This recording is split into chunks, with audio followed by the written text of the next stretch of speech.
Yes.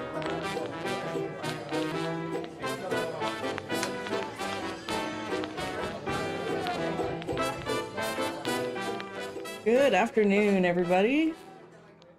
I just realized when Franklin is taking a bath, he's so intense with it that he's causing the whole desk to shake. Like, that's the reason the camera on him is shaking the way that it is. The camera that's facing me is on a more stable tripod, but the camera facing him is like on my microphone arm.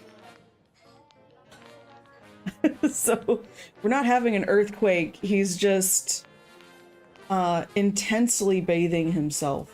So just to clarify that. How are you doing, Chibi? Hope you're having a good afternoon. Thank you so much for kicking off the stream with the password. Yeah, the fog in the background blowing by. I know. Oh goodness. He's extra fluffy. And with that extra fluff, need a lot of TLC, that's for sure. Okay, so last we played Danganronpa, Mondo and Taka had a endurance competition in the sauna, and I was getting nervous that someone was about to die, but they're both okay. They're doing great. So no one else has died yet. So far, it's just Sayaka, Leon, and Junko. But I'm sure we're on the verge of another murder. Byakuya is a total tool. He's probably not going to die for a while. Also, Toko is also probably not going to die for a while, unfortunately. So I'm trying to imagine who the next victim is going to be. Probably someone on the more likable side. For whatever, I fear for Mondo's life, despite the fact that he's like super strong and whatever. I'm nervous that he might be the next to go. I'm gonna switch over to the game because I have my notes right here. So, yeah. Also, Taka, I don't know. Taka, I wouldn't mind living for a while. Like, he seems fine, so I feel like he's at risk. Oh. Why didn't I line this through? He's dead too. All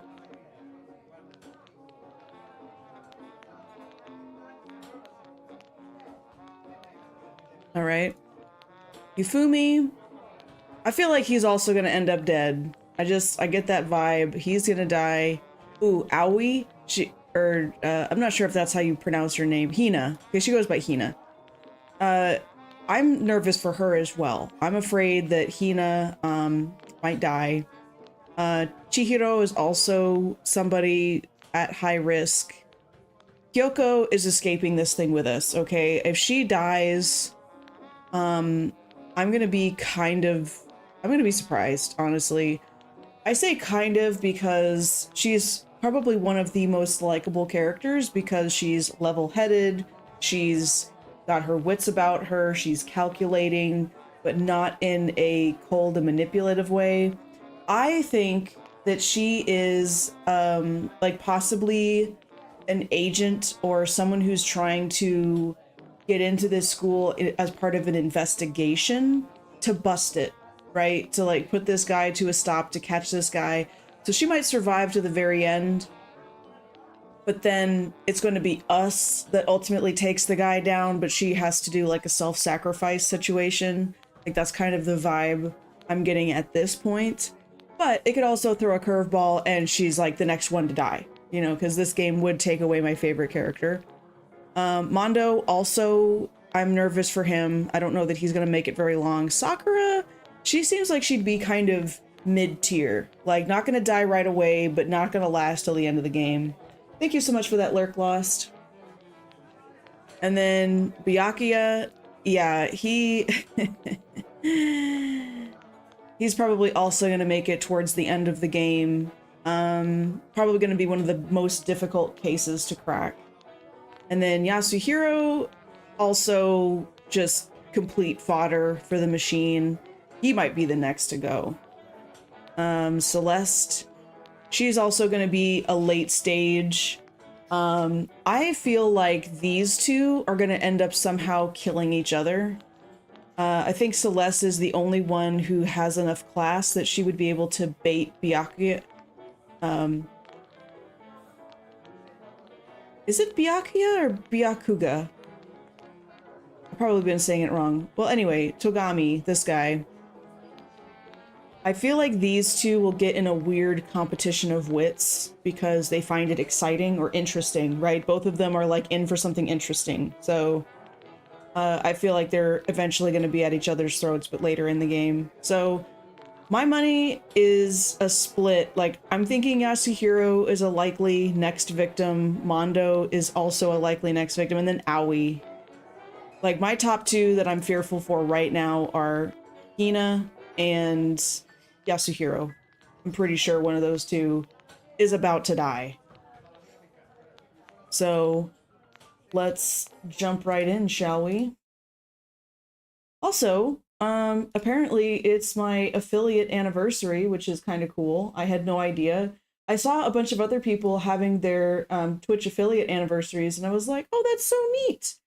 And then it made me think like, gosh, you know, I wonder when mine is going to be coming up, because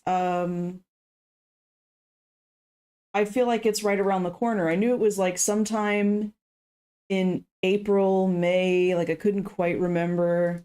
And then I log in to start doing the stream and it's like, oh, you know, share your thing. Like it gives that little thing even to me when I go into chat, and I'm like, oh, that's today. That was kind of cool. So hype for that.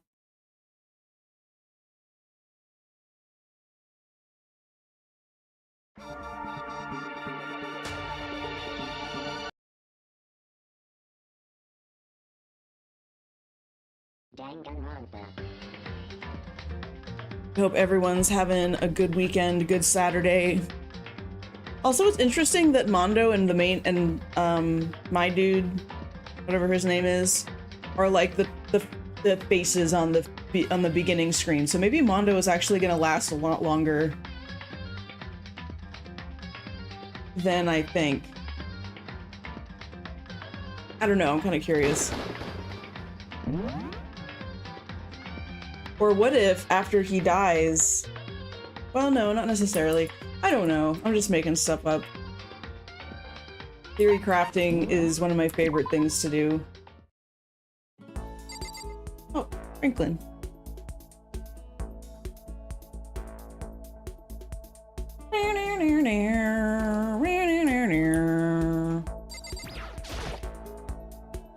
Yes. So we can go and vibe with somebody.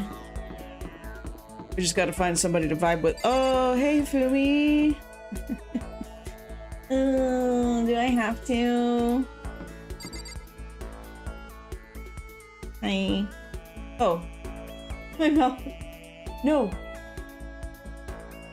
I was clicking buttons on OBS by mistake. Oh my gosh, I almost like deleted this scene that we're watching the game on, right? I almost deleted it.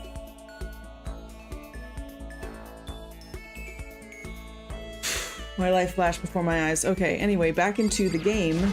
I feel as if... I'm glad you came. Is he gonna have anything useful? I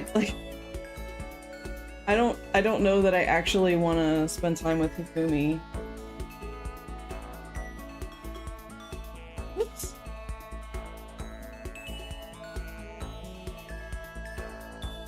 Reload 2 bullets at once. Ooh.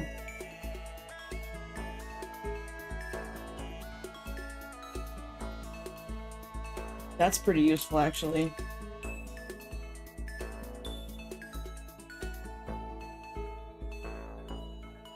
I don't know what TE is.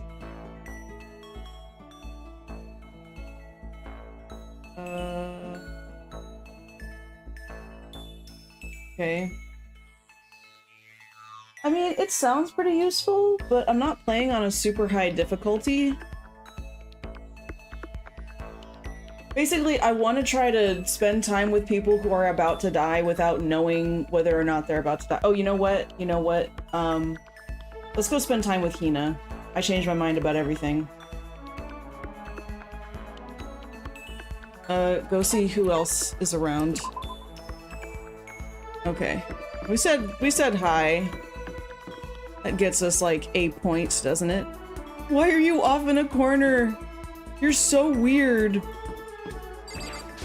He's so weird.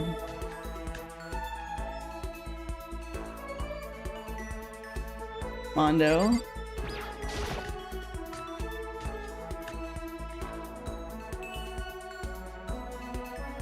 Taka. Whoops, I forgot. R is the button. I need to stop playing so many games at once. I get confused on what the controls are.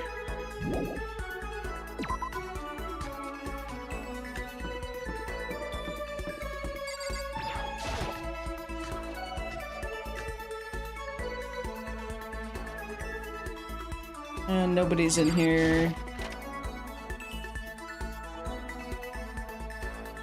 And I don't know that I'd want to, like, catch up with anybody in here anyway. That would be kind of weird, right?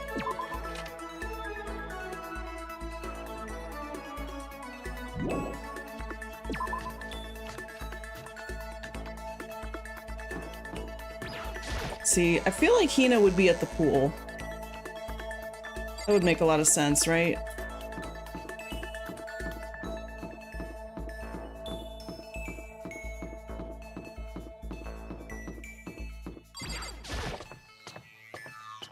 It's also funny how nobody ever hangs out in the gym. Like, they're never gonna be in the gym, which makes sense.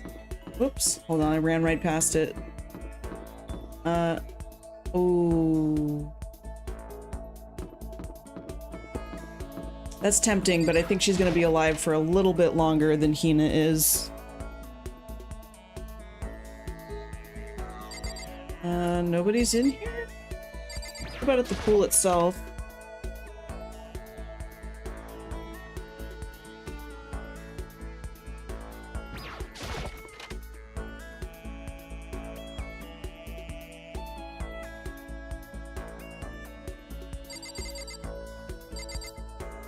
Hina's not at the pool? Girl, what are you even doing?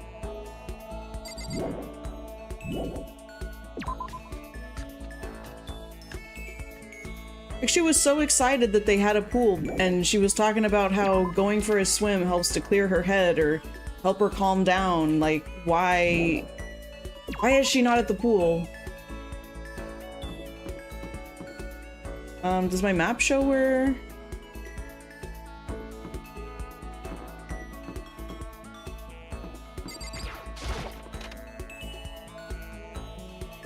She's in a random classroom. I'm gonna be confused.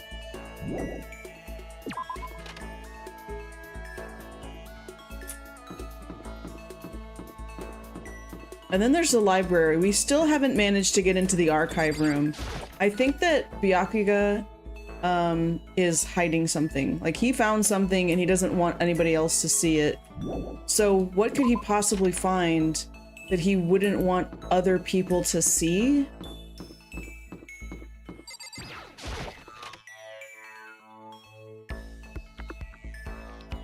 See here. Ugh, what a turd. You're distracting me. Please leave. Such a jerk. Really focused on that book.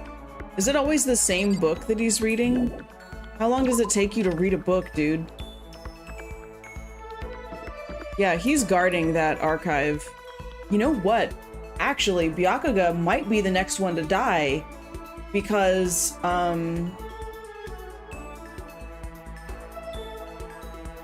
what if somebody else wants to get access to the archive And they're not, whoa, computer. They're not letting him.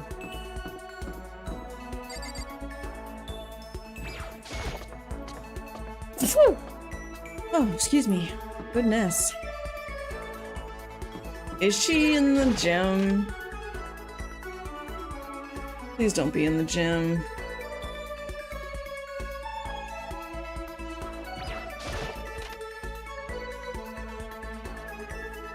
The gym is probably the freakiest place to hang out, considering Junko died in here.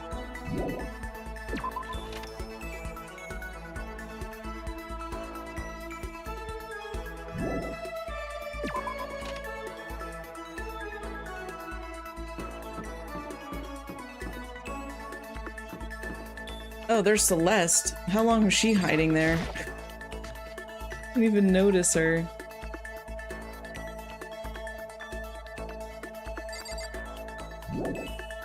Actually, hold on.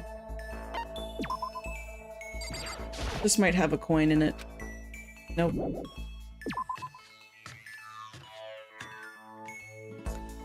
AV room?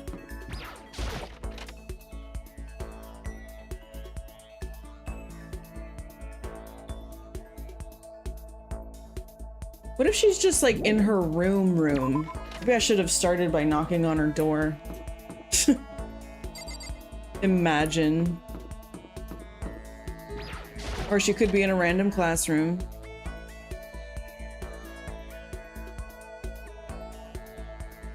Nope.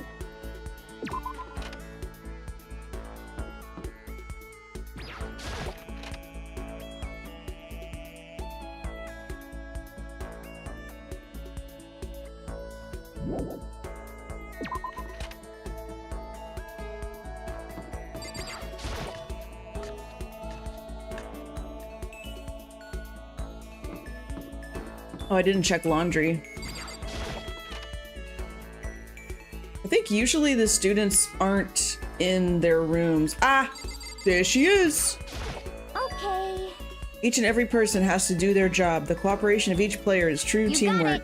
That's a quote from the famous rugby player Yuji Matsuo. We gotta do the same thing. Cooperate so we can survive. Let's spend time with Hina. You wanna go for a run? Probably not. Hina and I went for a light run through the school. Okay, we did. Aw. Yes, give her a present. I think we have 2 of those bathing suits, right? Yep. Huh? I can keep this, right? I knew you'd like that. Ultra stoked. Is something wrong, Hina? I've reached my limit. I'm stuck in here. Can't do any sports. Can't do anything. We found a pool. Girl, go swimming. Come on. I gave you 2 swimsuits already. I want to get out under the sun and do some laps, run a marathon. I want to do some real sports. Hina, calm down, okay? What the heck? I can't do anything in here. If I can't move around, I'm gonna die like a bunny rabbit. I always heard rabbits die from loneliness. I have no clue. Terrible. Whatever, I'm gonna die if I can't get some proper physical activity. Go swimming! Don't you think that's a little extreme? What the heck? You think I'm kidding, don't you? But I seriously can't sit still, you know? We have a gymnasium. Why else would I have joined 6 sports teams? That's right. Track, basketball, softball, volleyball, tennis, and the big one, swimming.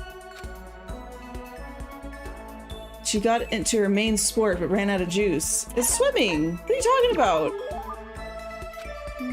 Yeah, you got it. I don't even care what stroke it is. Just get me in a pool under the blue sky. But isn't it hard to do that many sports even for you? No. If I can't move, I'll just shrivel up and die, and I need a challenge. More and more new stuff to try. Challenge. I mean... What I really love about sports isn't winning, you know? It's having to fight and struggle and give it all you got to reach the top. It's that excitement, that fear that you might suffer a heartbreaking loss.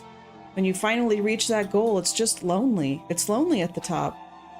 Never really got into sports, so I couldn't relate to what she's talking about, but I could tell the reason Hina was so amazing was how hard she could fight and struggle. So that's why I want to push myself as hard as possible when it comes to swimming. I want to aim for the very highest mountaintop. Okay. Talking about the gold medal, of course. Aim for the gold, even if it means I'm a super gold spaz. Did she just call herself? Yeah, because wasn't she upset about being called a spaz before? What if that's what you want? Isn't that all, if you have a goal, why are you standing around making excuses? Huh? Excuses? Just a second. When did I ever make any excuses? Yeah, really, what did she say? Maybe we're stuck in here right now with no way out. Oh, well, yeah, because I was saying go swimming. Why don't you see what you can do in here? Yeah, there's a whole pool. You can swim. You get to do your favorite thing ever. That's a challenge. You just made an official challenge. Yeah, totally. But I think you're right. If I want to get that gold medal, I have to make every effort I can. That's the spirit. I want to become a genius of effort. I bet Ian Thorpe said something like that. Okay. Genius of effort. I can't go around making excuses just because we're stuck in here. I think I'm gonna go do some push-ups in my room, like maybe around 1,000 or something. What about the pool? You can go swimming. You can go swimming. He recovered exactly as fast and strong as I would have expected. Report card has been updated. Beep, beep, beep, beep. Maximum number of skill points has increased. Once we were all done, I headed back to my room. I think there's still one more thing I can do. Oh, maybe it's nighttime too. It's too late. Well, thank you, Chloe.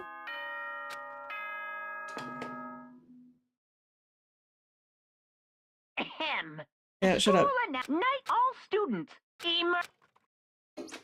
Heard that same announcement every time. Gather in the gym? Oh, someone's dead. It's happened. There's the music.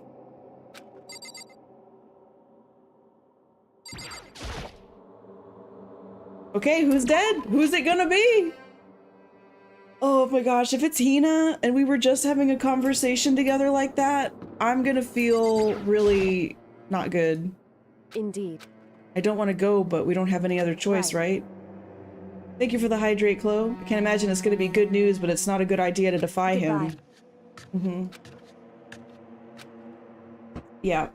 Okay, well, Kyoko's not dead. That's great.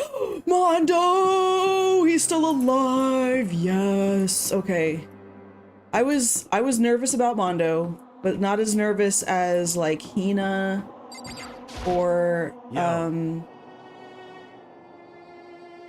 the clairvoyant guy. Everyone gone ahead, looks that way. Nothing's good's gonna come from that bear. What? Who went all out? That doesn't even faze me. But you know, they're at the edge of hell. A promise between men was waiting for me. Never saw it coming. Well, thank you, Chibi. Let's go get our butts into the gym. Yeah. Who's dead? Who's dead? I'm thinking it's either... I think the clairvoyance guy's name was Yasuhiro, right? I'm thinking it's either Hina or Yasuhiro. I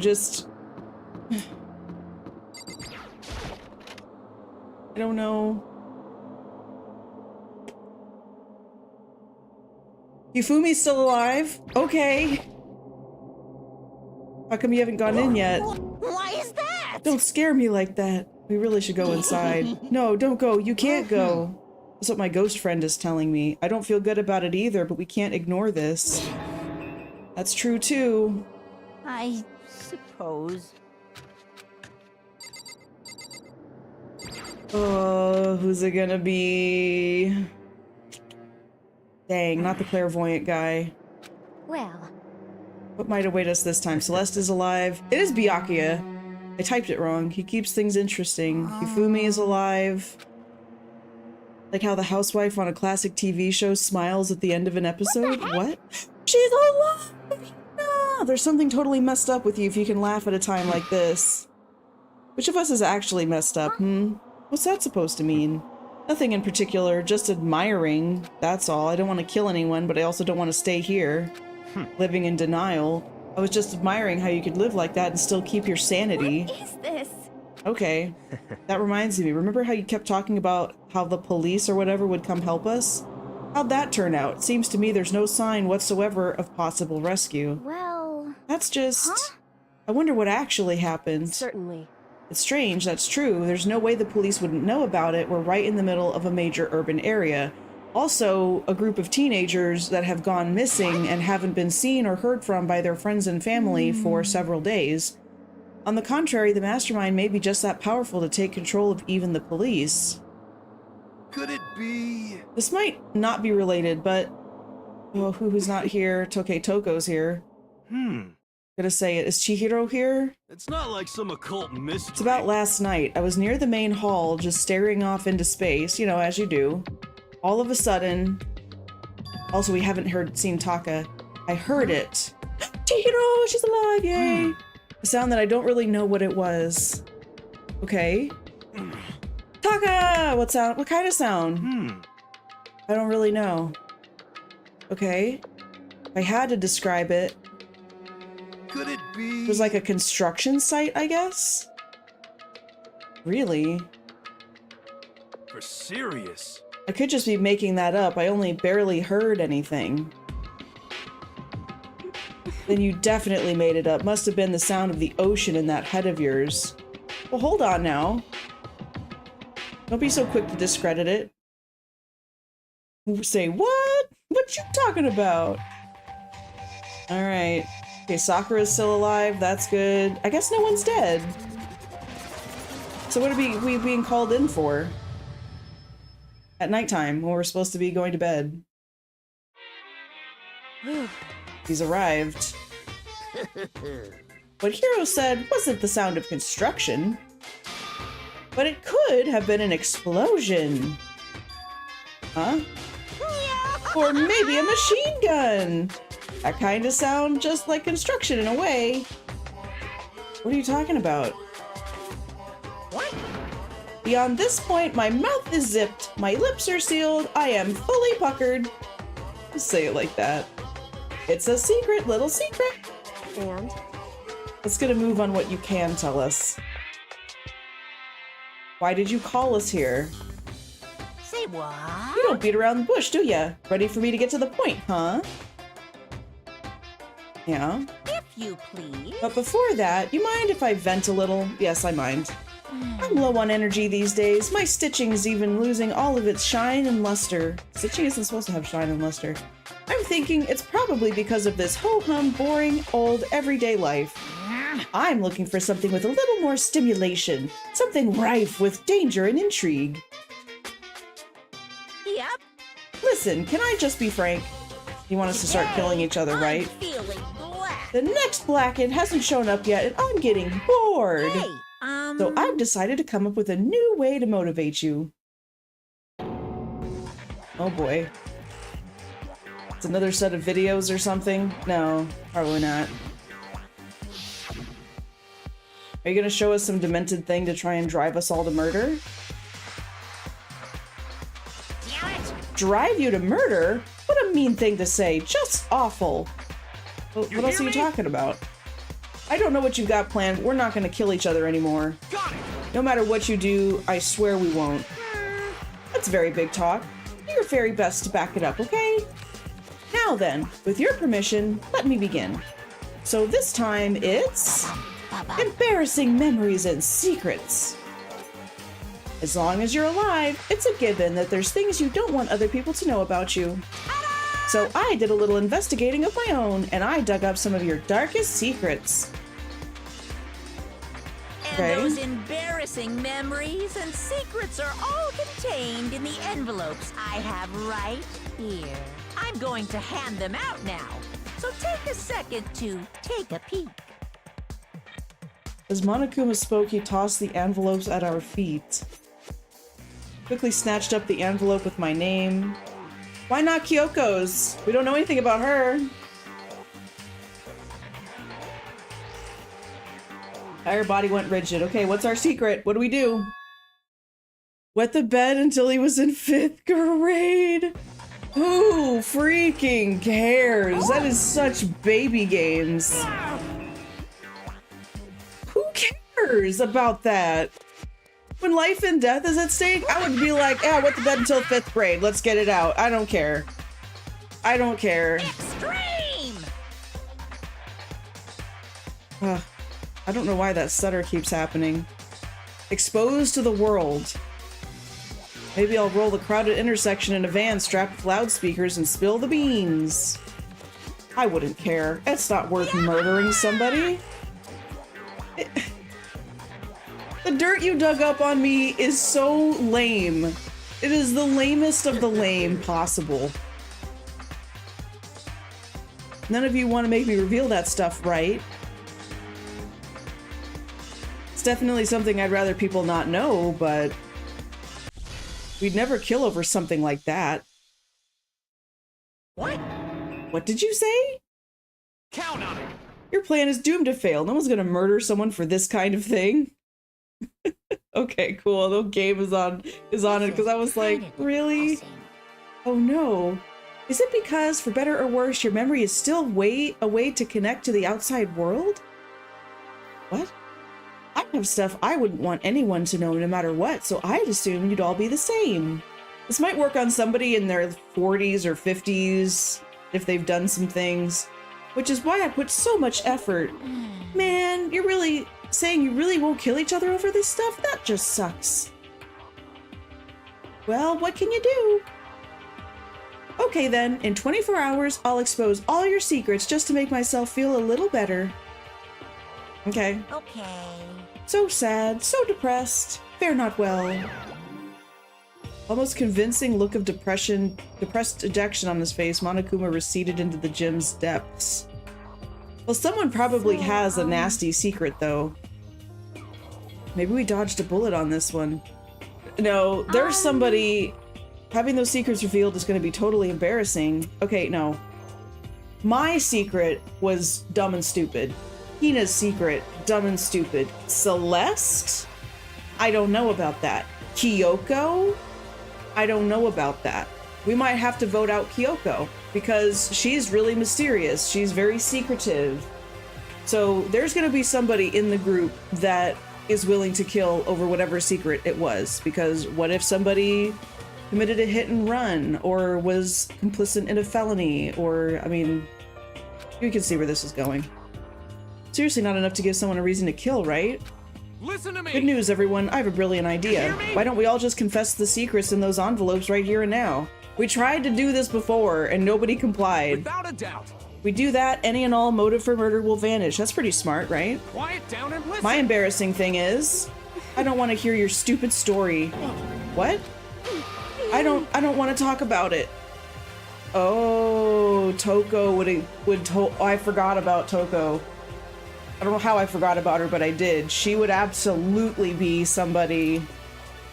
I don't care what anyone says. I don't want to talk about mine. As for me, Neither do I. Not because it's unpleasant, but because it is impossible. Impossible? Oh? It's human nature to want to hear it when you say it's impossible. Come on, it'll be good for you.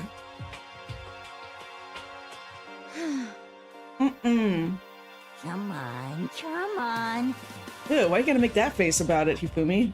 honestly, As I said, Here we go. Hey! you human bag of lard. You know, that ring on her finger looks like it could take out someone's carotid artery. I agree with them. There's no need to discuss it. What do you think, Chihiro? I'm sorry. I don't really want to talk about it right now. I also don't want to leave things the way they are, so maybe I can talk about it later. Oh, yeah, later. After I try my best to become strong, then I can tell everyone. See, I feel like this is the point where I would be like, bah, bah, bah. I would just blurt it out. I wouldn't say like, okay, everybody, I'm going to announce it. I'll be like, bah, bah, bah, bah. There, I went first. I don't care.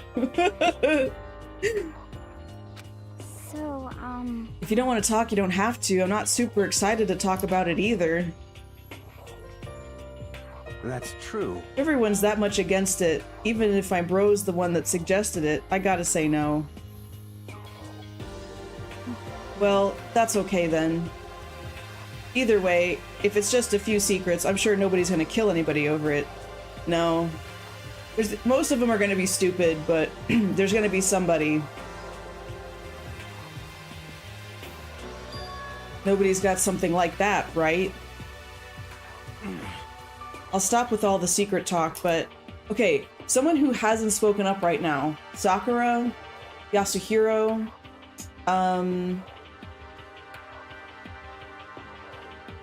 Kyoko. Like, people that don't speak in this cutscene, I'm immediately suspicious, because somebody that has a secret that would motivate them to kill could possibly become very quiet. Very quiet. Because suddenly things have gotten very serious for them and they need to think about what their next step is going to be.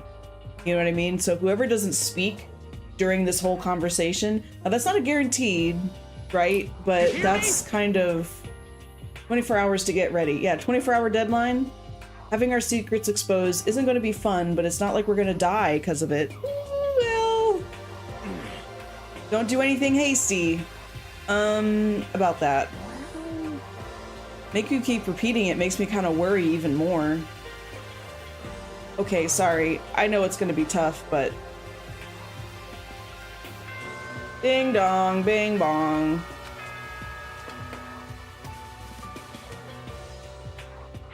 As such, It's now open the 10 doors to the p.m. dining hall. Okay then. Okay, Yasuhiro, let's call it a day. Of course. Good idea. We need to prepare for tomorrow. I was left with an anxiety I just couldn't shake. We left things as they were, and left things as they lay. One by one, we headed back to our rooms. As they lay? Does that mean that people left their envelopes scattered all over the floor? Is that going to be a clue that someone's envelope is missing? All that crap Monokuma was spouting didn't have any effect on me. There's no way anyone would kill over stuff like that. At least that's what I thought. Well, because our secret was garbage. It was nothing. Maybe I was just being optimistic. Which is probably why, without too much of a struggle... Geez, I'm more tired than usual. Super tired today. I fell asleep. What I didn't know is that even then a tragedy was taking place. Yep.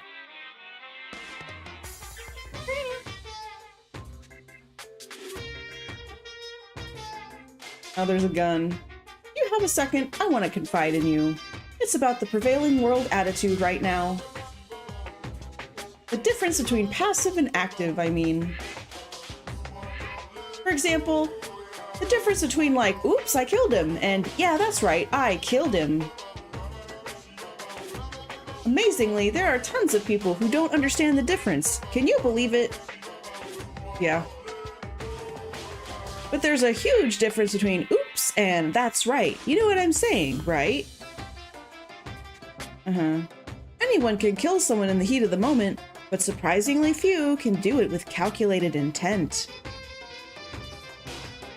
To make that choice, then put it into action, it's way harder than just letting your emotions lead you. It's all about preparation, resolve. So maybe you're wondering what's the point I'm trying to make.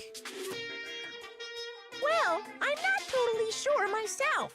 Maybe you should try reading between the lines.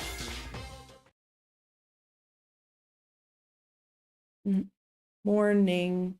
Good morning. Good morning! Nice reaction. I'm glad to see you didn't disappoint. What are you doing here? Yep. I wanted to spice things up, so instead of a school announcement, I decided to wake you up in person. Why? Because it's fun! And as long as I'm here, I figure I'd let you hear it right from the bear's mouth. Who dead? Who's dead? Are you sure you should be acting this laid back? Just even though something happened to one of your buddy classmates? Who's dead? What? Your face is all blue like someone on the verge of death. What happened? What are you talking about? That's for me to know and you to find out. Good luck. All right, something's happened. What is it? There's no way. What ifs are pointless? The dining hall. Get to the dining hall.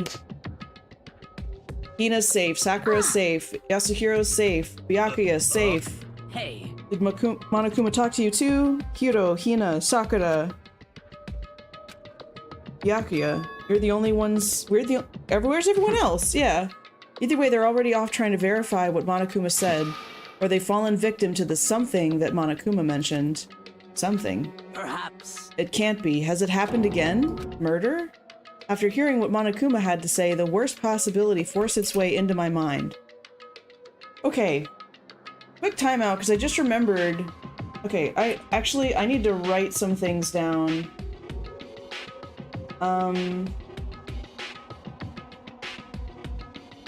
Firstly, what Hina told us enjoys struggle and challenge in 6 sports teams at once. And then Yasuhiro heard construction noises while in the dining hall, question mark? And then also, Monokuma said explosions, perhaps? Okay, because we don't have an answer on that. And then right after that's happening, what did he say? Gatling gun? Minigun?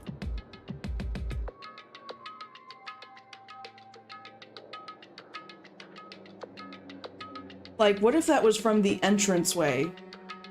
If someone was trying to force their way out of the building? That's just, it's weird to me.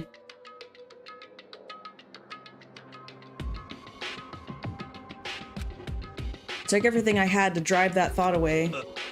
Something really did happen. Does that mean someone did it because of what happened yesterday? Yeah, the secrets? Maybe. Huh? It can't be. That stuff was just a bunch of old memories. What if it was new stuff? Just old memories? Don't be so sure. Clearly, someone felt it was more important than that. Well, yeah. To judge someone else's values based on your own outlook, do you realize how dangerous that is? Yeah, that's kind of dumb. Why didn't you say something yesterday? Naturally. Did you already forget? This isn't a co-op game, it's every man for himself. What good does it do me to go out of my way to help you? Maybe we can all escape? There's something wrong with him, for serious. Did he get brainwashed or something? Wait. That's not important. What matters right now is that we find out what happened. That's fine. Let's all split up and begin looking. I wonder if Toko murdered somebody. The game is afoot. The most dangerous game. So... I just wish I knew what happened to... or what it was that Yasuhiro heard. Because I don't think he didn't hear anything. Like, he was spacing out and he thought he heard something.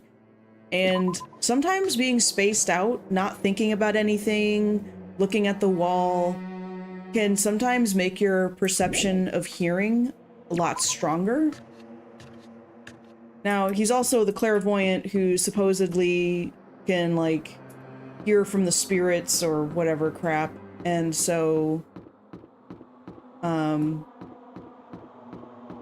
but usually he'll say, like, that he had a premonition or that he heard from the spirits.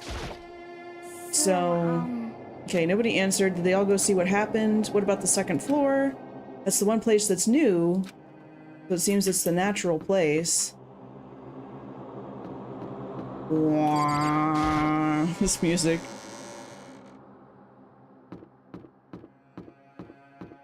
Maybe I can ask Yasuhiro more about what he heard. Yo, Honestly, what do you think? About what? serious. Byakuya. You think he's being brainwashed or what?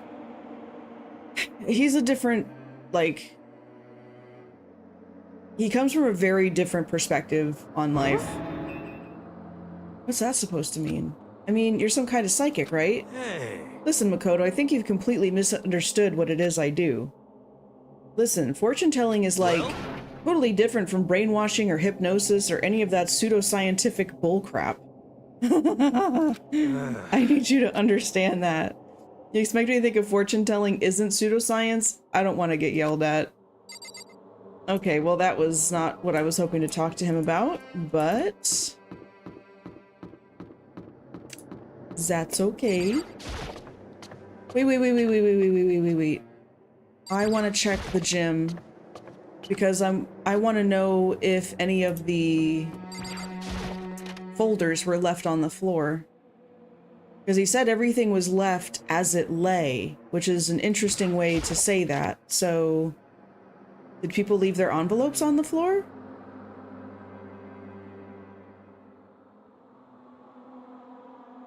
No.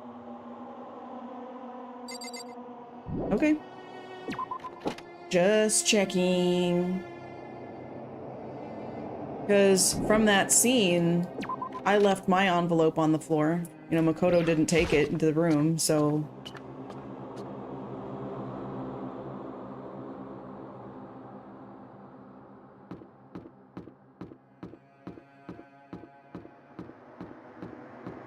What's going on? Hey, yeah, yeah, yeah. Hey, yeah, yeah. I say, hey, what's going on? Nothing worthwhile over there. I've already checked. There can be no mistake.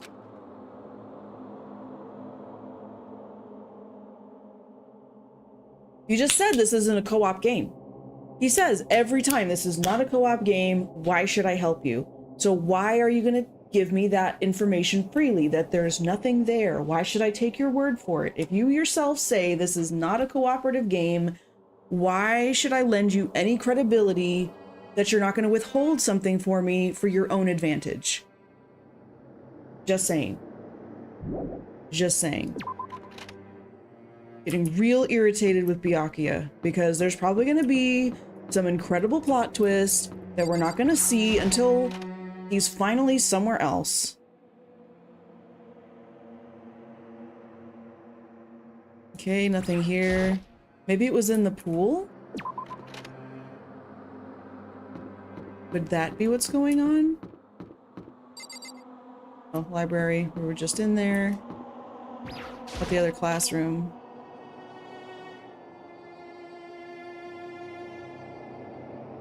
Alright, nothing here. Also, the pop-up book loading animation, I think is a clever choice because, oh, what if it was the gun from this room that he heard? No.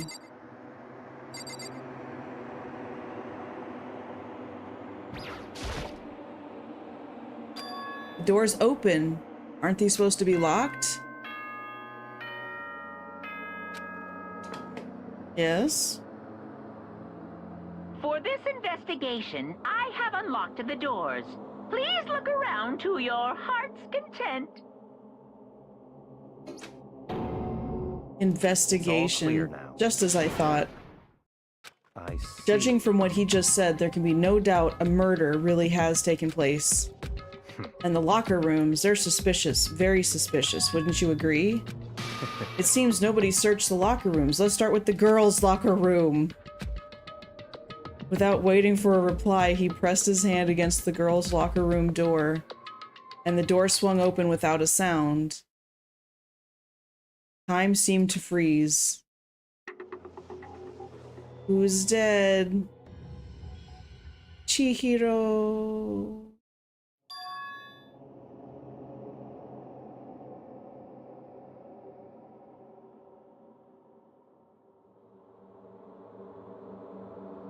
Chihiro.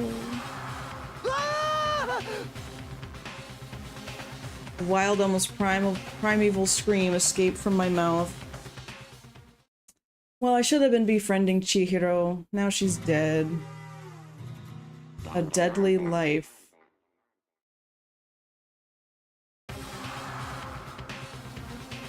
I tried to suppress my screaming, but it was useless. It surged out of me like water from a spring gushing out of the ground. Byakuya, on the other hand... Very strange. most unusual, don't you think? He was totally calm, almost like he was watching this all unfold in front of a TV screen. I see. Chihiro's corpse has been suspended somehow. Yeah. And something's been written on the wall in blood. Bloodlust. Such a brutal way to kill someone. No, this is beyond brutal. Wouldn't you agree? They killed her. How could it not be brutal? That's not my point. This murder's far too bizarre for any everyday amateur to have committed it. Unlike with Sayaka, this murder was not a crime of passion or necessity. It's almost as if whoever did this did it for fun. You see what I mean, don't you? Okay. Before I could even begin to clear my head, I heard screaming. Did something...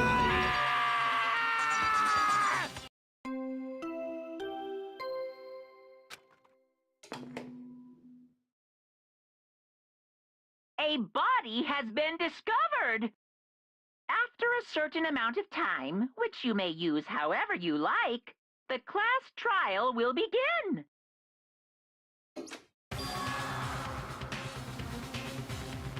What? You were unconscious during Sayaka, so you don't know about it. What you just heard was the body discovery announcement. Apparently, when 3 or more people discover a body, an announcement plays to let everyone know. I imagine so that the search for the culprit can proceed fairly for everyone involved. Proceed fairly. The body discovery announcement? Then Chihiro really is? Naturally. Dead, yes.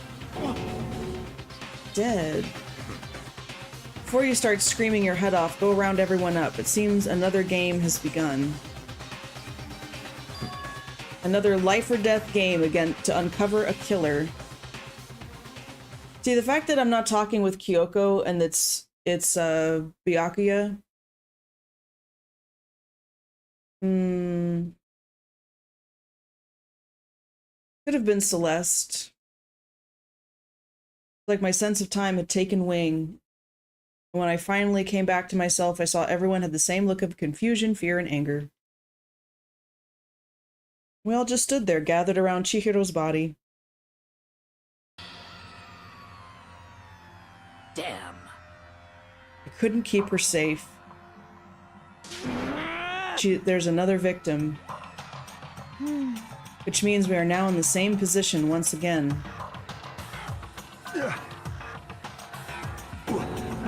What is this? What? It's a dream. This is a dream. It's all just a dream. In fact, I haven't even been born yet. I don't have any memory of ever being alive. Shut up. Okay. First of all, why is this poster in here? Hey. Wait, look at the wall. Are these letters on the wall? Yeah, can we look at it, please? Hey. Do I need to talk to you to see the letters? It says... Yukyu? Yukyon?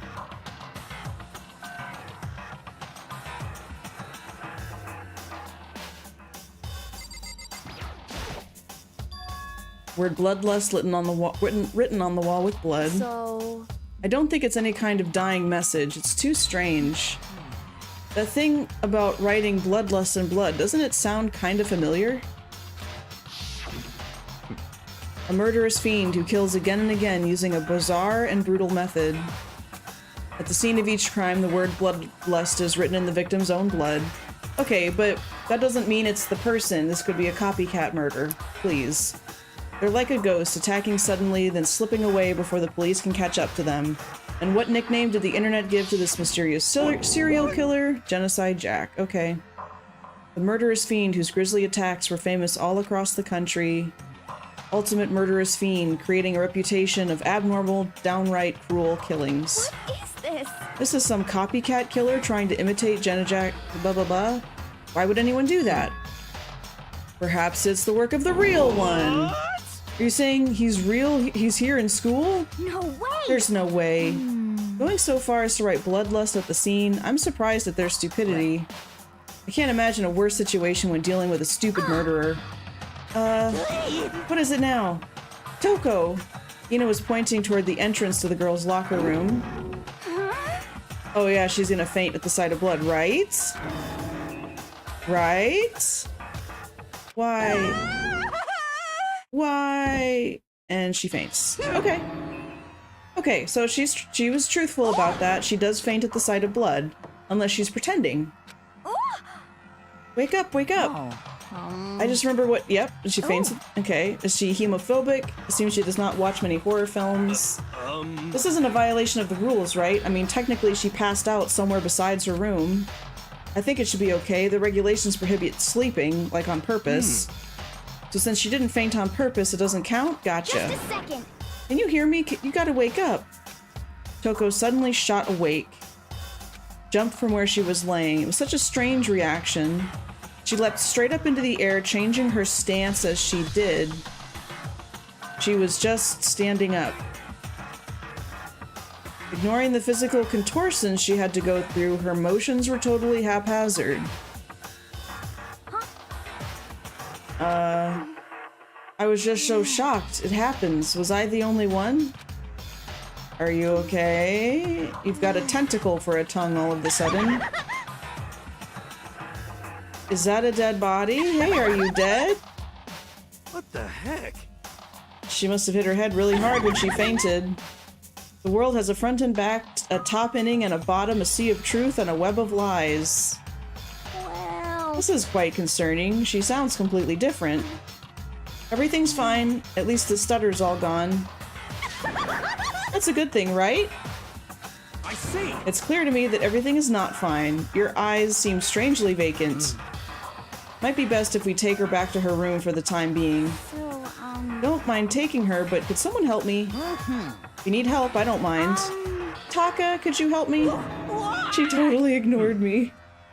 Very well, you can take care of the girl and the rest of us can begin the investigation. I assume that nobody has a problem leaving Sakura and Mondo on guard duty.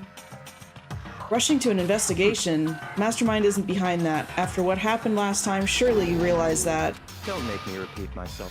There's no question that Chihiro was murdered by someone among us. Isn't that right, Monokuma? Of course! Right as rain! But don't take it as a bad thing. It's just a fact of life. Because that's how graduation works. Then it's happened again. Is that what you're saying? That another one of us killed a fellow classmate.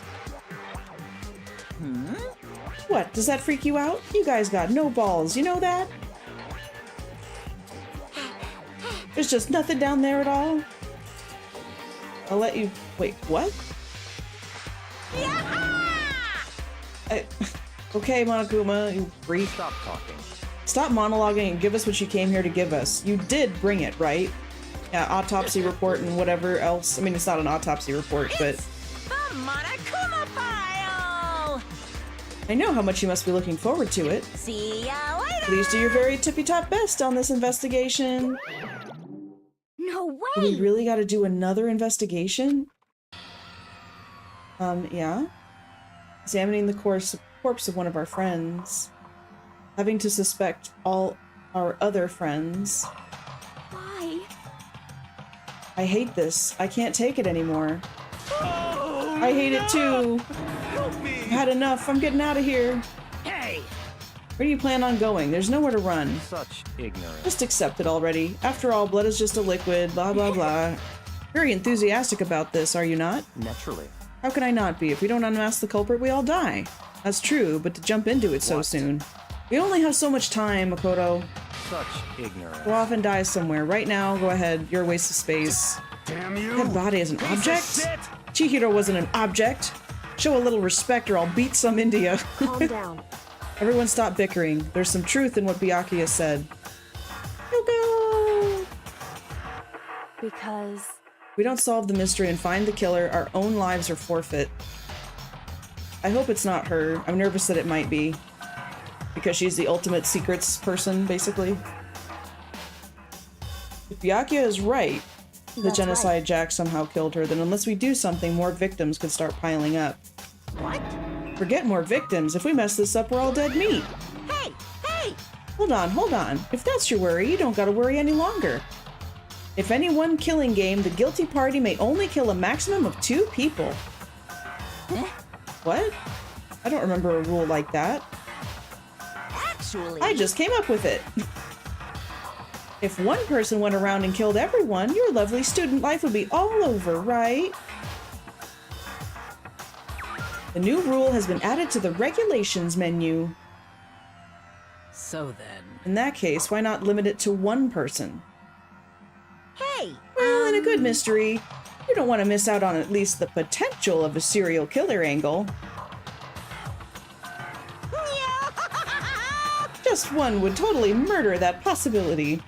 Punishment is waiting Farewell for for you. now. I'll catch you guys at the class trial. Can't say I understand his thinking, but if we can kill up to 2 people, then 1 more person's life could still be in danger. Which is definitely not good. We need to uncover the culprit before something else You happens. son of a bitch! You need to shut up. so, For now, Taka and me are gonna drop Toko off at her room. Nice, I'm gonna get dropped there off. is nothing to be done. We have no time to stand around here. We must begin our investigation. If we do not solve the mystery of who killed Is Chihiro, that okay? we will quickly follow her into the afterlife. Yeah, okay. I want to survive, blah blah blah blah blah. A little too much talking for my taste. We better check on the Monokuma file to see what's going on. Time of death is around 2 a.m. Body was discovered in the girls' locker room, 2nd floor of the school. Cause of death was a blow to the head with a blunt object, killed instantly. That's all it says. No matter what, I gotta do what I gotta do. Monokuma file number 2 has been added. Hey Makoto, do you have a second? Huh? Do you need something from me? Naturally. Of course. Life without purpose is quite dull, you know? So what do you need? I'm gonna let you cooperate with me during my investigation. Okay? What? I'm purchasing your talent, the same talent which allowed you to solve Sayaka's case. Solve? Stop talking. You seem to have some limited use, which is why I've chosen you. You have the honor of contributing to my investigation. You're inviting me to come with you. You're doing the most arrogant way possible, though. Let's go. Shall we get this started? But we need to get moving. There's no time to be standing around. I don't really know what just happened, but it looks like I'll be working with Byakuya on this one. Okay. Questions. Firstly, where was she actually killed? Because there's some weird stuff going on here. We've got this mat where there's a blood stain here. Her body, though, is suspended here. There's no blood underneath her. We can clearly see that there's a drip coming down the leg. This is not where she was killed. She was probably killed over top of this mat, but was she actually killed in the girls' locker room, or was she killed somewhere else and then brought to the girls' locker room afterwards? Because also, this poster is weird to be in a girls' locker room. It was in the boys' locker room. I don't know how this room was before, but I bet you that if we go over to the boys' locker room, this picture will not be in there anymore. So I would argue that the murderer is in fact male, not female. They're just hoping to pin the murder on a female on the guise that only a female could get into the girls' locker room, so it must have been a girl.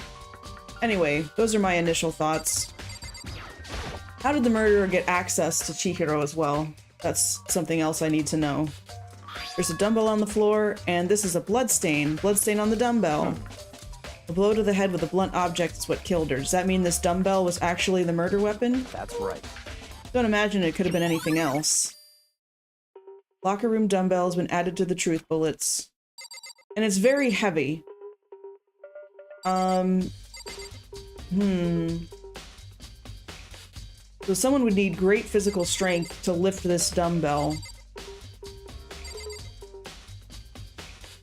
The way the blood is splattered on it, it does look like this was an entire dumbbell before it was used, i.e. they didn't use a single weight to bludgeon the head and then stack it up with a bunch of other weights to make it look like it was a super heavy weight. Because I'm guessing they're gonna try to pin this on Sakura. And she's not guilty. I just know it. She did not kill Chihiro. Poster's got some blood on it. Must have happened during the murder. Additionally, remember how Chihiro said that she would share her secret later when she was feeling stronger to do so? She was lured by somebody else who had said, let's exchange our secrets, and Chihiro finally worked up the strength to share her secret, but in fact it was the murderer that lured her out to kill her. Bloodlust is written on the wall. Bloodlust. Now see, there's some weird things about this writing. Like, what if this is the word loop? Because you see the D, there's like a long, that's a really long line for a D. So that could be the letter P.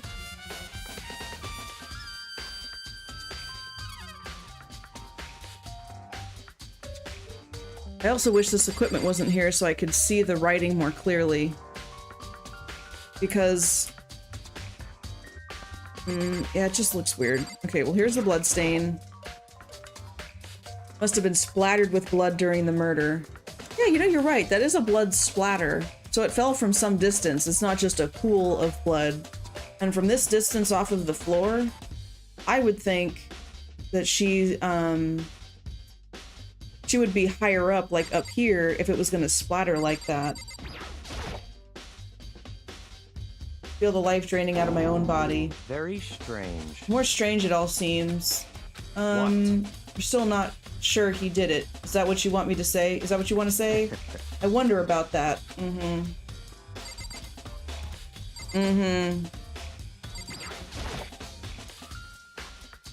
time to think about it.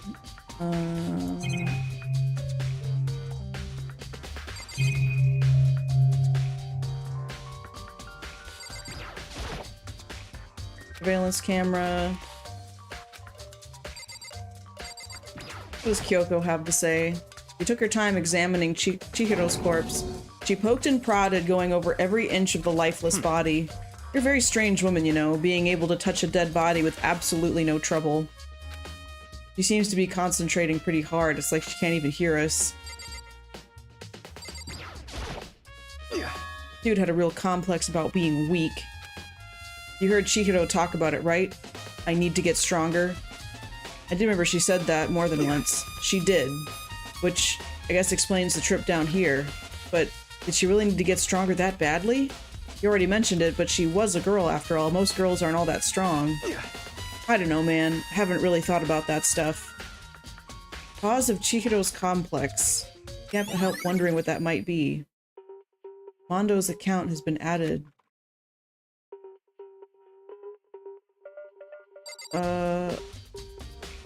Okay.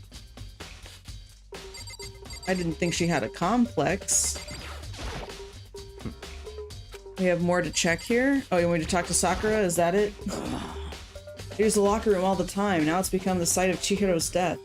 Why was she killed in the locker room? If you think about it, she could have been killed somewhere else and carried here. Wouldn't be hard for someone to carry her, but still. I still think she came here on her own by choice. What makes you say that? She'd been talking a lot lately about she wanted to get stronger. So you're saying she came here to exercise. But according to the Monokuma file, apparently she was killed around 2 in the morning. Would she really have been exercising that late? Perhaps. Hina or myself are usually in the locker room during the day, so she was probably avoiding it then. Avoiding it. Although we invited her to join us more than once, she never showed up. So I can only assume she was trying to avoid us, and instead she came to exercise in the middle of the night? However... Perhaps, but it's difficult for me to imagine she would have come alone. She did want to start exercising, but she specifically mentioned she couldn't do it by herself. She needed support from others. You're saying she could have come here in the middle of the night to train in secret, but that she would also come with somebody else. It's a possibility, I think.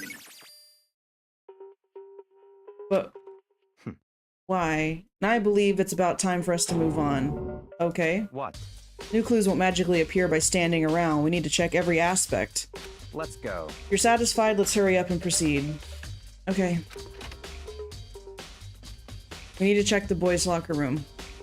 Please let me do this. This is our next location.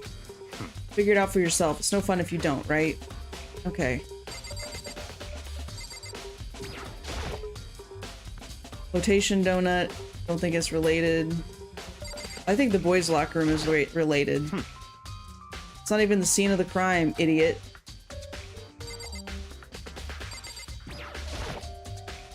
Maybe this gun? No. Should be riddled with holes.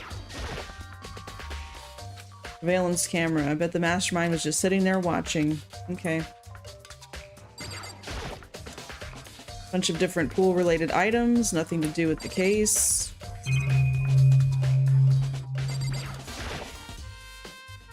I remember right, this card reader is meant to work on the door locks, so you should take it up with Monokuma. He said that, then quickly, sharply clapped his hands together. No. That's right. Seems Makoto has a question for you. You need something? What's a card reader? Yes, the card readers have all been designed to interface with each of your e-handbooks. You can only enter the locker room corresponding to the gender listed in your individual handbook. And it's impossible for two people in a row to go through while the door is unlocked, correct? If there were some sort of erotic terrorist on the prowl, the ceiling-mounted Gatling gun would initiate a Swiss cheese slaughter. And the school regulations prohibit anyone from lending someone else their handbook, correct? Of course! Correctly correct. So then, that means only girls can go into the lockers? Yeah, means I can see right through you.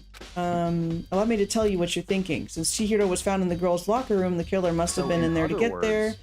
Must be one of the girls. Did I get that right? Ignorance. Good lord, you're simple. Am I wrong?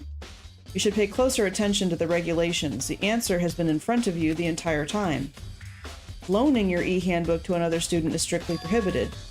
Only the act of loaning a handbook is prohibited. Borrowing someone else's property is perfectly fine. I would expect nothing less. So you managed to sniff out the loophole in the regulations. Knowing you, I would bet you created it on purpose to add a little more excitement to things.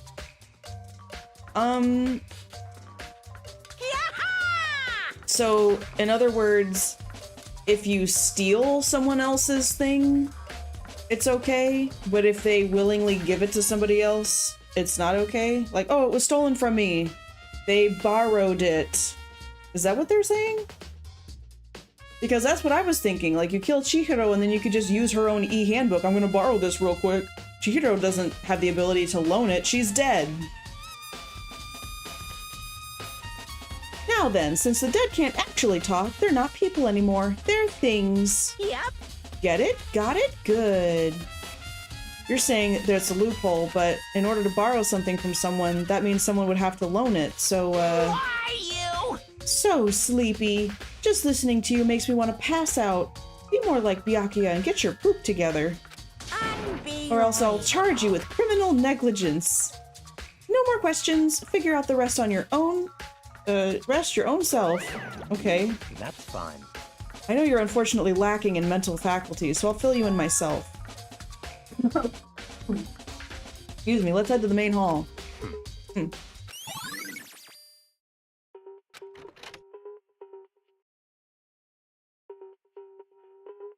We came to the main hall.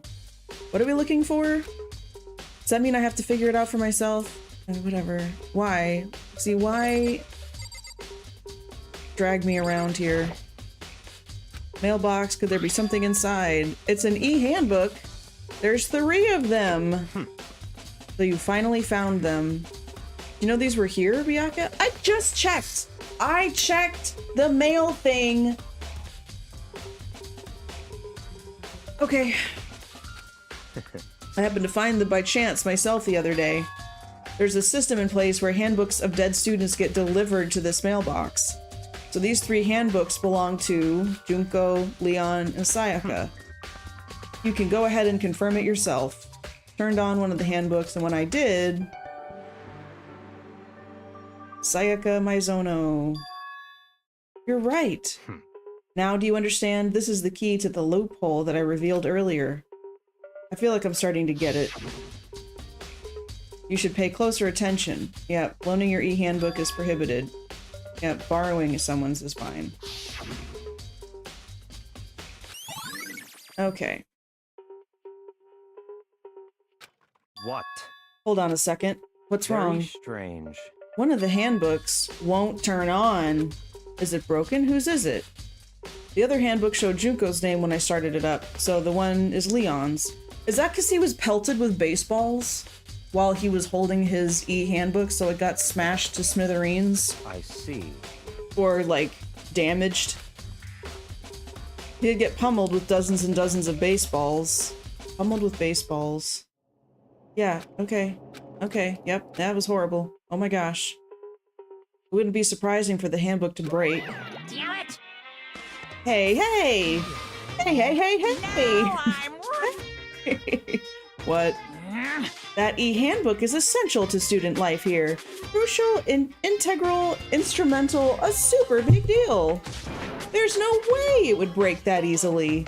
But it did. That's impossible! If I say it wouldn't break, it wouldn't break. It can withstand up to 10 tons of pressure, and it's waterproof up to 100 meters, okay? I don't care how many baseballs you hit it with, it wouldn't do crap. Oh, but even my amazing handbook does have one single weak point. I can't hear you! But it's a secret. I wouldn't want you to go breaking any more handbooks. What? Then Leon must have broken it somehow without realizing what its weakness was, right?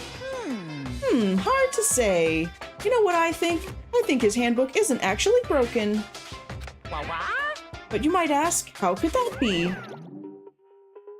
Okay, what just happened? It's not broken, it's undeniable, it's not That's turning fine. on.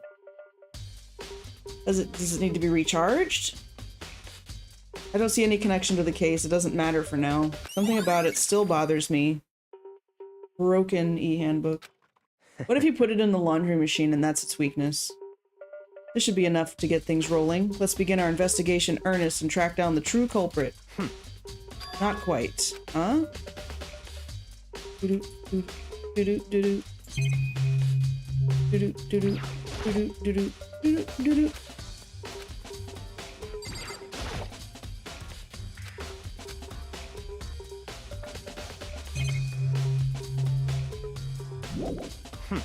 There's still more here waiting to be checked. Surveillance camera, so chilling. Is that because you want me to talk to you? Hunk of metal blocking the entrance seems like some kind of machine. You must want me to talk to you. To be exact, not quite. Certainly want to reveal Chihiro's killer, but more precisely, I want to discover the true identity of Genocide Jack. Then you really think? You truly believe Genocide Jack is the one that killed Chihiro? Don't make me repeat Absolutely. I have no doubt that Genocide Jack is the culprit in this case. Okay, so we have a few possibilities here. Firstly, it could be that Toko killed her because she has like some kind of split personality, Jekyll and Hyde sort of situation where she faints at the sight of blood, but then she presumes this other identity that snaps and is really enjoys blood and killing and whatever, right? So her alter ego is Genocide Jack. Or it could be that Kyoko is secretly Genocide Jack, and that's her secret, which would motivate her to kill another student. Like she's the ultimate murderer, the ultimate serial killer, whatever, and that's why she doesn't want to share what her ultimate thing is.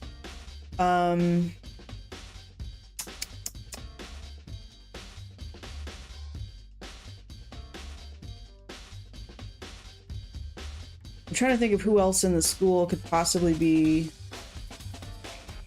Genocide Jack. I don't think it's Mondo, because he's got his own biker gang thing going on. I don't see him as doing something like that. Yasuhiro, he's got his head in the clouds. There's no way. The murderous fiend is Genocide Jack, right? There's nobody else it could be. The murderous fiend who kills again and again. Huh? They're like a ghost, attacking suddenly, then slipping away. What nickname did the internet give to this Mr. Blah blah blah? Yes, we've said this like half a dozen times. Gotta be an urban legend. One of us could be a demented, psychotic killer like that? You're not wrong to wonder. Words mean little right now. I have something that will prove it. I can show you. Yes? Oh, no. Don't make me. I have a basis to believe that, okay? And this will provide all the evidence you need. If you take me to the archives, I swear, I'm gonna be so peeved. So peeved. It's all clear now. Evidence that Genocide Jack is the one that killed Chihiro. Hey, you two. Big trouble, need your help. I don't have time to play. We're busy, with you. leave us alone. Okay, no, what is going on with Toko? 'Cause, I mean, It's an emergency. You gotta help me. Yes?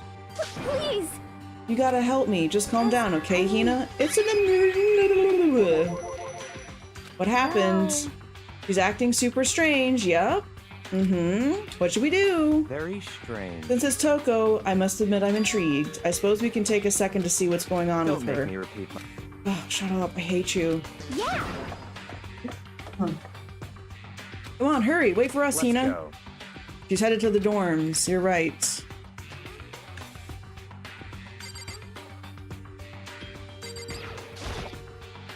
You guys are too slow. What's with this emergency? After what happened, we left her in her room so she could lay down. We came back to check on her, and it was weird. She refused to come out, saying all this weird stuff. That's fine. Shh. We should try talking to her ourselves. Okay. I may as well give it a shot. Bing bong. Yes. Holy crap. An aura of negativity flowed out from behind the door, forcing a gasp out of me. Oh, nothing. It's just that, Hina was really worried about you, holding yourself up in your room.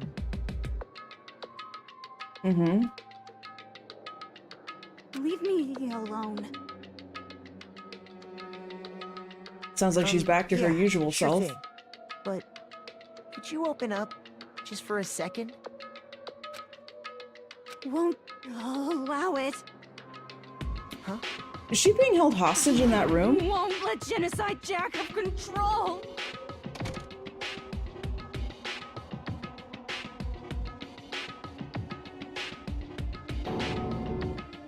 What was that?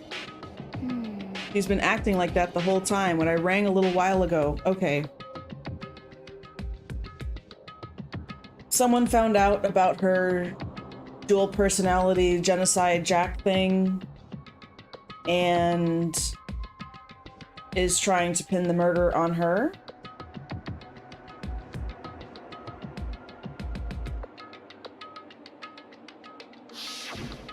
Like, I just don't think it would be this easy. I'll drive out the killer, drive out the murderous fiend.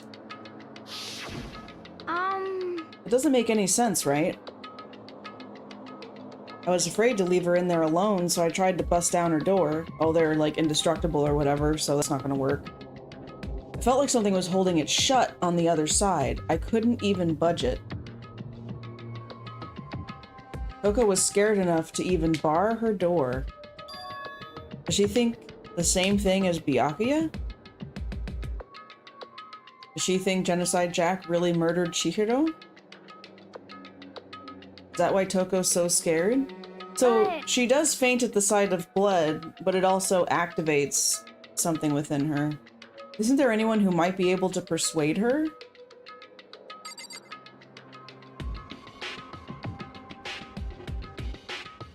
Byakuya, right. Hey, lover boy. You think you could ask her to come out of her room? That's fine. Wow, I guess you can be nice when you want to. It's for the investigation. Doo-doo. After a few moments. What do you want? You're also annoying. It's Bacula. Bacula? I couldn't keep our promise. But don't worry, never again. I won't let Genocide Jack have control ever again. Without the door slammed shut.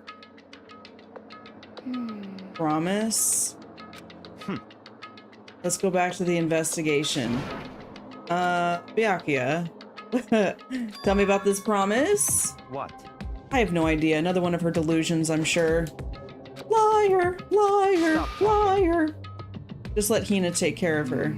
I'll stay here and keep an eye. Let's go. Let's go. Byakuya tried to talk to him, but he didn't even look back, let alone say anything. Finally, his feet brought him to a stop in front of a certain room. The library? You take me to the archives. Don't you do it.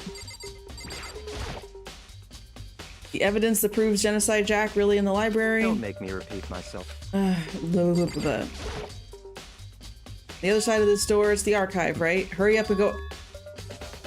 Let's go. Okay.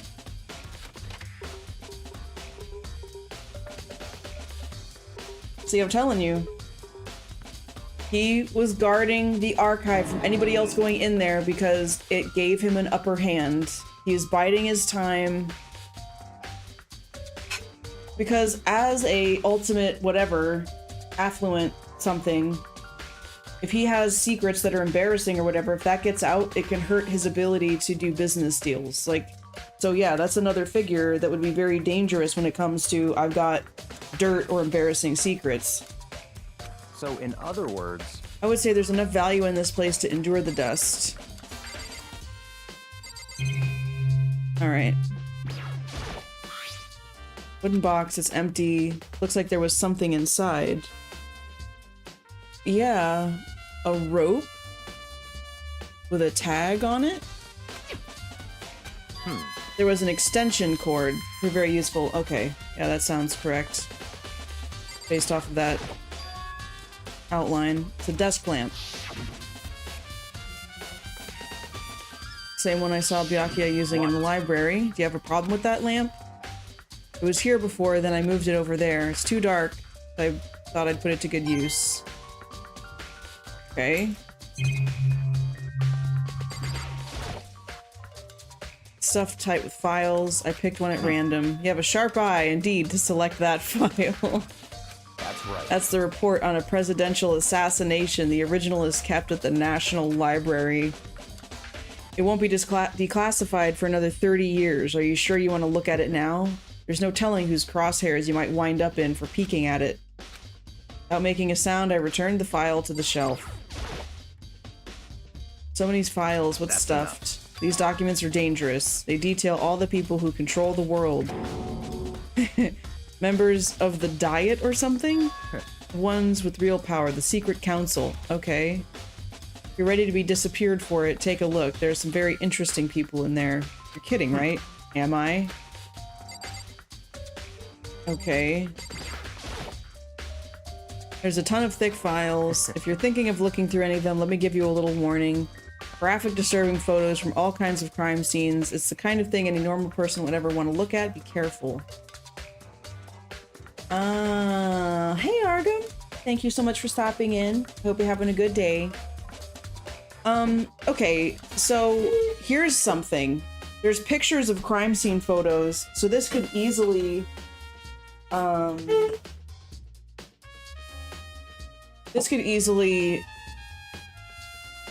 trigger Toko to transform into Genocide Jack and seek out someone to murder, right?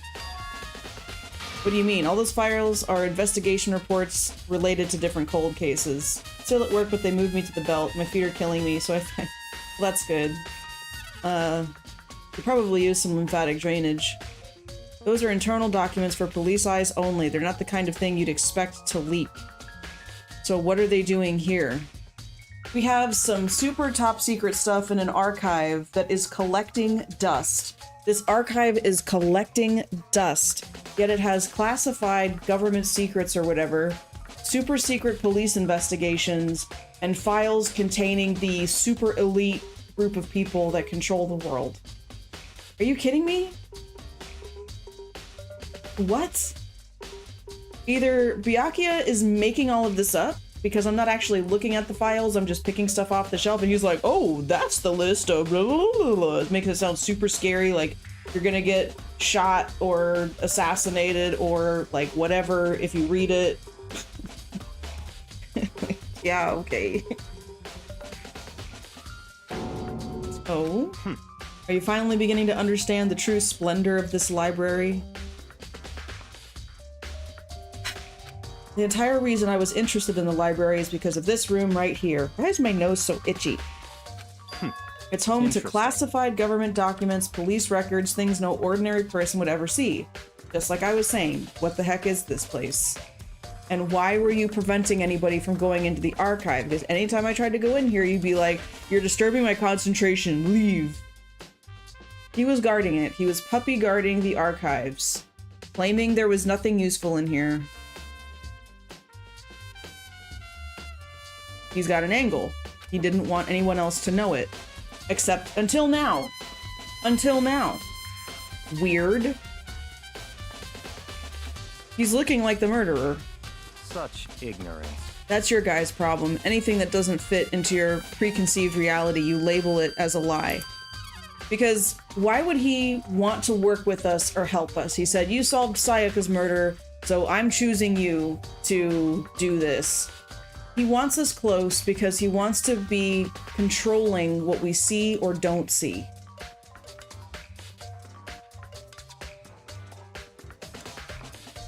And he wants to gain our trust and pin the blame on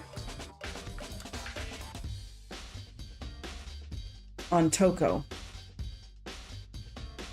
They're having a party in the underground ballroom tonight? Aww. They're driving golf carts down the ramp. Is it like an open party, a private party? I want to go to an underground ballroom. Are you kidding me? Should I wear a dress? Should I put on like earrings and a necklace? I want to go. That's all I'm saying. It's not that, it's just, it's not like I totally refuse to believe it, but there's just so much. How could anyone have put this all together? I suppose it goes to show just how much power Hope's Peak truly wields, or perhaps the mastermind may have wanted to provide us with enough entertainment to keep us from getting bored, or fill our heads with ideas. Also, could this be related to the issue that caused Hope's Peak Academy to close about a year ago? It's no use. I can't keep up with all this. It's too unreal. You still can't believe it? What about you? How can you believe it so easily? Things like that are usually impossible. What do you mean, usually? Usual, normal, ordinary, simple? Those things don't exist anywhere in the real world. What? If you don't understand what they actually represent, you don't understand the nature of anything. You don't pull your punches, do you? What do you consider usual is based on your common sense, right? But what makes you think your own common sense applies to me at all? The documents gathered there are genuine. I have reviewed them multiple times. There is no doubt. You're saying you've read all these documents and more than once? All this has to be like top secret confidential stuff, right? So why? My family has a reading room just like this at our home. Ours is bigger, of course, and not as dusty. Okay. Huh? Members of the Togami family have access to any variety of government-related documents. That includes foreign powers as well as domestic. Okay. How is that possible? So in other words, I already told you there's a secret council that controls the world from the shadows. My family is a member of that council. Why are you telling me this? Why is he telling me this? Why would he tell me this? I have within me the bloodline that will allow me to one day bend the world to my will. But to become such a ruler, I must know all levels of this world, backwards and forwards. So whenever I have time, I like to review whatever documents and materials that interest me. Which is why I can proclaim, without a doubt, the materials gathered here are the real thing. This is beyond believing or not believing. Byakuya is actually starting to scare me more than the actual mastermind. What always interested me the most were the cold case police investigation reports. Reading through those reports has always been a hobby of mine ever since I was little. Nice. It's excellent mental exercise. I've solved more than a few of those cases just by reviewing the reports. And among all those reports, one of my recent favorites is the Genocide Jack case. As he talked, Byakuya grabbed a specific file from the shelf. That's right. This is the complete case file. Every single report surrounding the Genocide Jack cases has been compiled in here. Because there are so many, allow me to quickly summarize the main points. To begin, there are two notable characteristics in every Genocide Jack murder. The first characteristic is that every crime scene, the word bloodlust is written in the victim's own blood. The second is that when the victims are murdered, their bodies are suspended in a certain way. Bloodlust is written in blood, and the victim's body is suspended. It's exactly the same as what happened to Chihiro. Save your surprise. The best part is yet to come. For the second characteristic, where the victims are suspended, the only ones who know about that particular fact were the members of the police and other higher-ups. By all accounts, nobody in the media ever found out. In other words, no one on the news, no one online, nobody knew. Okay. Only key officials and the killer himself knew about the act of mounting the victim. If you recall Chihiro's corpse, her body was most certainly mounted in this fashion. Okay, look, in this freeze frame, she does have a few drops of blood underneath her feet. But I just feel like there would be more blood underneath of her. How could the killer have known about suspending the victim? That's right. That's the key question. But in fact, the answer is quite simple. So in other words... The culprit isn't a copycat killer, it's the real Genocide Jack. In other words... That right there is the evidence that Genocide Jack has hidden himself among the rest of us. Then Genocide Jack really is such a brutal, fiendish killer. Okay. Things are really starting to get interesting, aren't they? I never imagined a killer with such a reputation would ever become part of our little game. Now, don't you think it would be good for you to take a look at what I've already seen? You might just manage to ferret out a clue or two. Such ignorance. If you get down on your knees and beg, I might even show you myself. You know...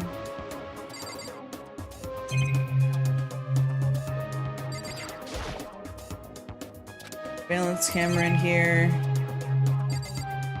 Do you want me to talk to you again? Is that where this is going? About the Genocide Jack, could you let me see it? Fine. You didn't beg, but I guess it's okay this time. Look at it. Look at it in here. You can't take it with you.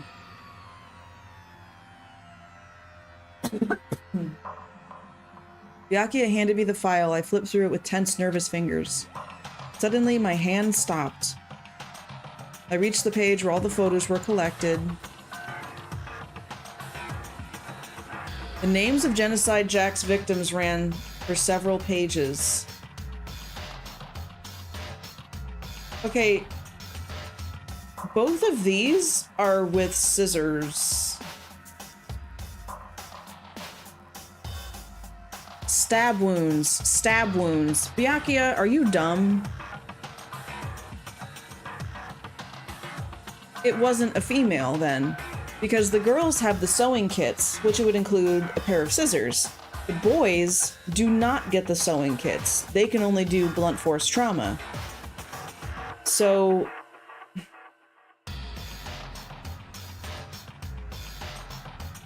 yeah, it's different. Scissors used in the murder were apparently custom made, with every pair left at each murder scene seeming to be of the same material and construction. Parking lot. Parking lot? Both of these are in a parking lot in the apartment complex, which we're not going to get access to a parking lot here. Yep. Yep. There's no end. One thing. All the killers were killed and suspended the same way. Okay. The scene, the word bloodlust. Yep. Take a look at the next page. Profiling.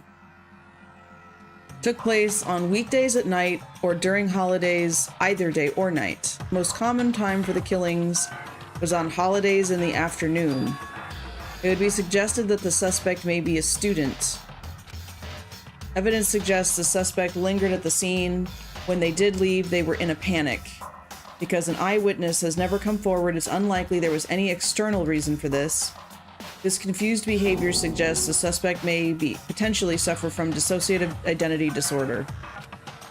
So, in other words, May have a split personality. Okay. Way more unbelievable than anything else on Pivotal now. Maybe it really isn't. I don't know. I feel like my mind has gone numb. let's go. We should get going. Where are we going? Anywhere but here. We finished our business, haven't we?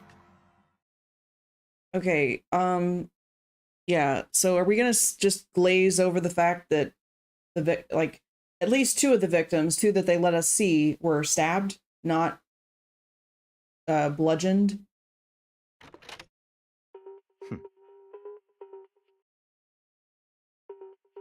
This is where we part ways. I have some things I need to take care of before the class trial. All of a sudden? Play with you. Come on, enough of your annoying misapprehensions. Did you really think we'd be together the whole time? Take responsibility for yourself and do something useful. Move the investigation forward on your own. Goodbye. He cut me off. With some plaything getting tossed around. Yeah, so we're gonna go back into the archive room because I want to see if I can take a closer look on that case file. I should check the boys' locker room. The others might have come up with some info. Need to find out everything I can. Okay, first we're going back into the library. Because I bet you, upon second examination of that book, we're gonna notice that they're all stabbed to death. Bam, bam, bam. Yes. I know it was around here somewhere. It's gone. The only one who would do something like that would be Byakuya. Yeah, because we were literally just in here with him. Alright.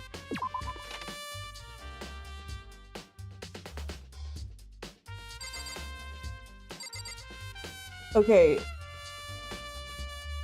Maybe it's written in such a way to like drag us to this conclusion or like make us truly believe it. But the reason that Byakuya didn't want us going into the archive was because he learned something. He solved the Genocide Jack case, realized it was one of the students here, and then realizing that that same person had an interest in him, was able to manipulate her to perform murder. How does he really benefit from this in the long term, as far as like being able to graduate? I'm not really sure. That's the weird part to me.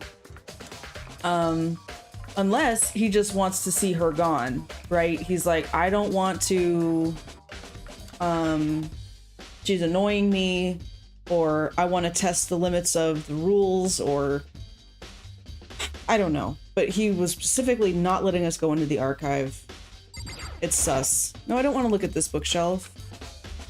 I thought there might be something on the table.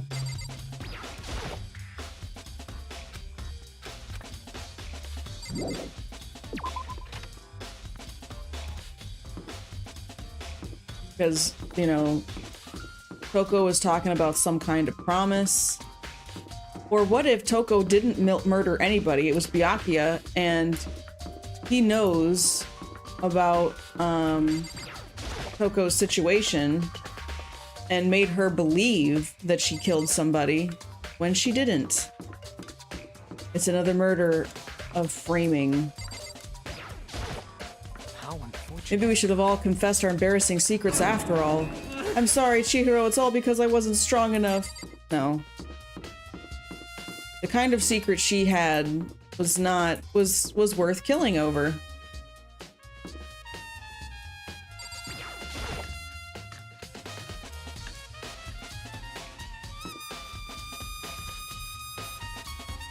Oh wait, I skipped over it. I need to go back to the second floor.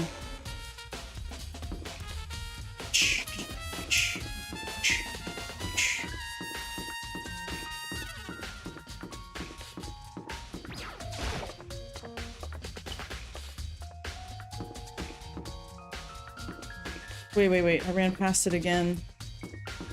It's like right at the top of the stairs, and yet somehow I end up missing it. Hello, Hifumi. Oh, laggy. Hifumi has discovered evidence. I feel as Another if... stat increase for me. What did you find? I can't reveal that, but I guarantee that what I found will steal the killer's breath from his lungs. His lungs? Miss Ludenberg said she'd witnessed something worthwhile too. What did she see?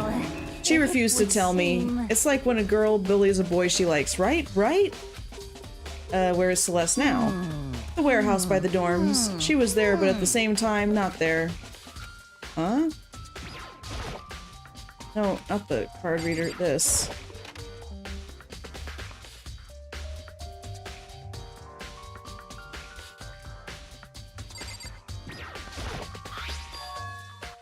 There's a strange stain on the carpet. Boys' locker room carpet. Yep.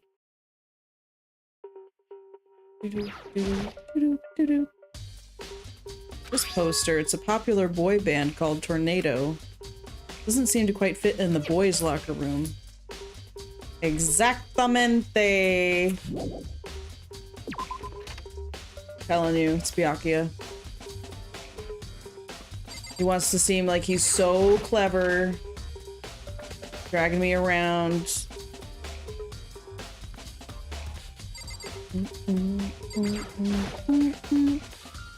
Could only have been caused by Chihiro's murder. Every crime scene, yep. Feel the life draining out of my own body, yep. Blood stain on the poster. Yep. The big-breasted swimsuit model is pretty noticeable too. Girls' locker room doesn't seem like the kind of place you'd find something like this. The poster in the other locker room, yeah, they were switched. Switched. Yes. What reason would anyone have? Because the murder did not occur in the girls' locker room. Is Chihiro actually a boy?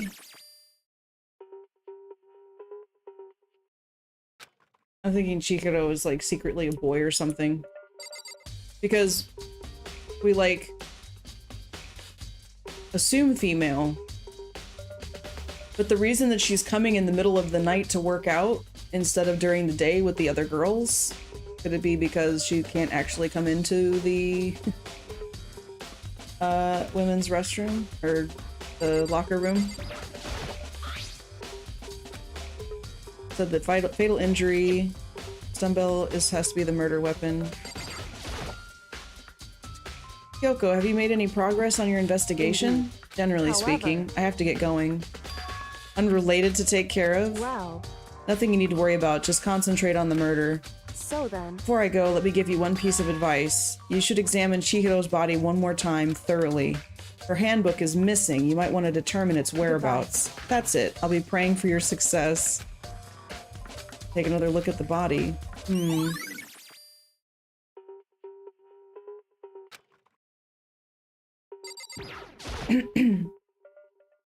Examine the body one more time. I know she said thoroughly, but I have my limits. Let's see. Bandwidth looks like some kind of rope instead of scissors, like it should be. Rope was used to prop her up in a kind of crucifix position. Huh? This rope has a plug?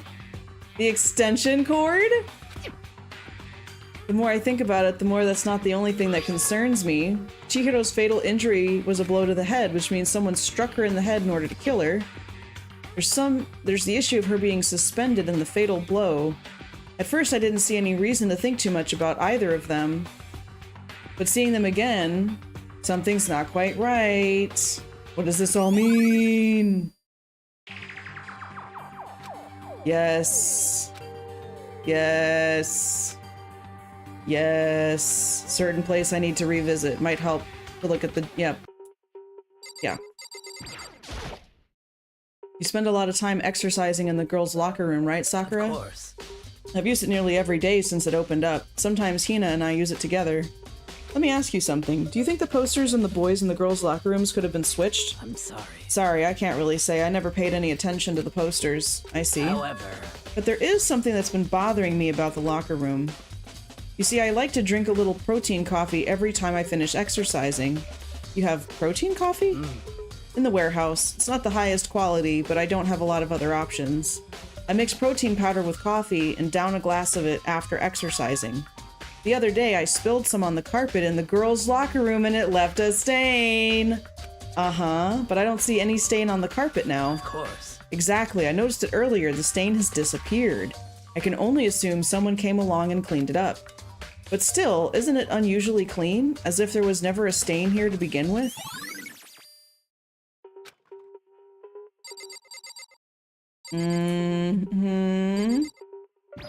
Wonder if I can talk to Hina about the posters. Dude had a real complex about being weak. You heard Chihiro talk about it, right?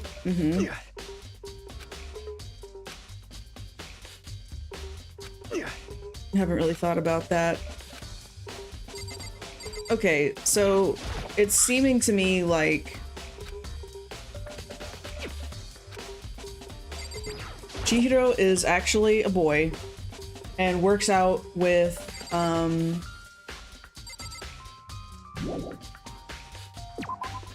guess works out with Byakuya in the middle of the night.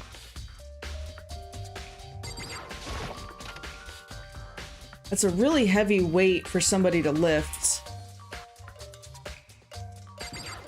Can we say that this is coffee now? There's a strange Okay, never mind.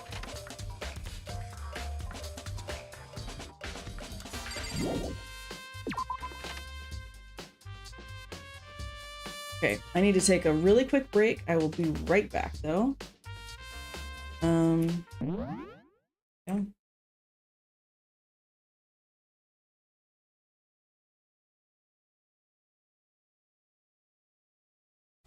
See, a lot of people like to complain about fighting against the LYB, but you can't deny that it feels so good to take one of them down when you do. It's like fighting that boss in Dark Souls that you get stuck on, and then you finally beat him, and it's like, like it's a tough fight. You earn it. You have to earn it. But the payoff is even better. You just have to stick it out.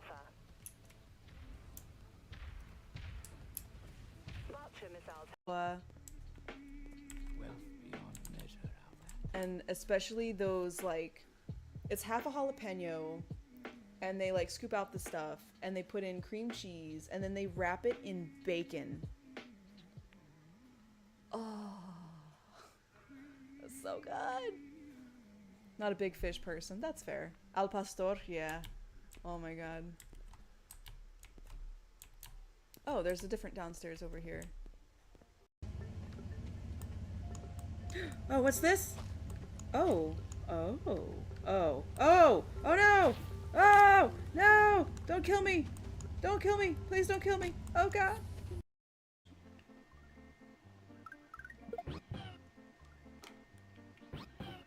Yoshi, you ate my star!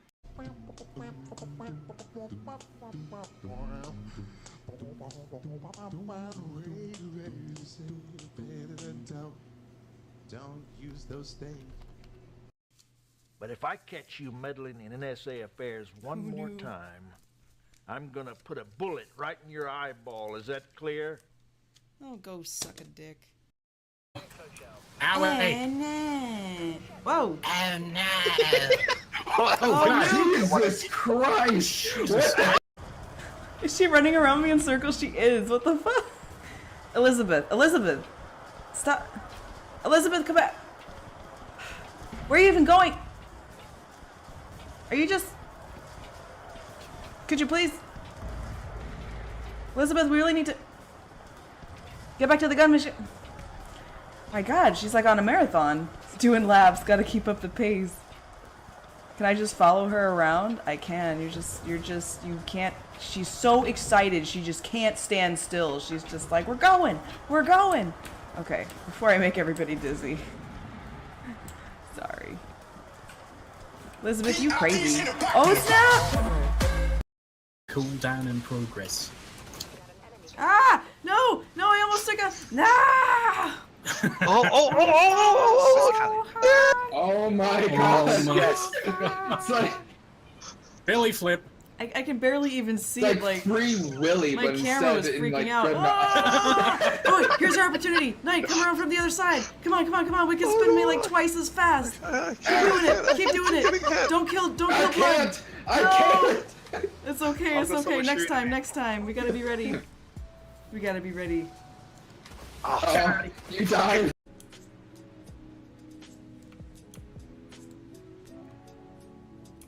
That was a lot of damage.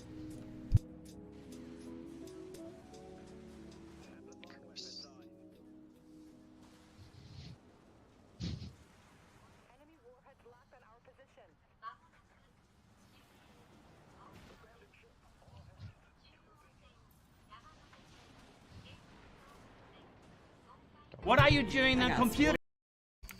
I wouldn't want anything to... Oh no, it's a bomb! Ah! Oh no! Oh no!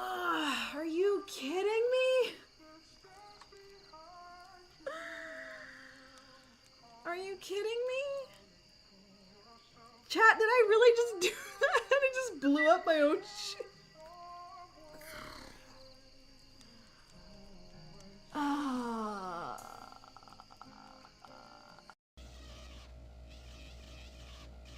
Try to move a little faster this time. Okay, game. I get it. Sorry. Come, Callie, don't be Derek.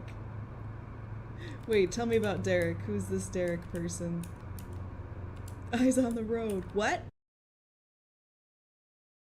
Okay, we back. Sure, I silence my phone. There we go. So, library.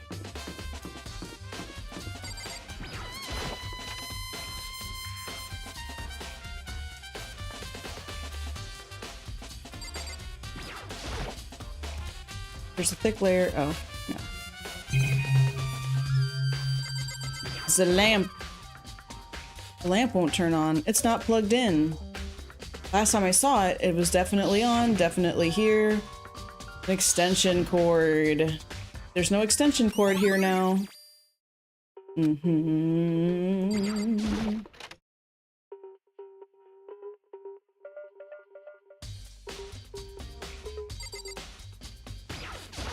No, not that.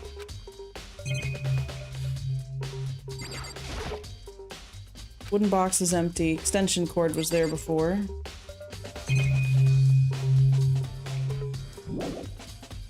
Well, no, hold on. Just in case we have to do things in a specific order for it to count. Byakuya took the case file. Yeah.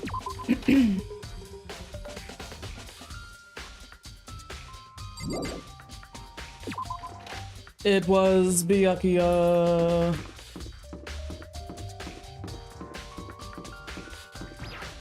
I already know. Oh, I should also talk to Hina again. Because she was the other one that worked out regularly, and she might know if the posters were switched. She might be able to give testimony.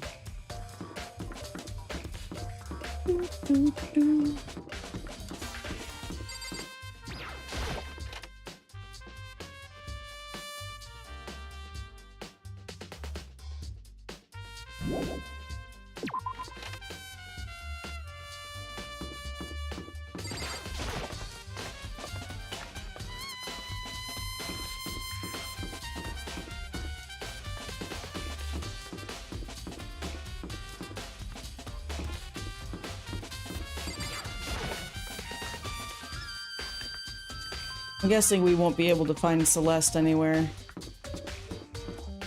Hina? Oh, man, what's caught in my throat? I've been coughing all this time. Warehouse?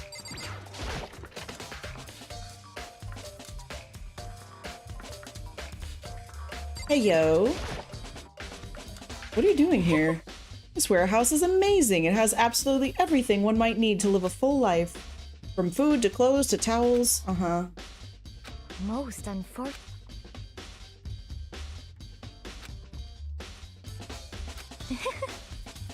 I will tell you and only you.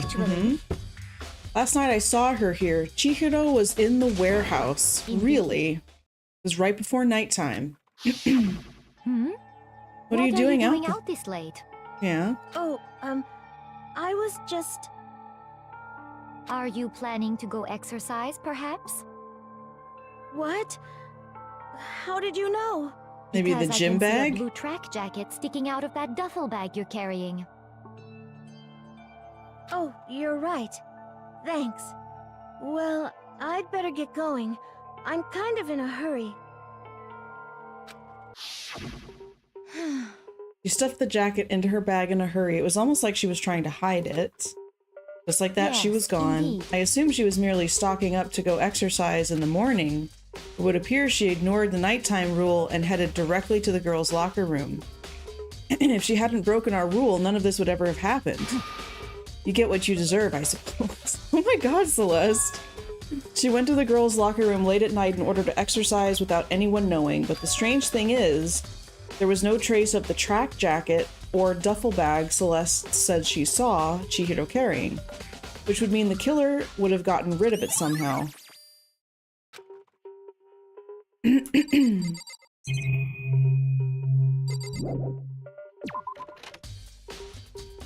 Actually, what if they didn't?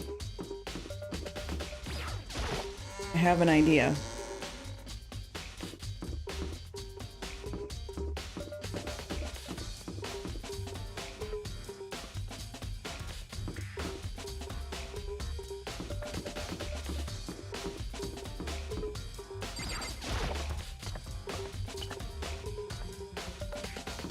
Oh, always just go right past it. Just ready to zoom. Get the zoomies. I want to know this. Could there be any one of these lockers? No, I can't look at any one of them. I was wondering if it was just like stuffed into a locker. Also, we did not go to the pool, which is doubtful. Like there's this mysterious locker over here. Maybe there's some kind of clue. Okay. Well, thank you for the hydrate, Chibi. And I'm not seeing anything.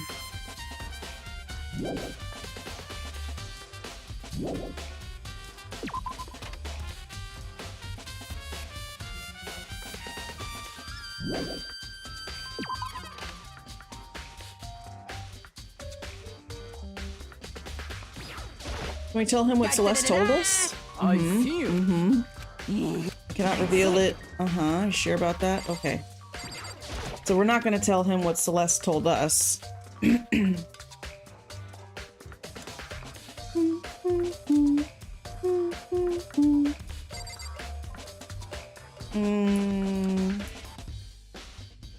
thought somebody else used to be in the locker room. Well, whatever.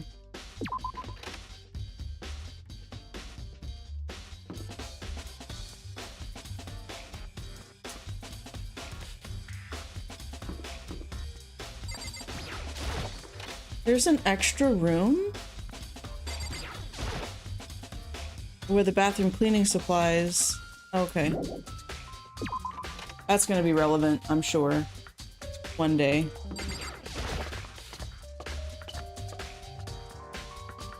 Okay, so Chihiro was actually murdered in the boys' locker room because Chihiro is secretly a boy, or something to that effect. It's unclear what the full situation is.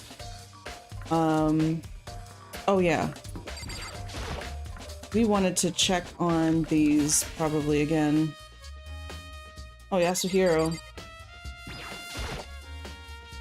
Mailbox inside those handbooks.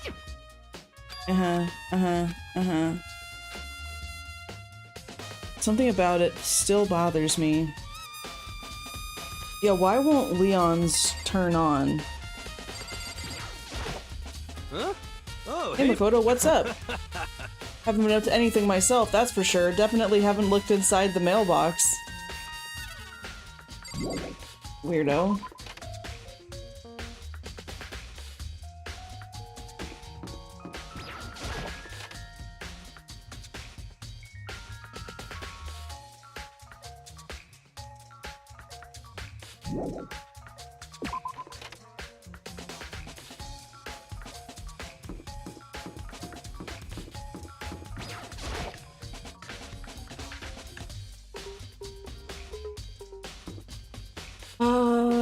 The dining hall.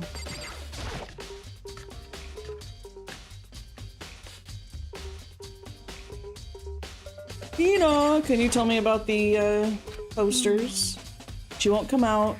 She keeps mumbling something about genocide, Jack. I left her there. You left her? My head was getting swimmy and hungry. Okay. Toko's not exactly pleasant, but I'm still worried about her. What are you eating? A donut, of course. There's two things I'm sure God created, outer space and donuts. I bet Chihiro would have liked to eat more donuts. Maybe that was her one big regret. I should have tried to spend more time with her. Who did she spend time with?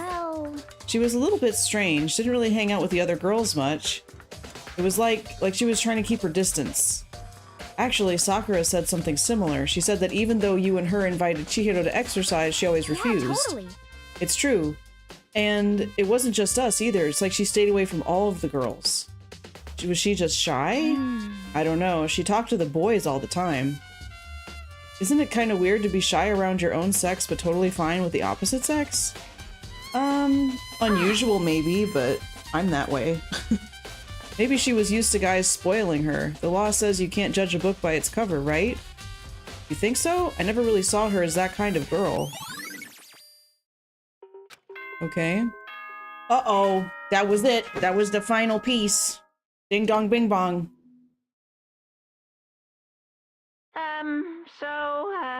I'm getting tired of waiting. Shall we just plunge right in? It's the moment you've all been waiting for! The class trial! You remember where to meet, right? Please go through the red door on the first floor of the school. See you soon! Begin the class trial, or it's about to begin? Let's do this. Should we save? Is it F2? No. F1.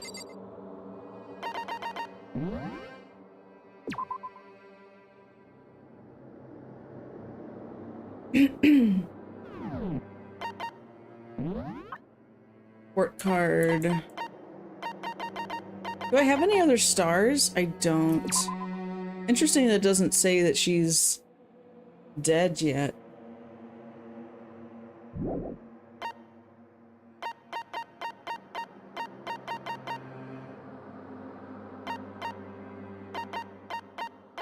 I wanted to check. Yeah, I have an ability with Mondo. And then max SP. Max SP. That's it? There's not even an ability? Maybe you have to get even closer. How about Sakura? Max XP. Well, you know what? Now that Chihiro's dead... Well, okay, let's do the class trial first. First things first, and then let's check and see what if she could have given any abilities.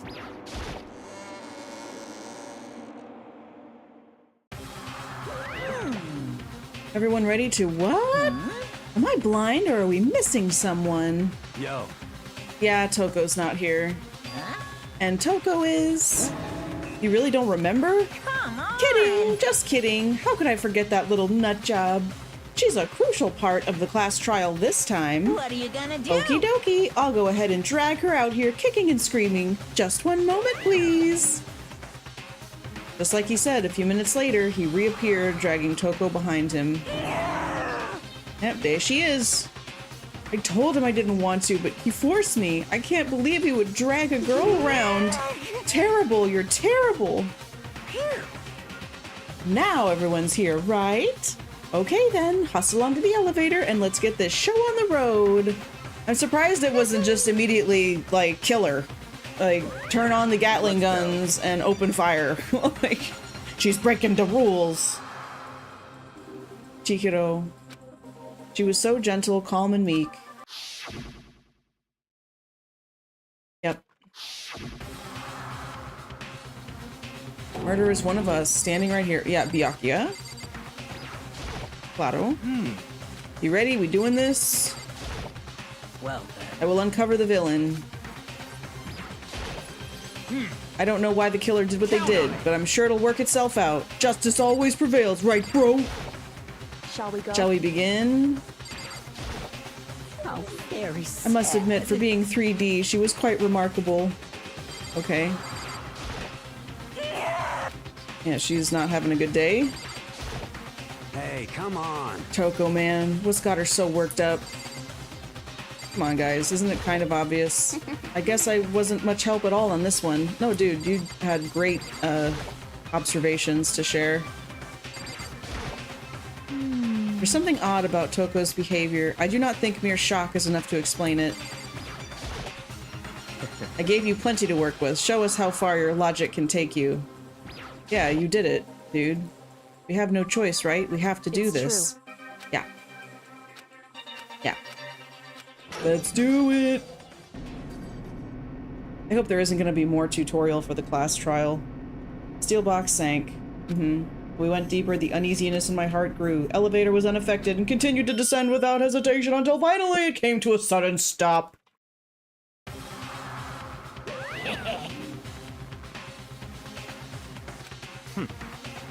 Redecorated? Very nice.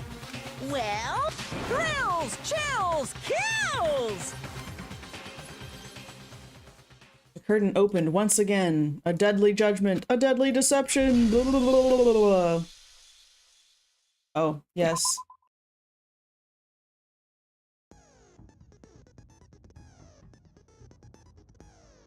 Bizarre class trial begins again. Why is the ticker tape so weird? I updated my graphics card and changed some other things, like turned off VSync and whatever, but it just did not. Didn't seem to matter. Alright. Time of death, 2 a.m. Body was discovered in the girls' locker room on the second floor. Cause of death was a blow to the head with a blunt object, killed instantly. Although Chihiro wanted to get stronger, she declined several invitations from Sakura and Hina, may have used the locker room late at night to avoid them. Despite this, Chihiro had stated she desired help with her efforts. She may have been meeting someone in the locker room the night she was murdered. Dumbbell had a significant amount of blood on it. Chihiro told anyone willing to listen that she wanted to get stronger. Some assume that due to her inferiority complex about being weak, she admired strength more than anything else. To unlock a locker room, you need to swipe your e-handbook over the card reader. You need a male student's handbook for the boys and a female for the girls. It's not possible for two people to enter at the same time. Additionally, lending someone your handbook is a violation. The handbook of each student that has died is placed in the mailbox. One of the handbooks found in the main hall had been broken, which is apparently a rare occurrence. Junko and Sayaka's handbooks both seem to still work, so it is assumed that the broken one is Leon's. However, Monokuma claims it's very unlikely that Leon's handbook would have broken. So, could it be that this broken e-handbook is actually Chihiro's? And Leon's is stashed away somewhere in someone's room, perhaps Byakuya's. So, because otherwise, if we could get a hold of Chihiro's e-handbook and turn it on, it would probably reveal that the sex is in fact male and not female, which is why she would only have access to the males, the boys' locker room. Genocide Jack. They were killed in the same way, mounted to a nearby wall. Bloodlust was written on the scene of the crime. Profiling indicates the killer is likely a student suffering from split personality. Hina's account consciously kept her distance from other girls at the school, even from the beginning. Meanwhile, it had been noticed that she got along remarkably well with her male classmates. Carpet in the boys' locker room was found with a blackish stain. Blood was found on the poster in the girls' locker room. The poster featured a big-breasted supermodel popular among young boys. Meanwhile, the poster in the boys' locker room was for a boy band popular with teenage girls. Chihiro's handbook was not found on her corpse and has apparently gone missing. Status of the dead body had been suspended. Her hands had been bound with some kind of rope. Her fatal injury was a blow to the head. Sakura mentioned that she was responsible for a coffee stain on the girls' locker room floor. However, the stain had since been inexplicably scrubbed away. Library desk lamp. Byakuya was known to use this lamp often. However, the extension cord had gone missing at some point and the lamp's cord couldn't quite reach the outlet. On the night of the murder, right before nighttime, Chihiro was spotted leaving the warehouse. It seems she was stuffing some blue exercise clothes into a duffel bag. Presumably, she was on her way to exercise, but the clothes were not found at the crime scene. Whoops. There's more to that, isn't there? Celeste had not told anyone other than Makoto about this encounter. Alrighty. Set skills. Reduces your aim speed, effective during the non-stop debate and Hangman's Gambit. That's really helpful, I think. Increases damage to the opponent when a statement is destroyed. Effective during bullet time. Costs 3. Can I have more than one thing equipped? Or will it be only one or the other? Okay, cool. Finish preparations. Class trial. Byakuya's going down. Let's begin with a basic explanation of the class trial. So, your votes will determine the results. If you can figure out who done it, then only they will receive punishment. But if you pick the wrong one, then I'll punish everyone besides the blackened, and the one that deceived everyone else will graduate.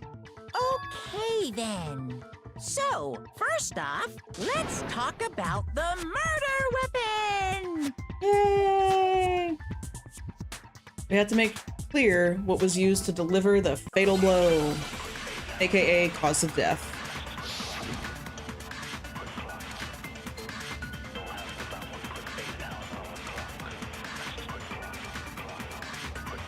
Chihiro's fatal injury. It appears it was a head wound.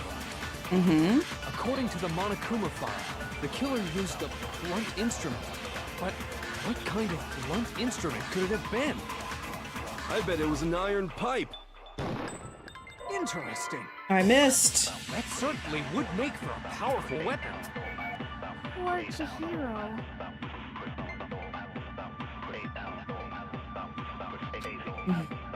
Chihiro's fatal injury. I forgot how to skip It stuff. appears it was a head wound. According to the Monokuma file, the killer used a blunt instrument. But what kind of blunt instrument could it have been? I bet it was an iron pipe. No, that's wrong.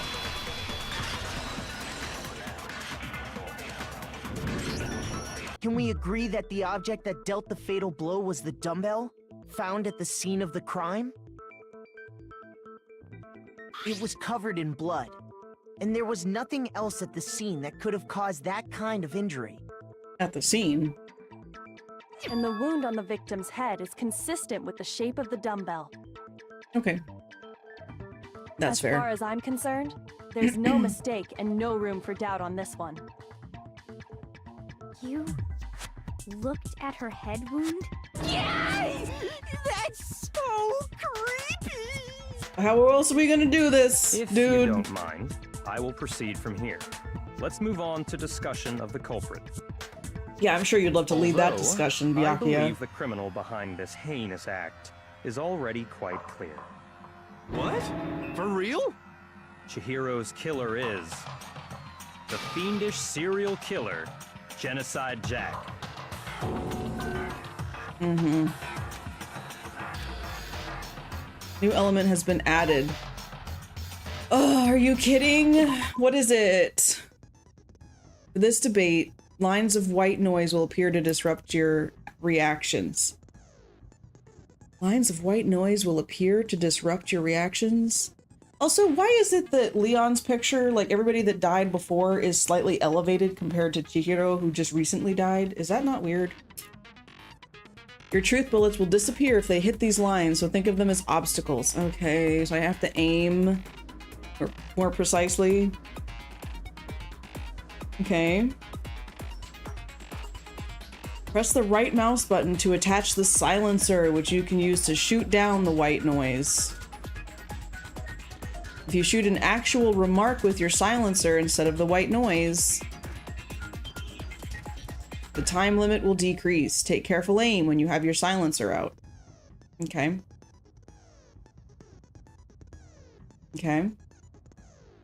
If your action difficulty is set to gentle, white noise won't appear at all. I don't think it's set to gentle. I think it's just like standard. You can forget about the silencer and just focus on the situation in front of you. Who's narrating, actually? Good luck, have fun. Who's narrating this? Wait a minute. Hold the phone. Any voice we've seen thus far has been an actual person or internal head thoughts. So who's narrating? Culprit is Genocide Jack. I'm sure. Case closed, as far as I'm concerned. But that's impossible. Why? What makes it impossible? Well, I mean, come on. There's just no proof for it. No, that's wrong. There's no proof. I might know one reason he could be involved. What? I found this file while I was looking around the archive in the library. Well, we didn't find it. It was shoved into our hands file the police put together about the Genocide Jack case. by a certain somebody leading the investigation. What? That's kind of weird as shit, isn't it?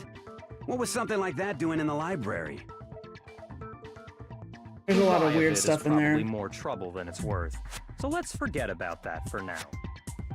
Such a jerk, Byakuya. More importantly, it outlines all the specifics of every Genocide Jack case in exceeding detail. According to the file, there appear to be two defining characteristics in every Genocide Jack case. The first is that a bloody message is found written at the scene of every murder. Oh, that's right. Boob lust. No. It's actually bloodlust. But more important is the other characteristic, and it's something that has never been made public. Never made public? What the hell is it? Why don't you tell them, Makoto? Mm-hmm. You're just so clever, just so full of your own self. It has to do with the positioning. I have 2 minutes to decide, huh? I got it! Apparently, in every Genocide Jack case, the killer suspends the body in a certain way. Other than the killer, the only people who know about this are the higher-ups in the police department. And Byakuya. However, Chihiro was most definitely suspended in the same way.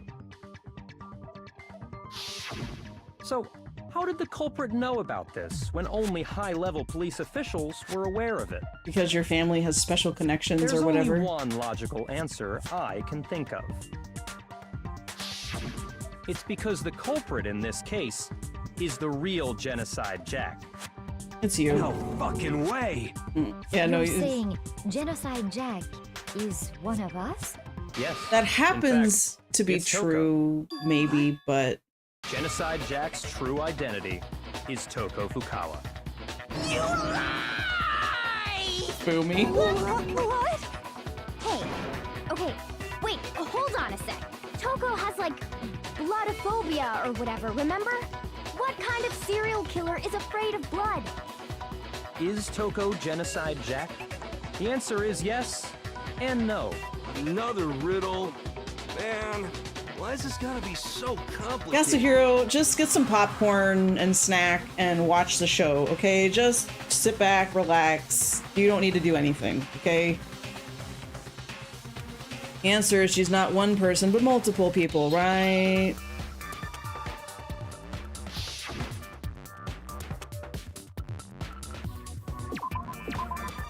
Oh.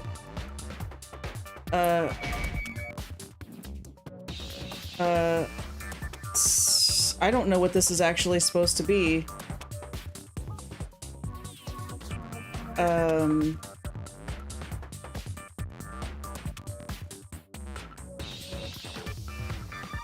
Split personality. Wait a minute. They want me to put schizo? No.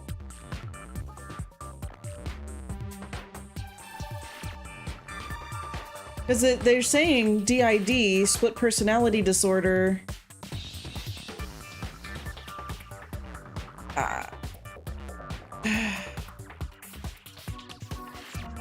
I actually have no clue what this is supposed to spell out right now. It's not R, it's not H. Am I losing any points? Doesn't look like it. What the heck is this supposed to spell out? Oh, nope, okay.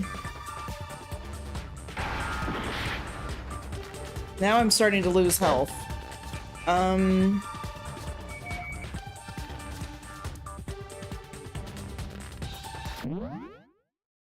If you shoot the wrong letters, you'll take damage. If it reaches 0, you'll fail.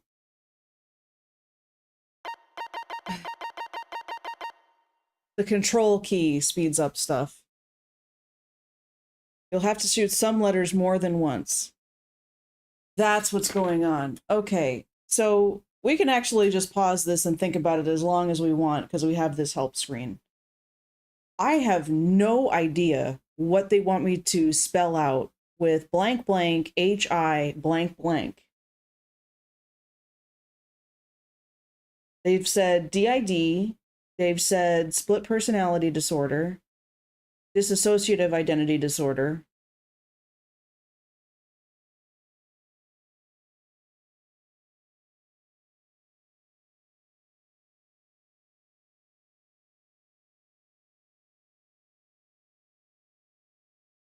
I guess it is supposed to be an S because they keep giving me S's and it doesn't run out my health when I shoot one. So maybe I just need to shoot the S multiple times.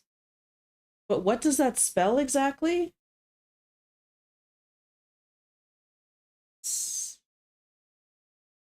Like maybe it's SPH, right? Like sp.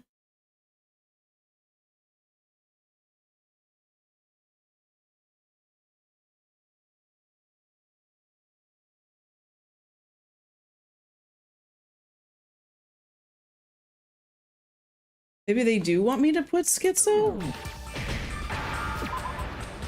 Oh my gosh. No. This doesn't... What do you mean schizo?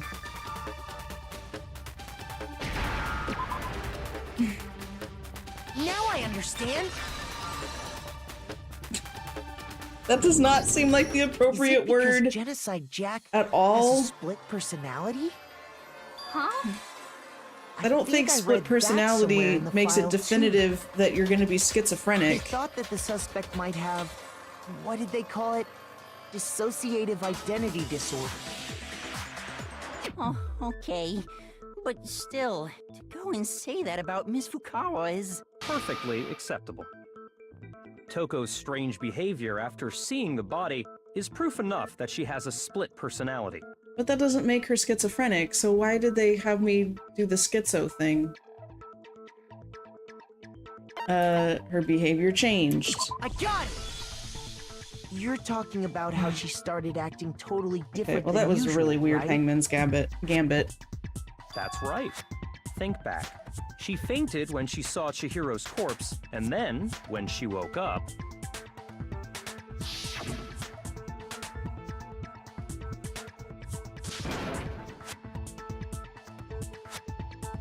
Yep, we were all there just a little while ago. She was acting funny, that's for sure. That melancholy tone. Tonifer's completely disappeared. Don't go assigning adjectives to my tone without permission. Not to mention, once she regained consciousness and saw Chihiro's body again, she was utterly calm. In other words, within her is one personality that can't handle blood, and one that obviously can. So when Toko trapped herself in her room, it's because she was scared of Genocide Jack? Yes. That, I believe. Won't let Genocide Jack have control. The reason she locked herself in her room wasn't to keep other people from getting in. It was to keep her other personality from getting out. What? Toko was afraid. Afraid of the murderous fiend inside of her. Of killing even more people.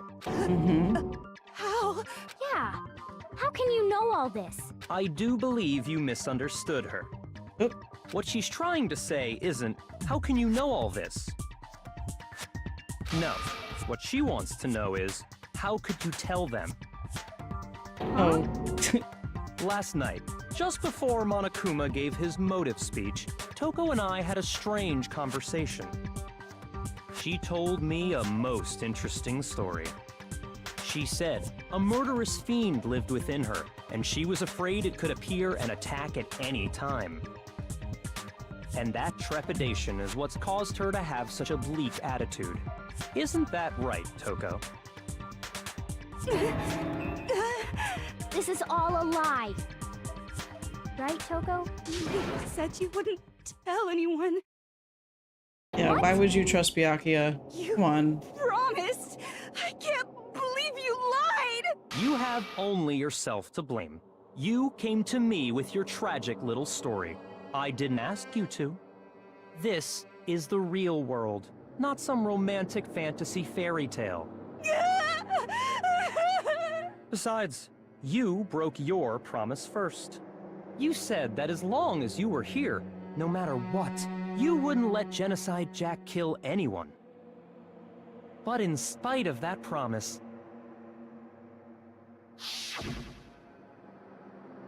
Yeah. We couldn't keep our promise. You said if I kept my promise, you would go out with me. That's So the easily only reason I manipulated. promised. I'm so sorry, honey, but How many times do I have to tell you? I never said that. But you weren't able to do it. You just couldn't resist that rush you got from killing, could you? I tried. I swear I tried. But your efforts were useless.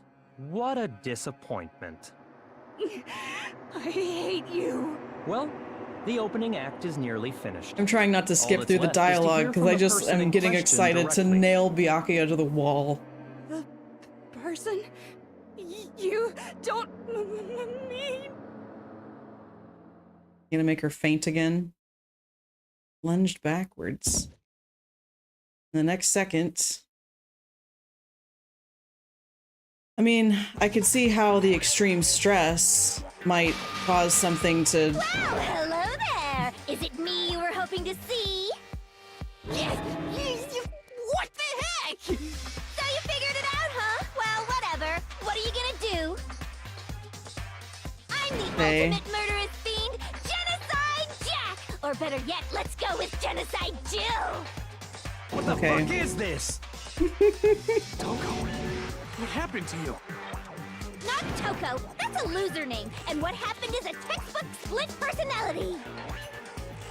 One of them happens to be a serial killer. You should turn a blind eye to one's fault. Pretty sure this isn't exactly how DID works, but okay, here we are. It's a video game, I guess. This one is so different from the one we've come to know. Yes, well, the world is composed of a front and a back, you know. Just like how every inning has a top and a bottom, or how in the depths of every truth lives a little lie. Behind every dark and gloomy Can you put your tongue back in your mouth? That would be really nice.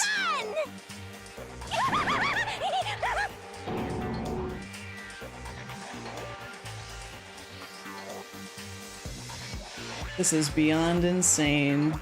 Miss Jack, Jill, can I ask you a question? What's up? Oh, now she's Some of us nice. think you might be the mastermind behind our entire situation. What are your thoughts on that? Honestly, this is kind of brave for I am the Hifumi. mastermind of all masterminds! Just Huh? kidding! Then it's not true? Of course it's not true! How dare you try to link me to that creepazoid? And another thing, the police and government and society in the outside world are totally powerless! I mean, they just let this idiotic, bloodthirsty maniac go buck wild all over town! Sure, I'm a bloodthirsty maniac, but life is pain, right? To live is to hurt other people. It's a necessary evil if you want to survive.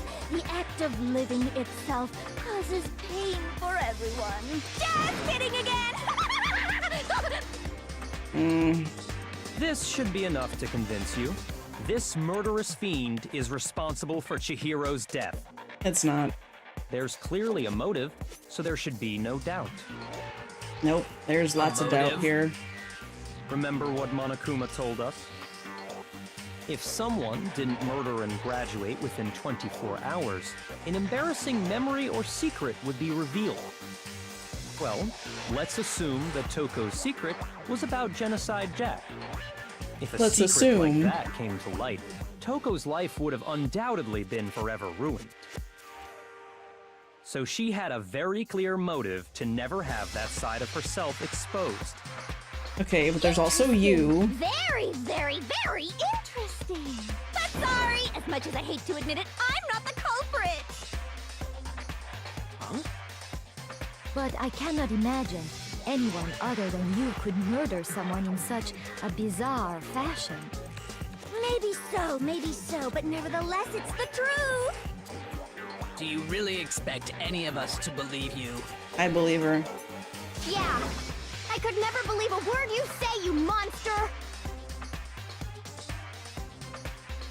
Maybe she's totally right about that, but something's still bothering me.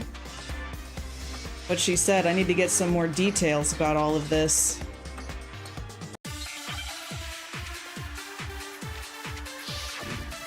Make your argument. Status of the dead body. Yeah. Sorry, but I didn't kill anyone. You say that, but do you really expect any of us to believe it? Perhaps if you had an alibi, that would change things. Oh, an alibi, huh? Now we're talking. When you compare your past murders to this incident, the modus operandi matches completely. Negative. No, that's wrong.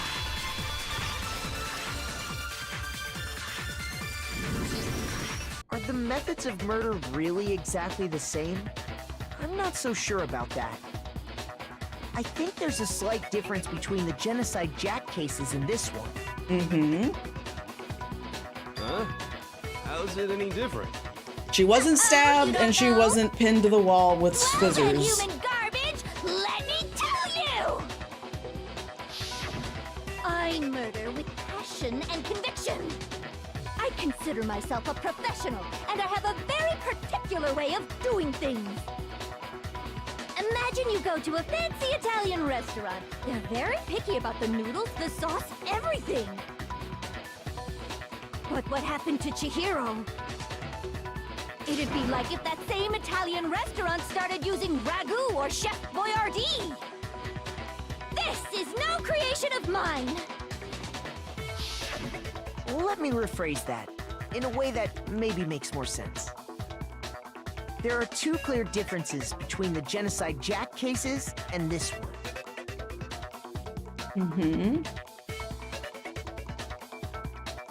Yes, I'm ready. I'm so ready. Look at the neck and stomach. Here you'll see a clear difference. Victim's fatal injury. For one, the cause of death is different. In the Genocide Jack murders, all the victims were killed the same way. According to the case file, they were all apparently killed with a pair of scissors. But Chihiro died from a blow to the head, right? Ah, yes. That is remarkably different from the other murders. Wouldn't it be strange for someone who kills the same way without fail to suddenly change their method? And there's more. One more conflicting detail. That's right! In my recipe of murder, if the bloody message is the tortellini, then the arrangement of the body would be the pesto sauce! Could you please Okay. stop comparing killing people to cooking? So, are you saying the other difference has to do with how the body was arranged? Yes.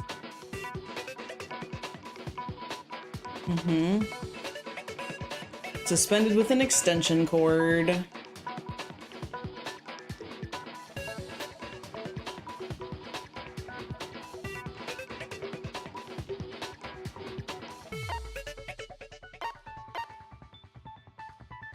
I got it! Do you remember what the killer used to suspend her? They used some kind of rope to hang her up by her wrists. What is your point? What is my Well, point? in all the previous Genocide Jack cases, something else was used to suspend them. Scissors! Specifically, pairs of razor-sharp scissors. And guess what? I used my own specially designed scissors for the murders and the arrangement! Like I said, I'm a professional, so naturally I'm very picky about the tools I use. And you know what else? What? Big Mac said there's two differences, but he's wrong. Okay. Big Mac? Are you referring to me? Listen up, Big Mac. There's actually one more difference. Okay. My word, you really didn't Probably Mac notice? Makoto. Take a look at who the victims were in each Genocide Jack case. There's Men? a pattern there, just waiting to be discovered. They're all men, right? A pattern? Figure that out, and it'll be plain as death why I couldn't have possibly killed that little lolly girl. Probably because they're all men, right?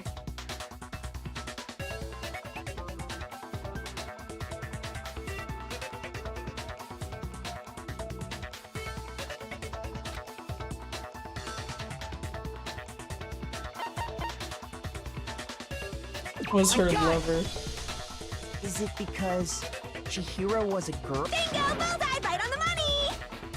But Chihiro wasn't a girl. About? In all the Genocide Jack cases, all the victims had something in common.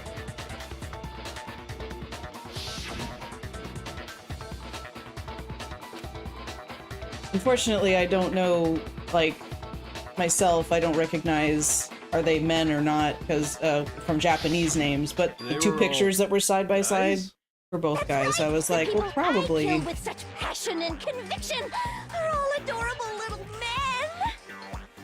I can't believe I said it. I'm so embarrassed. Okay. What the hell is wrong with you? I can't help it. I'm just a full-throttle boy-on-boy fangirl, and the movie side of me just hates it. But now I'm on the fast track to becoming a full-fledged fan madam! So, since Chihiro was a girl and not an adorable little man, you wouldn't kill her? Would an Italian About chef that. suddenly start making ramen just because they're both noodles? Don't be stupid. I have too much passion and conviction to cross that line. That's the absolute reality of the one and only. We get it. You've clearly explained your hobby and your philosophy. But that's not all there is to it. It's a different matter entirely, when you're forced to kill in order to survive. Quiet, lowly cur! Lowly cur? I would never kill for a reason as petty as mere survival. And if by some fluke I did kill to survive, why would I bother with the message and arrangement? It'd make me the obvious suspect! That does make some amount of sense. Plus, whatever reason I have for killing, I would never leave out my prized scissors. Yeah. Who would go out of their way to use a big, stupid, heavy dumbbell? Maybe you used the dumbbell because you couldn't find any scissors in No, the school. girl's sewing kit, you guys.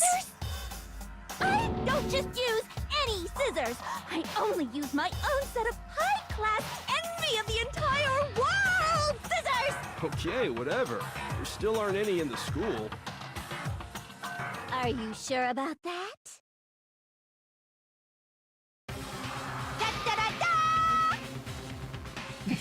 Okay. She's fully equipped. Weird flex, That's but right, okay. So I can kill anywhere, anytime. Why would I resort to dumbbells or rope when I have my trusty scissors by my side? Go ahead, tell me I'm wrong. You can't, can you? Gutter dogs, all of you. Not to mention, I have no clue how to tie a good knot. So rope's totally out of the question anyway. When all you do is cut, how can you use rope, I right? have no idea what's going on anymore. Could such a heinous villain really be innocent? Of this crime, yes. But Other crimes? the body really was suspended, right? And nobody but the police knew about that. No, Byakuya knew. Yeah. Byakuya was the one who pointed it That's why out. we figured it had to be the real deal, and not some copycat killer or whatever. There is one person. Mm-hmm. Super obvious. Oh. It was you, Mr. Here's Sweaty my Pants. Byakuya, it's possible you could have found out, isn't it? You'd have no problem gaining access to classified government documents or internal police records. Plus, In this you'd land of already looked fantasy. through the Genocide Jack file before this all happened, hadn't you? Are you saying Mr. Togami did it? Then the reason he pushed the theory of Genocide Jack being the killer so hard was because he wanted to pin the crime on her. So, he rearranged the scene to disguise it and make it look like I put my stamp on it. The adorable glasses man was behind it all. Oh, I'm on fire! Well, Byakuya, what's your response? Why do I feel like the punishment is actually allowing So Genocide Jack to kill Byakuya Then I with must no ask, punishment? When would you say I began acting suspicious? Surely you must have an answer. As soon as we had access to the library, bro. Looking back and thinking about it now, the way you were acting right before we discovered the body was a little strange.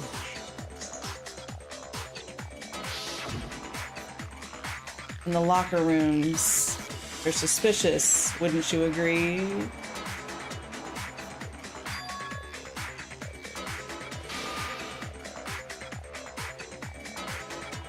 Let's start with the girls' locker room. Yeah, suddenly you wanted to lead the investigation. You wanted to go to the girls' locker room right away, right? But since you're a guy... I should have naturally thought of the boys' locker room first.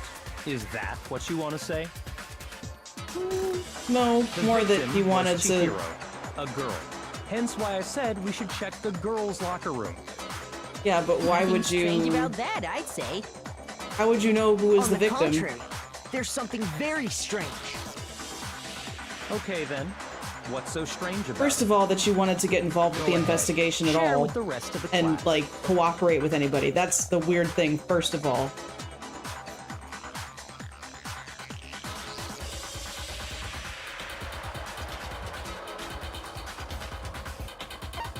What is it?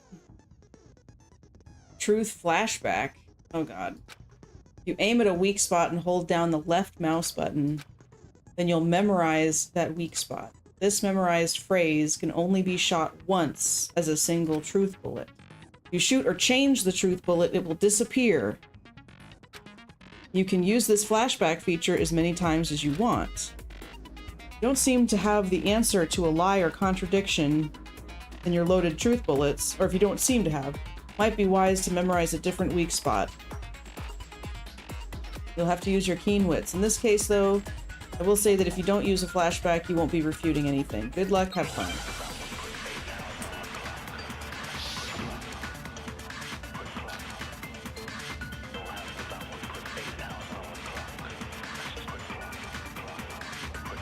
So, you said Byakuya was acting kind of weird before we found the body. But he was acting weird... how? If you're presented with the opportunity to check out the girls' locker room, You absolutely take it! That's a natural reaction for any guy! The victim was Chihiro, who was a girl. So of course I would suggest we check the girls' locker room first. There was no time for pointless distractions. What's so strange about— I wish you'd taken me with you.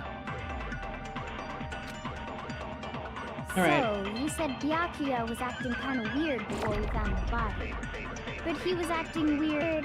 If you're presented with the opportunity, That's a natural... The victim was Chihiro. So of course I would suggest We check the girls' locker room first.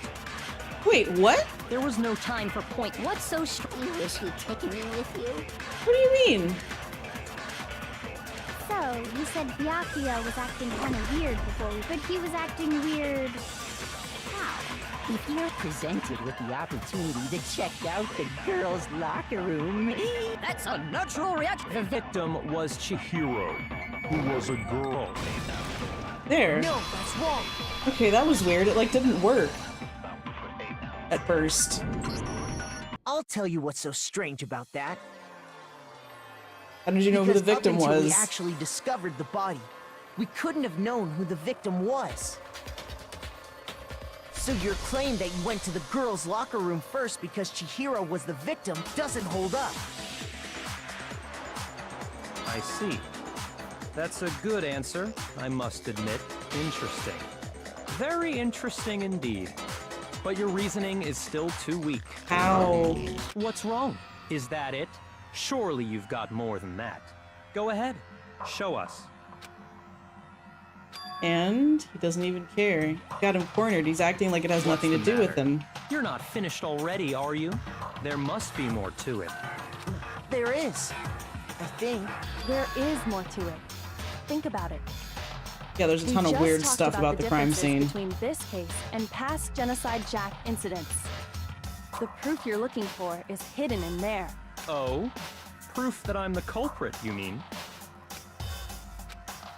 Difference. Could it be? Or what could it be?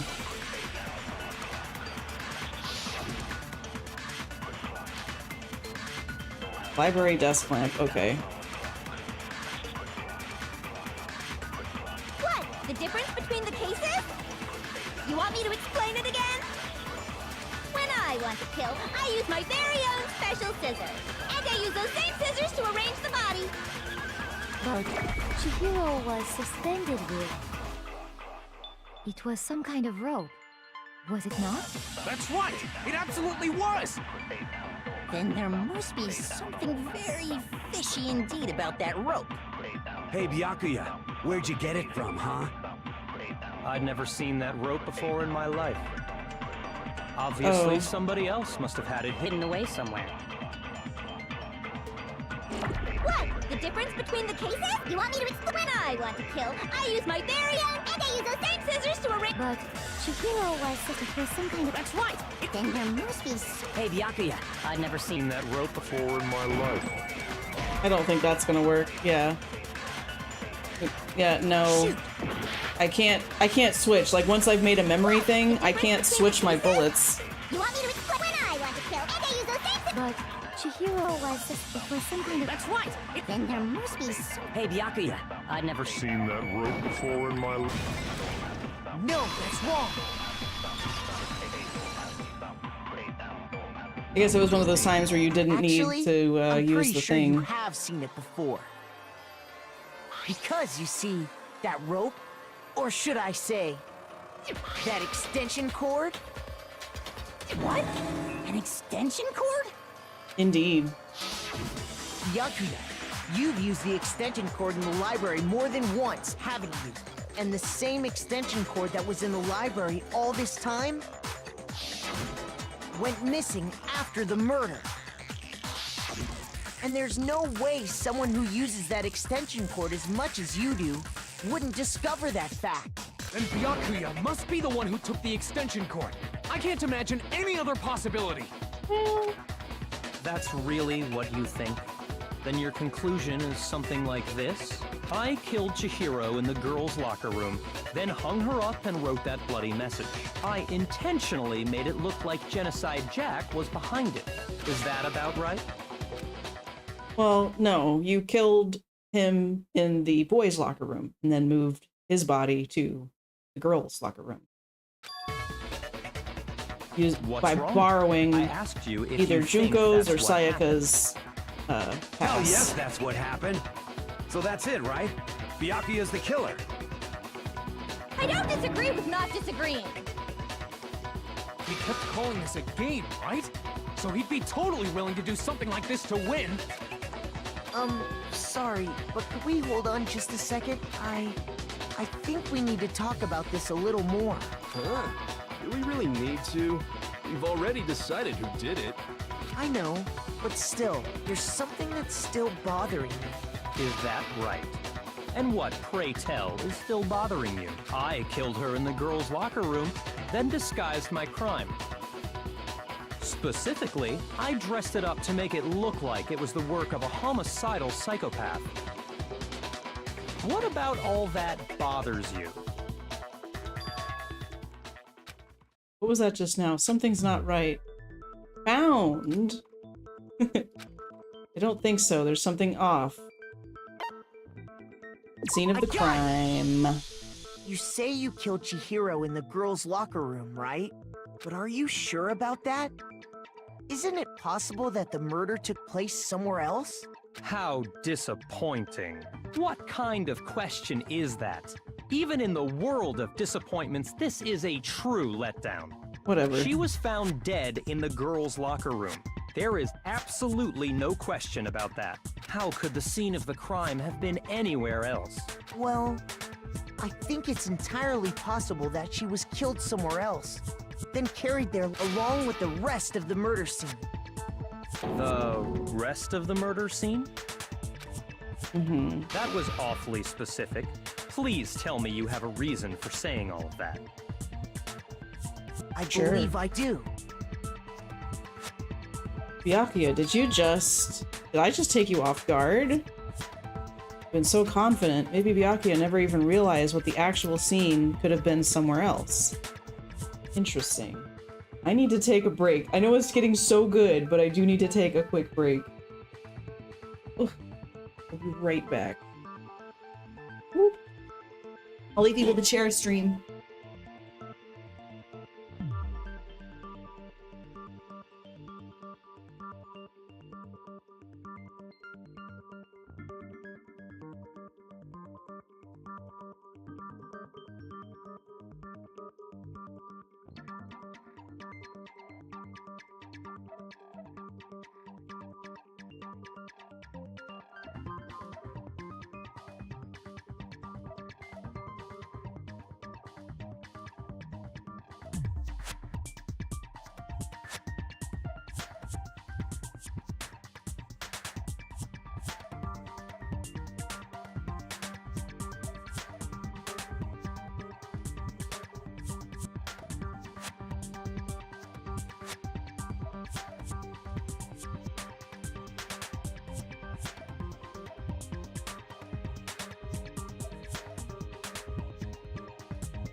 Never even realized the actual scene of the crime could have been somewhere else.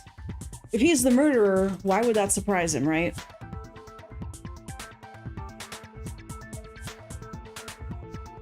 Hey! Don't just move on without permission! What do you mean she was killed somewhere else? Come on, Makoto. If there's any chance the murder took place somewhere else, let's see the proof.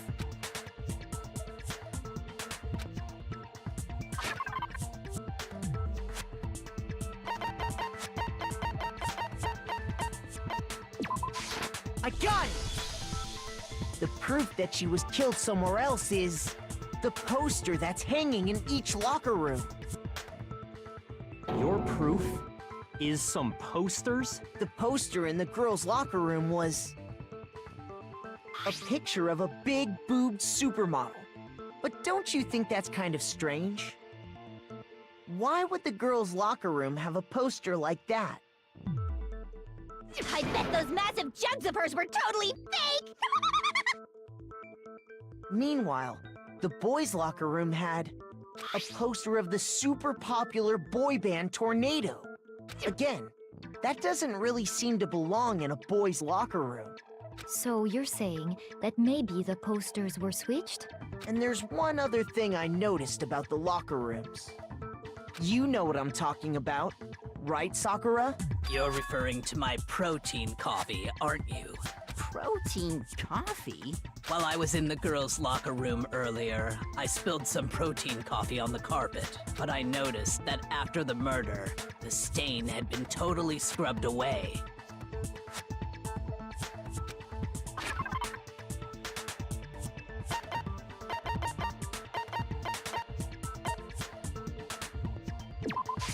I got it!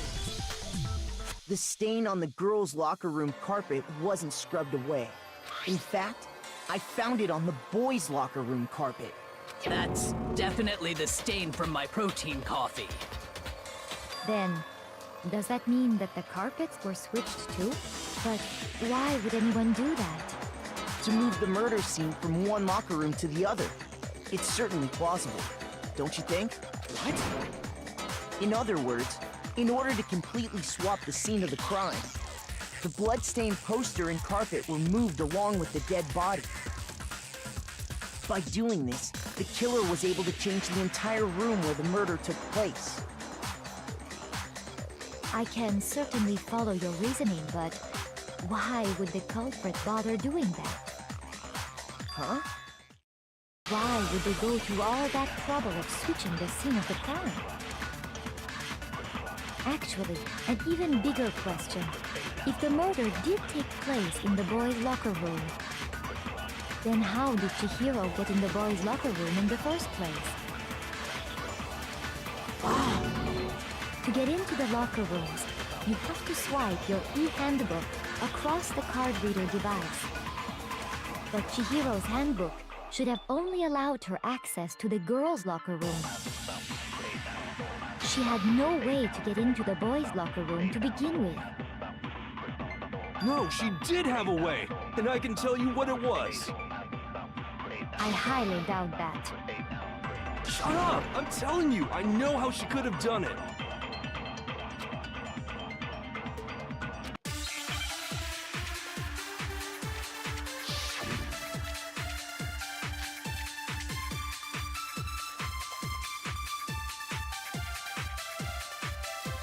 Is it really possible? Could Chihiro really have gotten into the boys' locker room somehow? Ah! I've got it! She must have hacked her e-handbook! She was the ultimate programmer, after all. I'm sure that would have been no problem for her.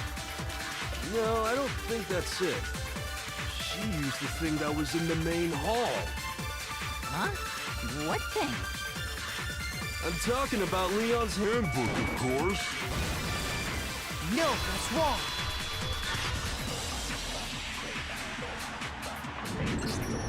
No, I don't think Chihiro used Leon's handbook. Why not? Because Leon's handbook was broken. Oh. Well, then, yeah, I guess that'd be pretty impossible, huh? I am struck silent by how quickly you gave up. Plus, isn't there a regulation against using someone else's handbook? Actually, the rule states that loaning your handbook is prohibited. It says nothing about borrowing one. In other words, you could borrow a dead person's handbook all you want, and you'd be safe. Yup, yup, yup! Hit the nail square on the noggin! Of course, if it were broken, that wouldn't make any sense anyway. So then, she must have hacked hers, like I said. She used her ultimate programmer skills and... Psst! You can't fix an e-handbook! The instant you open one up, a security buzzer starts blaring! So, if she didn't use Leon's handbook, and she didn't modify her own handbook... Maybe Mr. Naegi's initial assumption is just... wrong? It seems like there's no way she could have got into the boys' locker room. So I guess so. Okay then, I vote for Byakuya!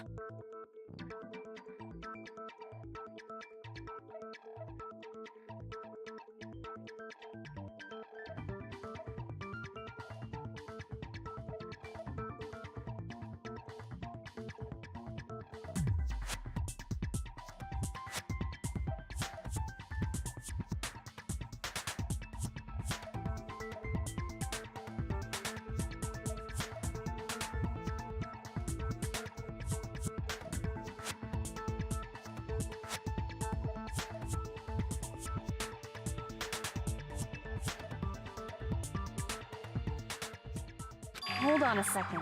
I agree with you, though. I think you're on the right track. What the? You finally decide to open your mouth and that's what you've got to say? There's no way she could get in the boys' locker room, right? So... Why are you so sure she couldn't get in? There's still one other way she could have gained access. What? What are you talking about? What other way is there? Well, to explain that, why don't we take a little break from the trial? I'd like you all to come see something. Wait! Just what do you think you're doing? Don't worry. This'll make the whole trial more exciting. I'm sure that thought must please you. Huh? It'll make things more exciting? Well, all right then. I declare an official class trial recess. Huh? For real? Now then, what is it you want to show us? It better not be boring or I'll be very unhappy. Oh, I have no doubt it'll meet your lofty expectations. So, shall we go?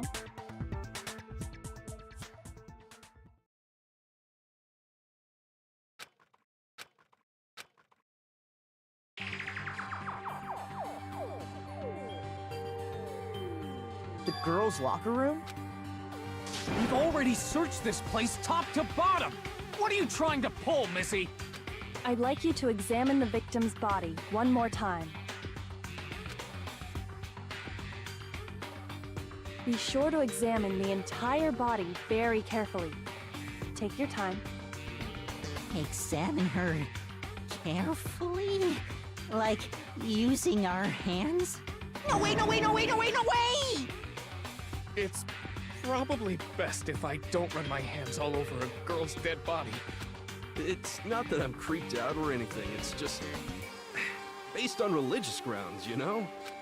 Very well. I'll do it. But you're a girl. You shouldn't have to touch a dead body. Just let one of the boys do it. No, it's okay. I think Chihiro would rather have a girl examine her. So just... Sakura. What is this? Some kind of secret girl-on-girl action? Is that what you two are about? That's not it at all. Stop screwing around. Okay, here I go. I'm sorry, Chihiro. Please excuse the intrusion. Be sure to check her entire body, and I believe we will solve this particular mystery.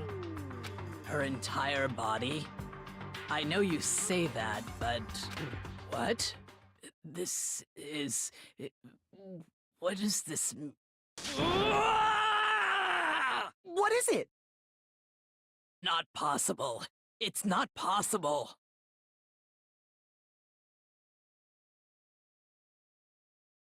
This girl is what? Is a boy! Ah, I see. So she was actually a he. Interesting. Thank you for confirming this fact. What? You're joking, right? I wouldn't joke about this. Then it's really true? Chihiro was a guy? Oh, what? You guys didn't know? Heck, I knew that right off the bat. Chihiro Fujisaki was totally a guy.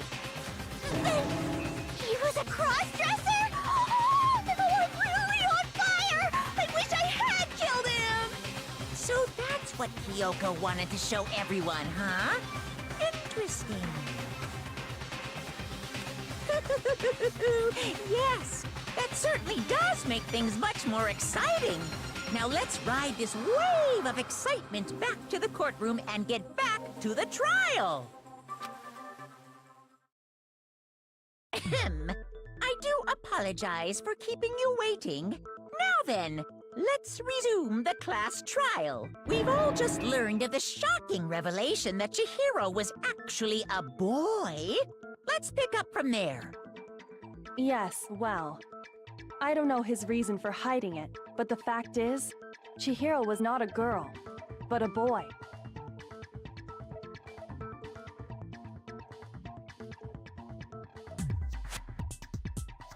And because the victim was male, he would have had no problem gaining access to the boys' locker room. Assuming his handbook did, in fact, list his gender as male, then yes, that would be true.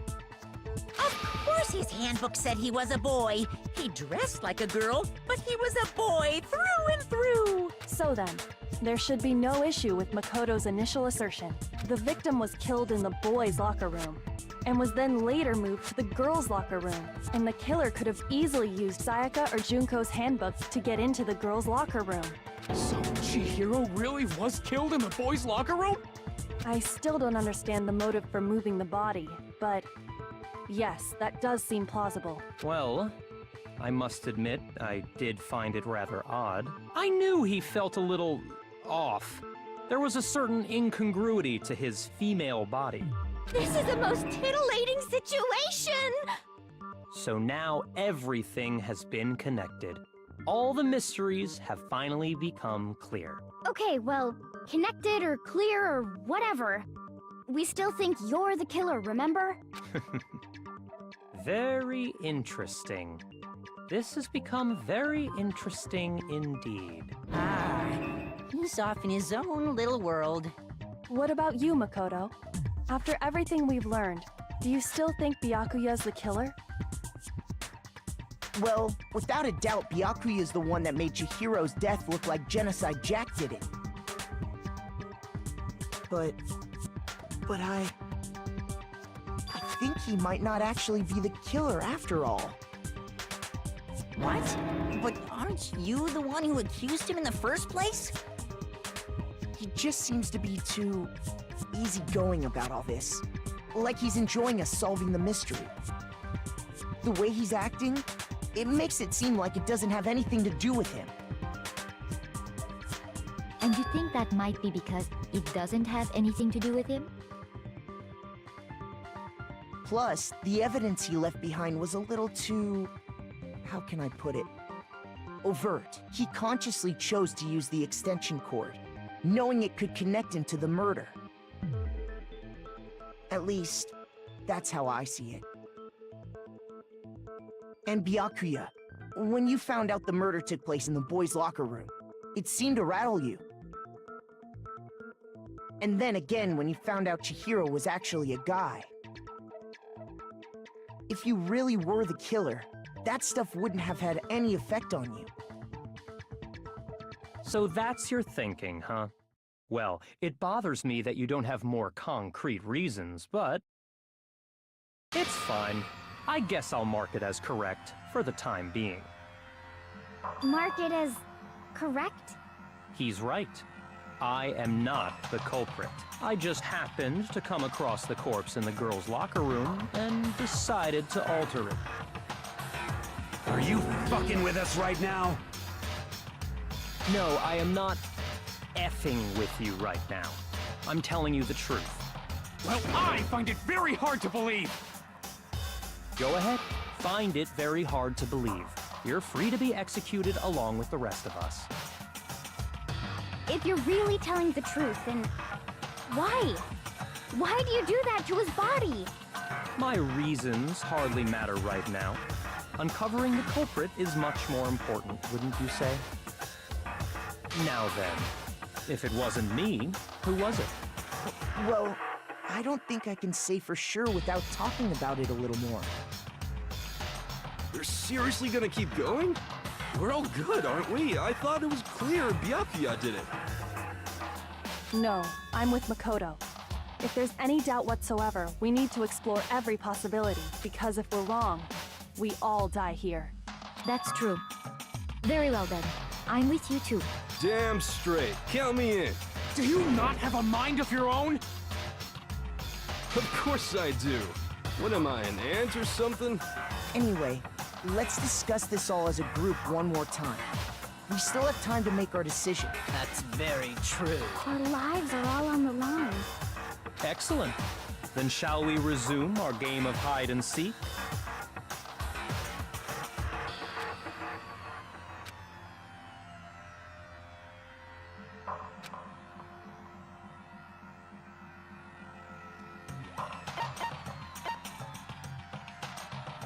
I got it!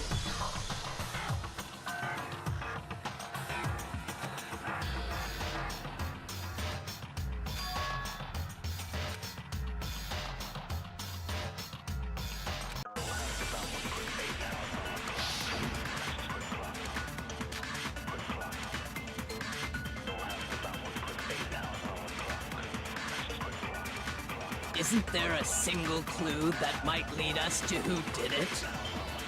Well, clues are one thing, but did nobody get a look at the killer?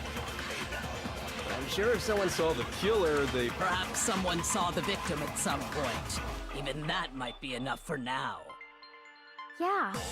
All we need right now is any kind of new info. It's over. You want to know who saw the killer.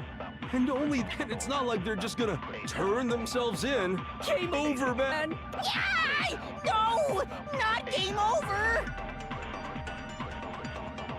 Isn't there a single clue that might lead us to who did it? Shoot!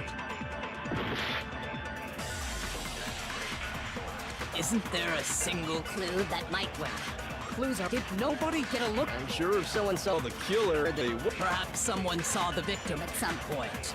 Even that might be enough for now. Yeah.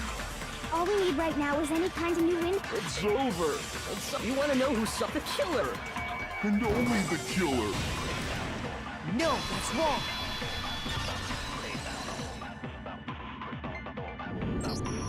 I believe someone else did see the victim before he was murdered. What do you think, Celeste? Now that you mention it, yes. I did see him. Huh? Really?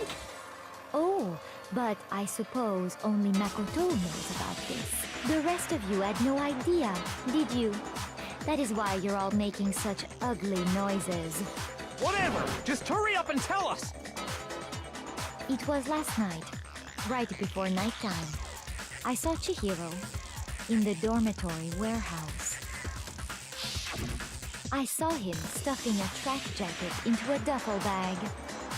And then, I assume, he headed off to exercise.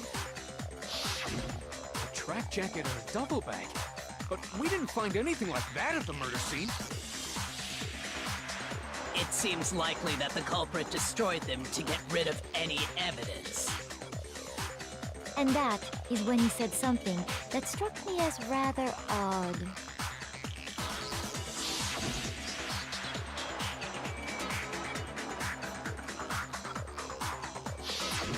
Chihiro told me he was in a hurry.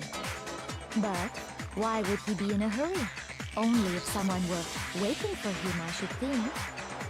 So, Mr. Fujisaki was on his way to meet with someone, and then they were going to work out together? But Hina and I had invited him to exercise with us plenty of times, and he always declined. Probably because he was afraid you'd find out the secret he was hiding, right? Which means that conversely, he must have trusted whoever he was meeting with very much. Enough so that he was willing to risk his secret being revealed. What a marvelous friendship! The point is, whoever he met up with is the culprit, right? So we just gotta figure out who it was. But knowing what we know, I can't even guess. No. You already have what you need to make the connection. Huh? You know who the killer is. Seriously? Who is it? Who's the killer?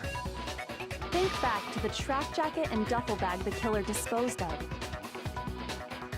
Focus on the details of these items, and it should become obvious who was waiting for him.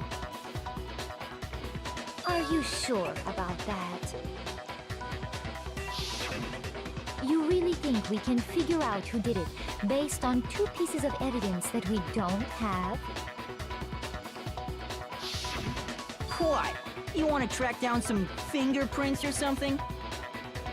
Even if we had the equipment for that, we wouldn't know how to use it. As was noted, the evidence is already gone. There's nothing to get fingerprints from. Maybe, but we can make certain inferences if we just take the time to talk it out. Easy for you to say. But fine. Celeste, did you notice anything special about the bag or jacket? The bag was just a normal duffel bag from the warehouse. All the bags in there are the same, so I can't imagine what would make that one special. Well, if I remember right, there was a decent variety of tracksuits to choose from. Do you think there might be some connection between the culprit and Chihiro's jacket? Perhaps. Let's explore that and talk a bit more about the jacket he took.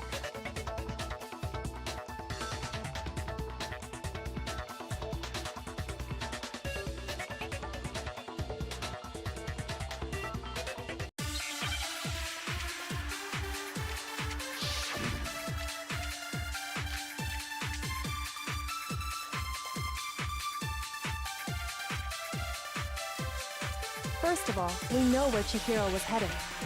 He was on his way to go exercise. So next we have to ask, why did he choose the specific tracksuit that he did? What do you mean, the specific tracksuit? I got it! He picked that tracksuit because it matched the one the culprit was wearing. So, what you're saying is, the killer was wearing the same blue tracksuit as him? My tracksuit is black. I don't even have a tracksuit. 'Cause exercising sucks. I have a white tracksuit personally. I got it from the warehouse, if you must know. Did any of that really help us get any closer to figuring out who the culprit is? No way. Not a chance. You heard him, right? What he just said without even realizing it?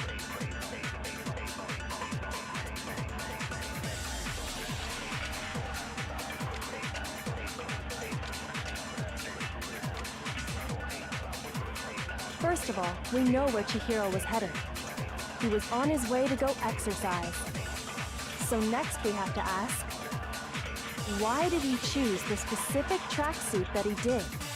What do you mean, the specific tracksuit? I got it! He picked that tracksuit because it matched the one the culprit was wearing. So, what you're saying is, the killer was wearing the same blue tracksuit as him? My tracksuit is black. I don't even have a tracksuit. 'Cause exercising sucks. I have a white tracksuit personally. I got it from the warehouse, if you must know. Did any of that really help us get any closer to figuring out who the culprit is? No way. Not a chance. You heard him, right? What he just said without even realizing it?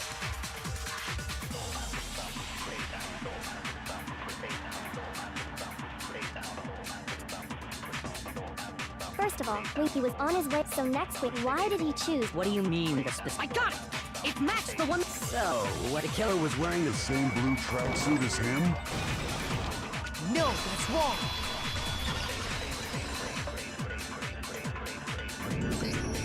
Hold on a second, Mondo. What did you just say? Huh? What'd I say? When Celeste testified a few minutes ago, she said...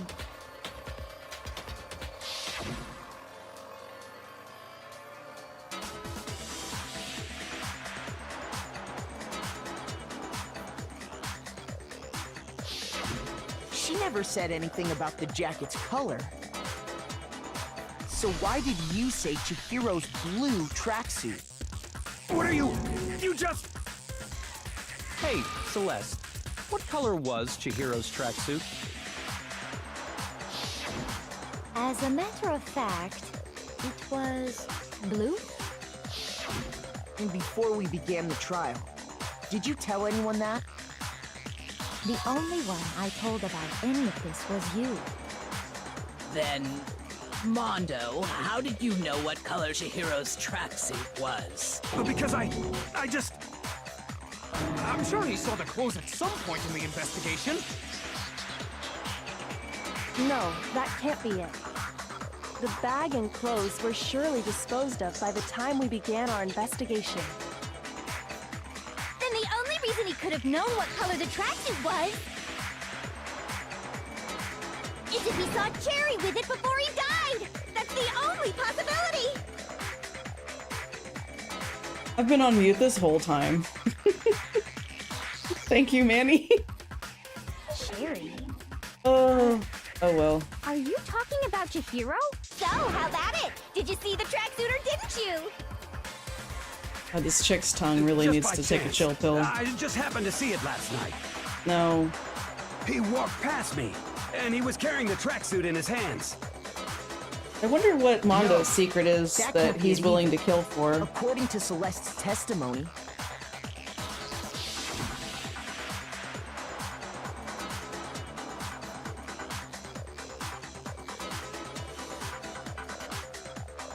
She was fine. when Celeste noticed it, Chihiro made a point of making sure the jacket was completely in the bag. If you just ran into him briefly, you couldn't possibly have seen what color the tracksuit was. Yep. It would appear you've dug your own grave. Mondo, Perhaps. why? But you handed him the shovel, didn't you? That's why you said what you did. Focus on the tracksuit and it'll be obvious who he met with? What a bunch of nonsense. Ah, now I understand. It was all one big bluff, wasn't it? Your true intention was to draw a slip of the tongue from the culprit.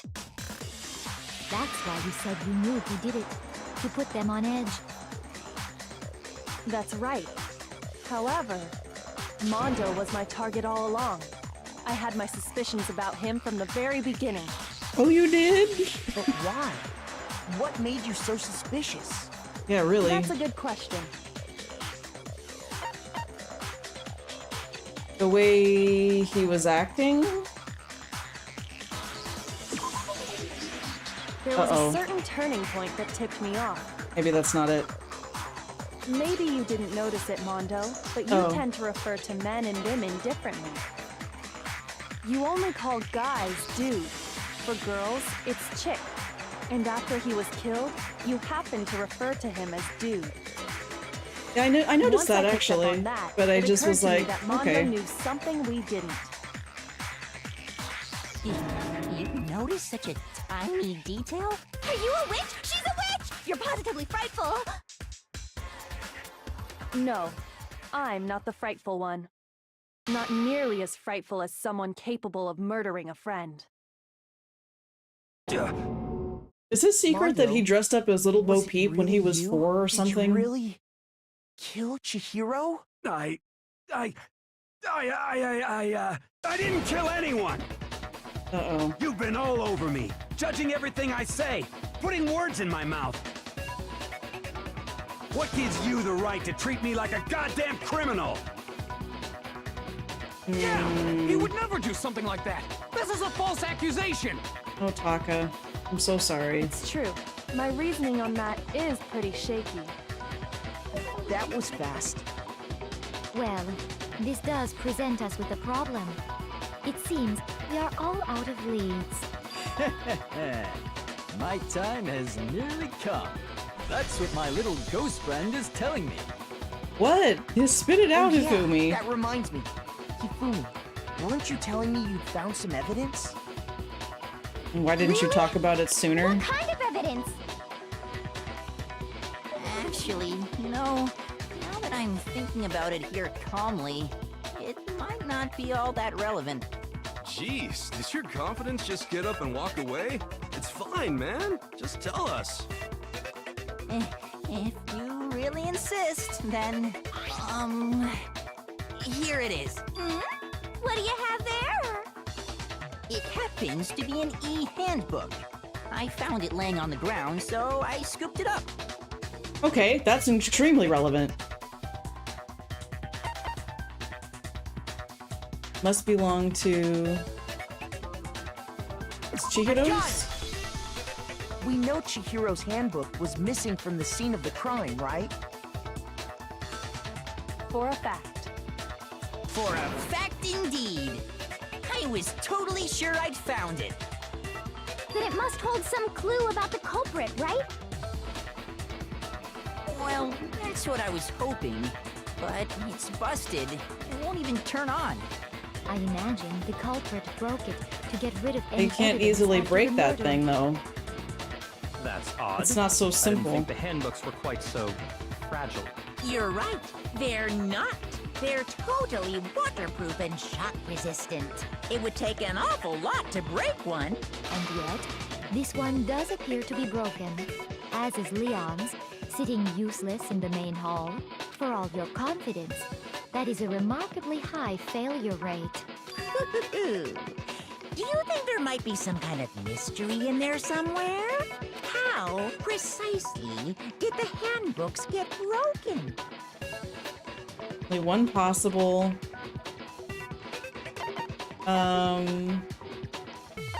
He mentioned a weak point, so is it hitting its weak point? I got it! You already told us before that the handbook has one weak point, didn't you? Right? Yeah! You remember that? Yeah. Sure, maybe I let that slip, but I never told anyone what the weak point actually was. But if the handbook is supposed to never break, and 2 of them broke in quick succession, then... Then we can only assume that someone's figured out its weakness. You know what the weakness is, right, Monokuma? So, what is it? Huh? You're asking me? I think it's a necessary piece of information if you want this to be a fair trial. But if I tell you, and someone else decides to copy it, that would be very not good. Just tell us already. Why would we want to break our own handbooks? Oh well, I have a weakness for pushy demands. But you're sure you won't follow their example? Then You allow can make me it a to make rule. a special announcement. The weak point of my cutting-edge e-handbook is... when it's exposed to high temperatures for too long, it will suffer a meltdown and totally break! I flippin' knew it! What? You knew it? Yeah, because I found the handbook laying on the floor of the sauna. The temperature in the sauna can reach over 200 degrees.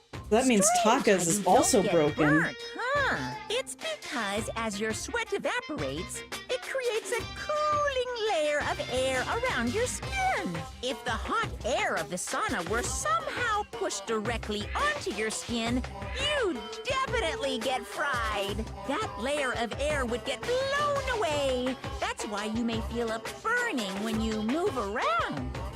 So when you're in a sauna, make sure to keep nice and still. Interesting. I learned one new fact today. So maybe Taka's isn't broken because he actually got changed to go in the sauna, but Mondo Anyway, didn't. If you found the victim's handbook in the sauna, then the killer must have been purposely trying to raise its temperature in order to break it. Meaning the culprit somehow knew its weakness. Okay, how did Leon's break? We're assuming it's Leon's. We're assuming... Okay, hold on. Broken ones that won't turn on. Mondo was in a really hot sauna, and that broke it. And then Chihiro, I guess, was also fried, like, just leave it in the sauna, right? And then Mondo just started using Leon's, because Leon's would not have broken because he didn't use the sauna. The bath wasn't even open before he died. So Mondo should be holding Leon's handbook. I think that's what this is going to wrap back around to, because Mondo was going to need to have a usable handbook. So the first time was completely on accident when he sat in the sauna with Taka and he didn't get undressed.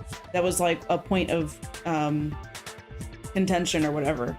And then Taka, he actually got changed into towels. He didn't stay in his clothes, but Mondo did. Probably had his handbook in his pocket, went into the sauna, burned it to a crisp, and then when he learned about why that happened, like, oh crap, this totally disabled my e-handbook.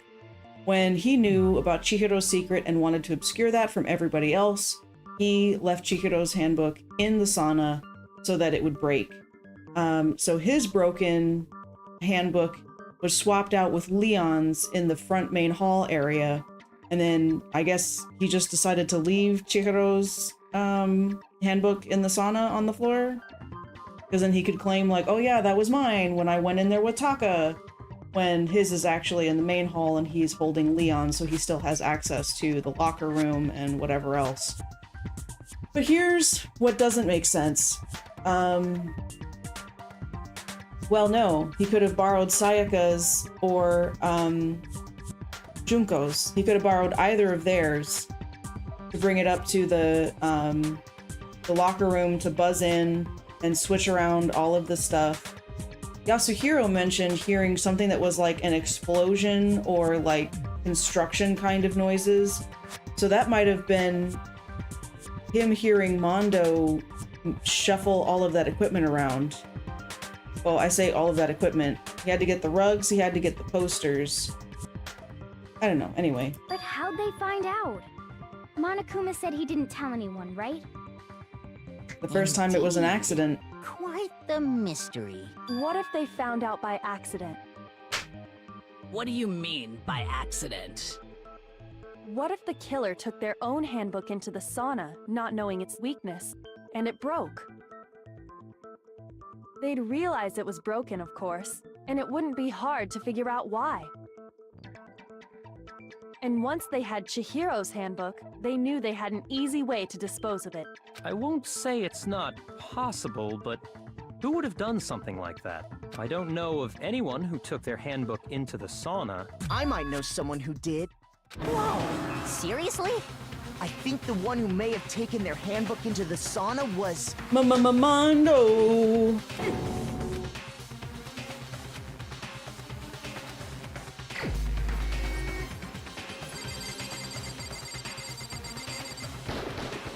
I didn't want to believe it was you, Mondo. He's got to have some really, like, deeply embarrassing secret that would ruin his reputation as the biker. What? Why? Why do you keep accusing him? Mondo and Taka had an endurance contest in the sauna not too long ago, remember? And for the contest, Mondo just so happened to keep his school uniform on. And put a towel over his pompadour. He'd also left his handbook in one of his uniform pockets. And when it was all over, Mondo discovered that taking your handbook into the sauna could easily destroy it. No, wait, hold on. You've got it all wrong. He would never kill. I don't accept this. Show me the proof. The actual solid proof.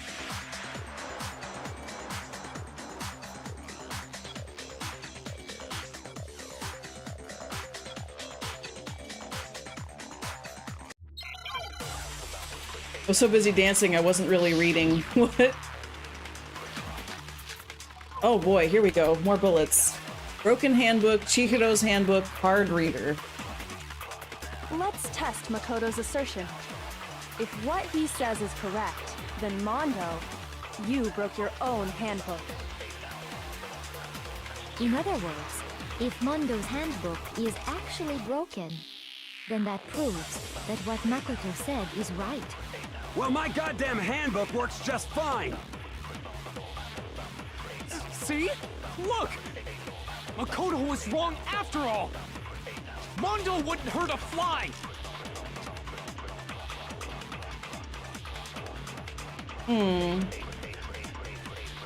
Prove that.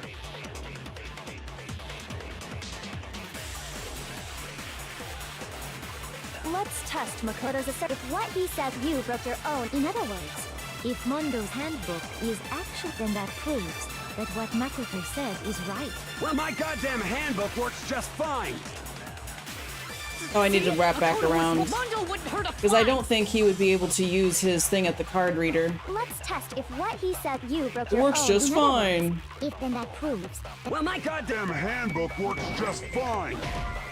Really?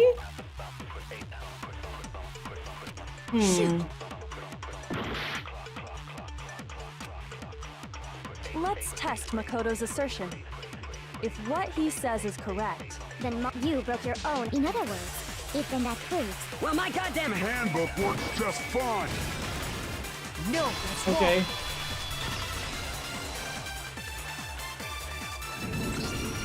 Mondo, the handbook you have right now, is it really yours? The fuck is that supposed to mean? It's Leon's. The broken handbook that was in the main hall, isn't that one actually yours? What the heck are you talking about? What I mean is, I think Mondo swapped his handbook out for one that actually works. I think he took Leon's handbook and replaced it with his own. After all, Monokuma said himself that Leon's handbook never should have broken.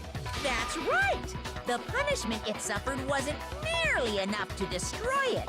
So then, the broken handbook in the main hall is actually Mondo's, which would mean that the handbook Mondo has right now is actually Leon's, yes? But doesn't that violate the school regulation that says loaning out your handbook is prohibited? Well, here's how I look at it. There is a rule about loaning your handbook to another student, but if they're dead, they're not a student. It's kind of a gray area, I admit. But no worries. If anything, it just makes things more interesting. As such, I decree that exchanging handbooks with a corpse is not a violation of the rules. Well, Mondo, if I'm wrong about this, you're welcome to say so. I'm happy to admit I made a mistake, but... Son of a bitch. What's wrong, bro? Come on, tell him he's wrong. You are wrong. You have to be wrong. Everything you just said is wrong. You made it all up. Okay, then why don't we look back on this case one more time, from the beginning. That way, everything will become clear. And we'll all see if I was right or wrong. Just take the handbook and log into it, and you'll see that it greets Leon. Oh boy. Okay, it's this. Act 1. So Chihiro gets her duffel bag ready. There's Celeste. Chihiro is like, oh, hello. And notices this. And then Chihiro is like, oh, nothing, and then leaves. Chihiro buzzes in. Is that Chihiro's hand?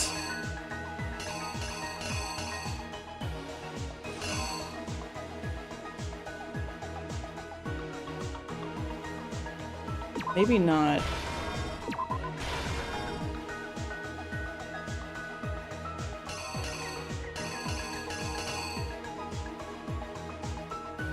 And wait, maybe it's this and then this. Scans in, hi! And then, oh my goodness, this is gonna be such a great workout, blah blah blah. And then grabs for a dumbbell, maybe?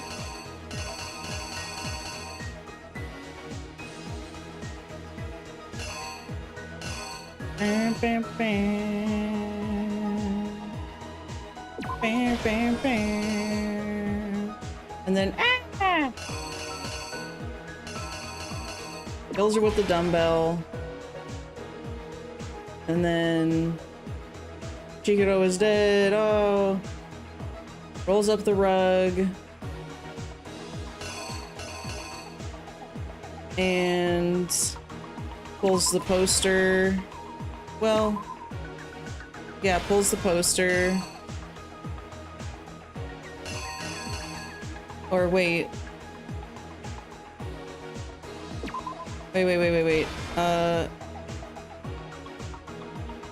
This? Like, it splatters, it gets onto the poster. I don't even know what this is supposed to be. Bam, bam, bam.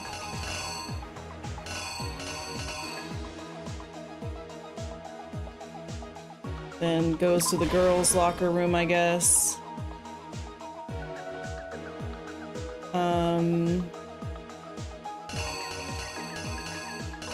And then beeps in. Is there another in?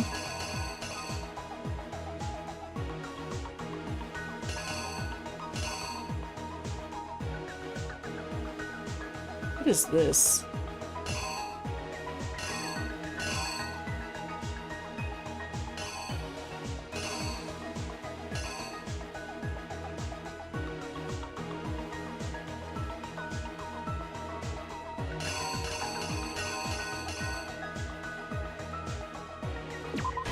Puts the poster out.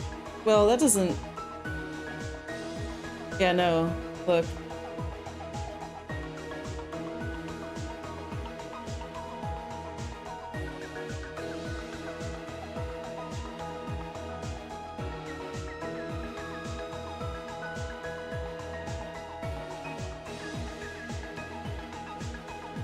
He discovers this, and for some reason decides to help cover this up.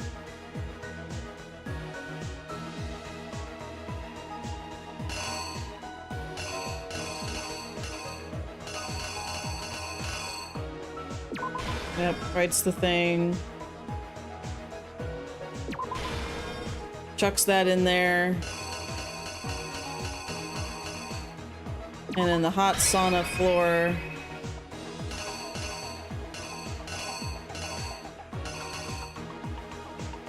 Alright, let's see if this makes sense. Oh my goodness. This is so much. Okay, oh, there's so many! Alright. He gets ready to go work out. Celeste finds him. He's got a blue tracksuit hanging out the duffel bag. He stuffs it in, runs off. Beeps in to the boys' locker room. Meets the suspect. Starts putting his stuff in the duffel bag or the locker, and then suspect picks up the dumbbell and attacks Chihiro and splatters blood up on the poster, drops the dumbbell, rolls up the rug, takes down the poster, carries the body into the girls' locker room, puts up the poster, sets it back down, all that. Everything is now switched. Byakuya discovers it, ties up with the extension cord, writes bloodlust on the wall. Meanwhile, suspect is going to the sauna to toss in the thing and do all that. Yeah? Here's exactly what happened. Exactly. First, let's take a look back to before the incident. Last night, Celeste saw Chihiro in the warehouse, correct?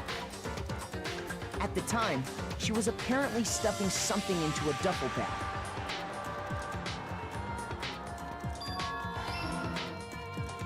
That something was a blue tracksuit. You can confirm this, right, Celeste? Huh?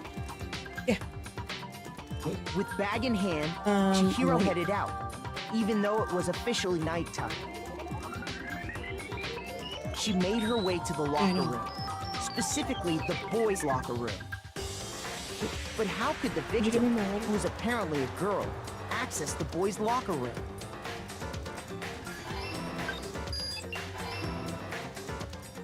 Simple, because she was really a he, which is why he was able to use his own e-handbook to gain entrance to the boys' locker room. Once inside, he met with someone there. And the person he met was the one who killed him.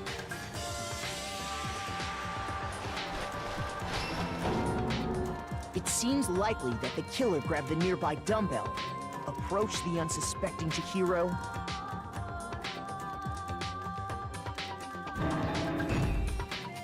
and attacked him.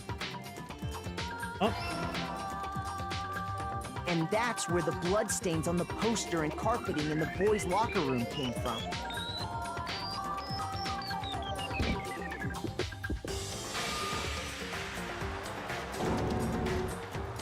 It was likely in the heat of the moment.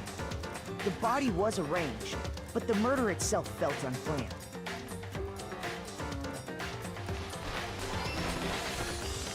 Which is why the killer hurried to try and hide the act. First, pulling up the bloodstained carpet. Then, removing the bloody poster.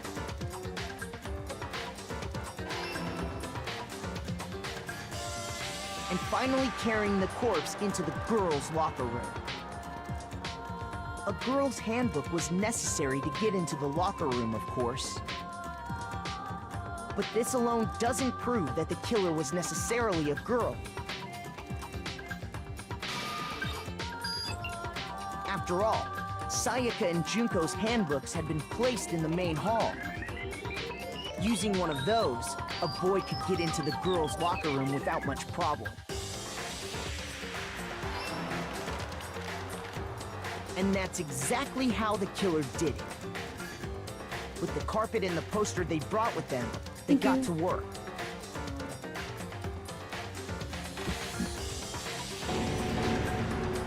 They changed the layout of the boys' and girls' locker room in what you might call a crime scene switch. That could have been the end of things, but no. Byakuya discovered the body and decided to intervene in the situation, making things even more complicated. So, after stumbling on the crime scene, he went and grabbed the extension cord from the library, and then he got to work. So weird. I still don't understand his motivation for that. Use the cord to other string than up just Chihiro's embarrassing lifeless body. Toko.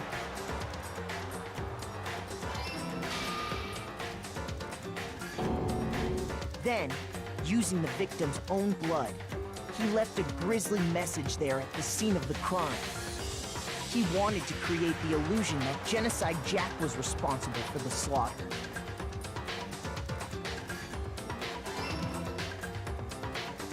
And around the same time that Byakuya was putting together this facade, the killer, having already disposed of Chihiro's bag and other belongings, arrived at the sauna. There, they planned to destroy the last piece of evidence, Chihiro's handbook.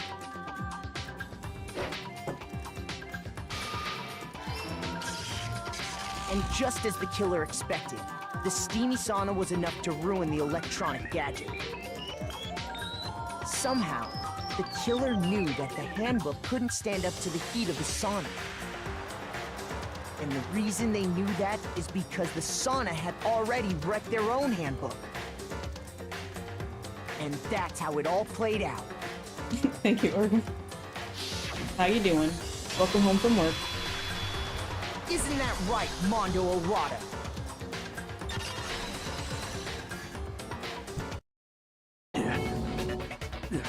Wait. I need to work on you some more.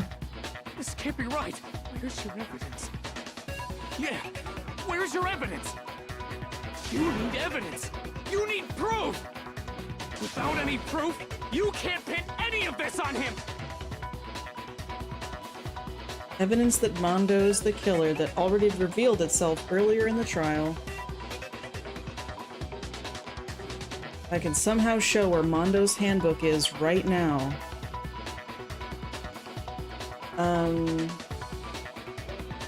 Oh my gosh, another new element.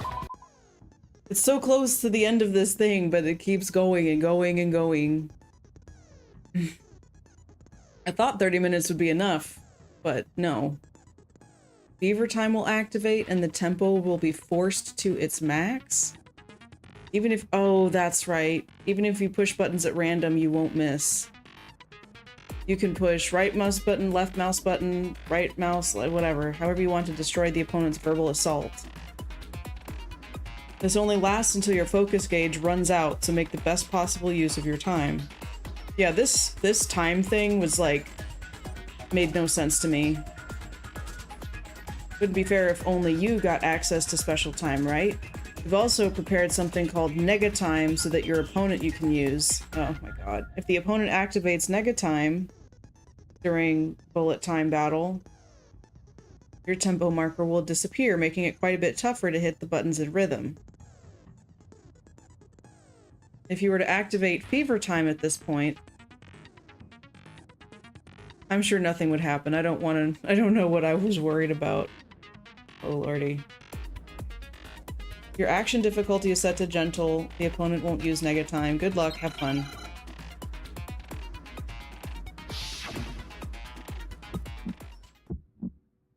Taka just is not accepting. Show me some evidence. You're wrong. I won't listen. I refute you. False. Show me some evidence. I won't listen. False. I refuse to vote. Show me some evidence. You're wrong. I won't listen. I refute you. False. Oh. Show me some evidence. I'm losing this. I won't listen. False. You're corrupt. I refuse to vote. I refute you. False. You're corrupt. Show me some evidence. Dang it, Mondo. I know, right? I agree. This tempo thing, I really don't understand how to do it. It's the weakest part of this game. For me, anyway. I'm weak at it. It, like, makes no sense. Most votes is Makoto! Why me? Why would I refuse to give be up voted for all of a sudden? Also, how am I supposed to activate? Yes. Fever time. Yeah. What is Fever time? By hitting the space key? Oh, I was out of focus. Is that why? It would be fair if you only got you... Yeah. So, it is spacebar. Yeah, really. So much for his sense of honor. His secret must have been so horrible. Show me some evidence. You're wrong. I Oh. won't listen. I refute you. False. Show me some evidence. Okay, that's what's going on here. I won't listen. False. I refuse to vote. Show me some evidence. You're wrong. I won't listen. I refute you. False. Show me some evidence. I won't listen. False. You're corrupt. Final strike. Show me some evidence. I just press the button. Okay, I didn't have to aim that one. He did say his brother was dead earlier. Oh no. Thinking so far is right. That would not be good. Mondo must have replaced his broken handbook with Leon's. Yeah, like I said, the proof would be having we can him. just check each of our handbooks right now. I don't know why we couldn't say this so Once much we do earlier. that, we'll We don't gotta do that. Huh? Yeah. Yeah, I did it. I killed him. I guess that's what Monokuma was hinting at with the oops, I killed him versus yeah, I killed him. I finally understand the bullet time thing. You right-click on the tempo to select the statements that they're saying, and then you left-click to do the thing. Finally, that makes sense, because I was not grasping that in the least in the first trial. What are you saying? I got no choice, man. After hearing all that, I gotta just... I wish Byakuya had been the culprit, because he's such a jerk. For real! There was one moment that I was like, oh, okay. It was Byakuya trying to pin it on Toko, because he wants to see her gone and then also graduate or whatever. Waiting for. And then he's trying to like lead the investigation, which that makes no sense because why? What is his motivation to do that? Choice or the dreadfully wrong Unless one? misleading a trial What's it gonna be? intentionally is a different way to graduate, you know? I don't know. Also, the fact that this is a possibly televised sort of event is really nagging at the back of my mind. This time it looks like you got it right again. The Blackened that killed Chihiro Fujisaki was Mondo Owada. We voted for Toko, he'd be dead too. That's what I thought. I've never seen the anime, Lost. But was not unanimous. Taka chose the wrong answer. You're treading very close to the danger zone, Mr. Ishimaru. You need to be more careful. I refuse to believe it. Well, leave it. There's no way he would kill someone. I could believe it. What is this? Why are you apologizing? Why? Now, Taka's not going to be the same after this. Why did you do it? You gonna reveal your secret? Okay, Monokuma's gonna tell us. He voted for himself instead of Mondo. Yeah, well. Story of the murder this time is the sad story of two men. Oh, but for anyone who doesn't really want to hear it, you can hit the control key to fast forward the text. Okay? Anyway, there was once a young boy, and his name was Chihiro Fujisaki. He had an extreme inferiority complex regarding his own lack of strength. You're so weak, even though you're a boy.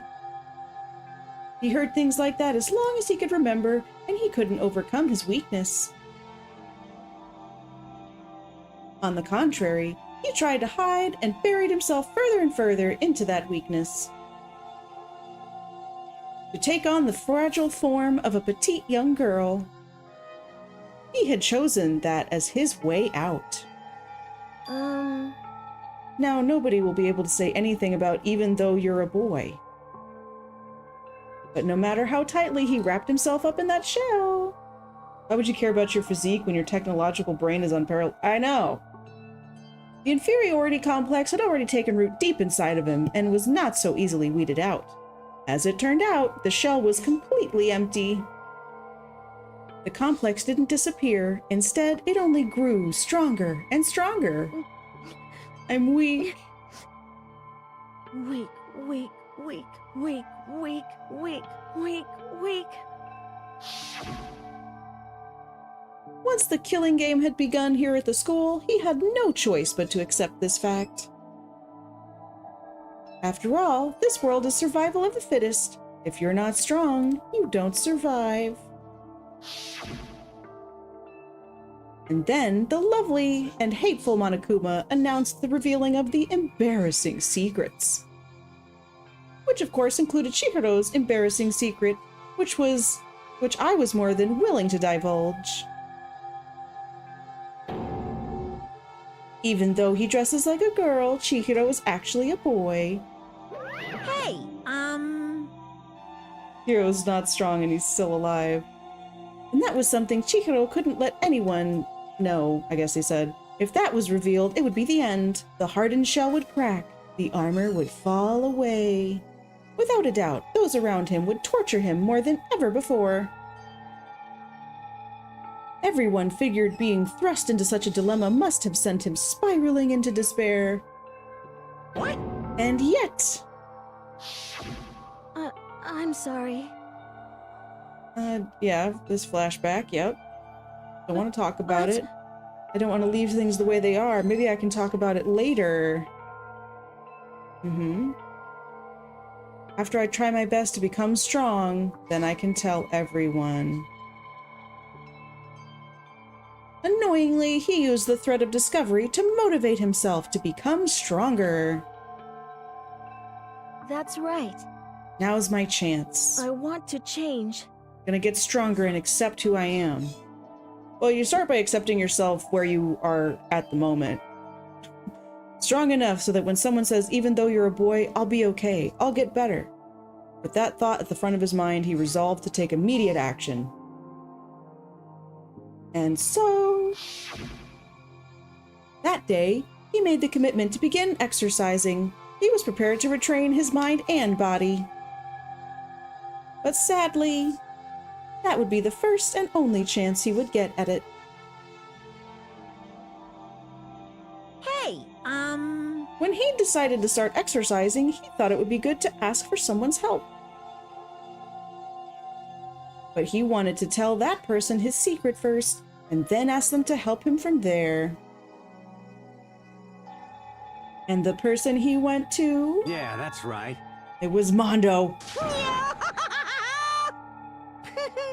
One character who might challenge Chihiro's technological abilities and put up a good challenge. Tales from the Sonic series. Chihiro probably figured out that even if he confided in Mondo, his honor would make him keep the secret. Plus, Mr. Macho Mondo was the very symbol of a strong man that Chihiro had always aspired to. So that's why he moved everything to the girls' locker room, was to keep the secret that Chihiro was a boy. Maybe talking to Mondo about it will help me feel whatever, so he went and asked Mondo to help him become strong. That was his aspiration, and he thought that only with Mondo's support would he ever be able to come close to that. Correct. So then it must be why Mondo did what he did, to keep the promise he'd made to Chihiro, while also killing everybody else and graduating. Built 3 advanced planes and translated device for alien. That's it. Are you talking about Tails? Indeed. Translator, oh. Wasn't that to cover up what he'd done? Certainly. That could have been part of it, but I don't think that was the main reason. The real purpose was to keep the promise between men he'd made to Chihiro. But... how does moving the body keep his secret? What are you talking about? Everyone knew he'd been killed in the boys' locker room. Yeah, exactly. Come on, Hina. Oh, she got into the boys' locker room. Once that started up, at least a few of us would have immediately begun to suspect. So he tried to protect the secret by putting him in the girls. Then Mondo did all that to keep the promise. Why would he do that? The more I hear you talk, the more I don't understand. Why did you? Because he had his own secret he didn't want to let out, right? Yeah, I didn't want anyone to know. I knew it. Possibility of having your embarrassing memories and secrets exposed. What is this? That's impossible. Nothing could have been that bad. Something he didn't want everyone to know? Only honorable character is left. Gonna be Ogami. You're wrong! It's impossible. Don't make me repeat myself. Ugh, shut up, Byakuya. Judge others by your own standard is the height of stupidity. If you can't comprehend it, there's all there. Okay, yep. Why don't I tell you? That embarrassing memory, that secret he didn't want anyone to know. Hey, You know what Mondo did? He killed his own brother. Mondo, the ultimate biker gang leader, makes all the hoodlums and riffraff across the country tremble. But the only reason he had the chance to join a gang in the first place was because of a certain someone. Mondo's older brother was Daya Owada. Mondo had nothing but respect for him. It was just because of Daya that Mondo ever got on a motorcycle. Mondo's brother was his only family growing up. He was the only one Mondo could trust or respect. He wanted to measure up to his big brother, so he imitated him in everything he did. Mondo was the epitome of the starry-eyed kid brother. Meanwhile, the charismatic older brother had put together a local motorcycle gang. And before anyone knew it, it had grown into the biggest biker gang in the country. Daya, the older brother, #1 in the gang, and his #2, his younger brother, Mondo. In the beginning, everything was peaches and gravy. But when Mondo started to think about how he would have to take over the gang from his brother someday, his brother's greatness, his reputation, began to gnaw on Mondo's very soul. The kid's gonna take over for Daya, huh? Daya created this gang with his bare hands. Mondo's just along for the ride. Can someone like that really be our leader? All that'll do is make the gang look bad. Almost every day, Mondo heard the gossip and whispers of the other members of the gang, which is why... I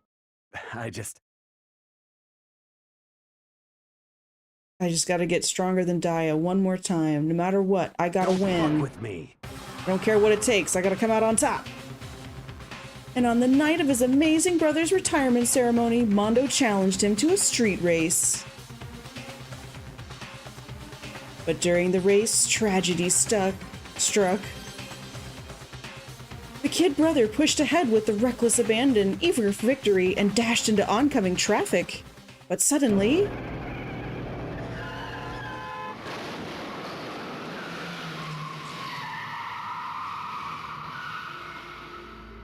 it was an accident. Laying in his kid brother's arms, the older brother delivered his final words. "My bad, kid. I messed up. Sorry." Of course he knew it was his brother's fault, but Daya never blamed him for what happened. "Hey kid, the rest is up to you. No matter what, you gotta keep the gang together. Because it's the team, you and me, put together. It's a promise between men." Ah, so that's where that stemmed from. He decided to hide the truth of what happened from everyone else in the gang. In order to keep the gang together and keep the promise to his brother, he could never admit to anyone it was his own weakness that had caused the accident. And as a result, the team was made even stronger under the banner of the kid who'd bested his big brother. Daya was going to lose to his kid brother, so he got stupid and got himself killed. That became the explanation for what happened. Mondo's lie became the truth. He wanted to lead the team so bad, he was willing to tell all kinds of lies about his brother. I'm strong. Strong. Which is where his anger comes from, I imagine. As soon as our killing game began, he realized, no matter how tough he pretended to be, he was just another weakling that could die in an instant. And then the lovely, hateful Monokuma announced the revealing of the embarrassing secrets. At that point, it was clear I would have no problem shedding light on his secret. Mondo killed his own older brother. That's a twisting of words. It's not the truth. No matter what, I couldn't let the other gang members find out. But you didn't kill him. He chose to save your life. It's very different.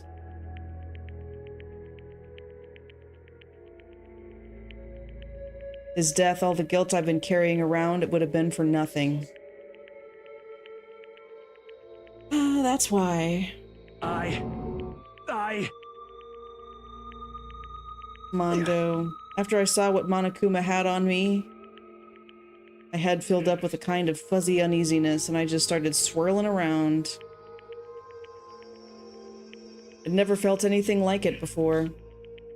I didn't know what to do about it. I wasn't sure what to think or say, but after a while, that fuzzy uneasiness turned itself into a rock-hard lump of anxiety way down in my stomach. And it was right around then that Chihiro asked me to start working out with him. And right there, he told me a secret. Seriously? I'm sorry, I lied to you. But why? Why now? Why are you telling me this all of a sudden?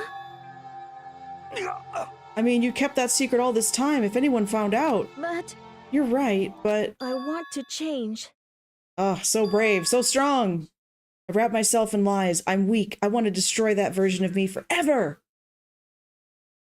His words were like a knife in my gut.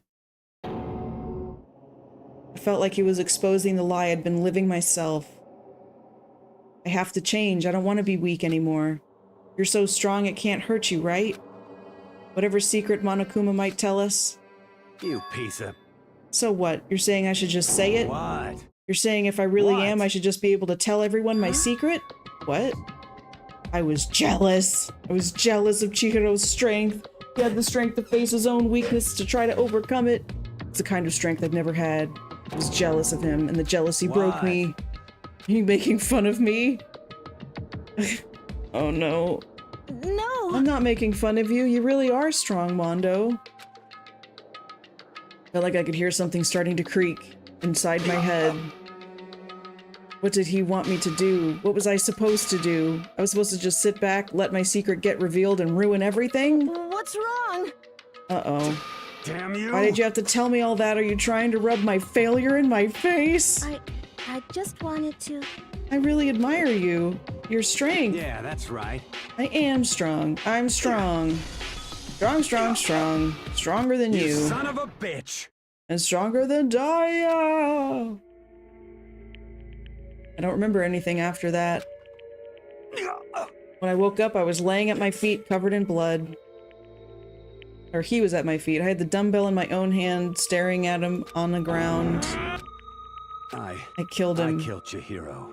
Even after all this time, I'm still just as weak as I've always been. And thanks to that, I did something I can never take back.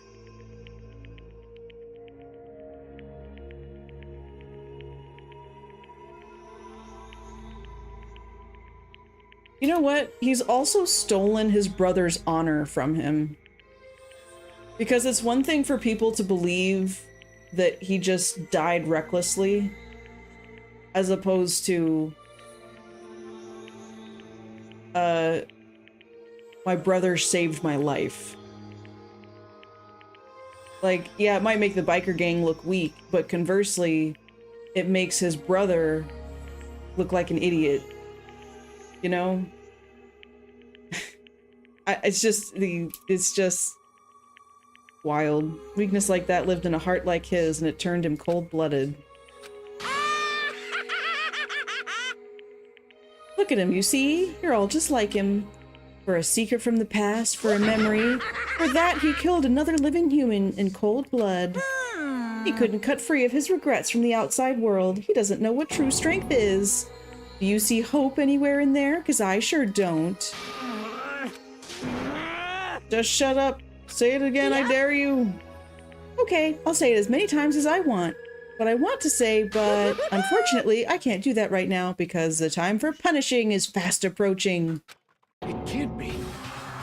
So how are they gonna kill Mondo? Are they gonna, like, put him on a bike and... Put him on a bike and put it on high speed and drive him into a wall? Now then, I've prepared a very special punishment. The ultimate biker gang leader. Let's give it everything we've got.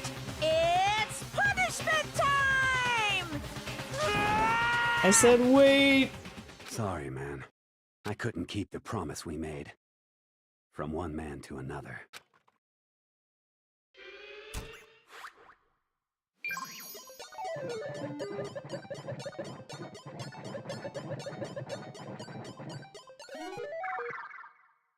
What's it gonna be?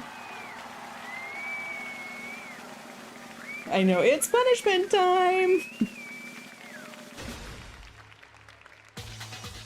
Oh, it's even 3D rendered. This gets a little extra special treatment. Leon didn't get this much.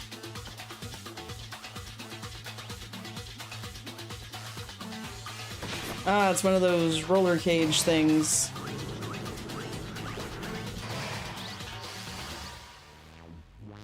Yep. Age of Death.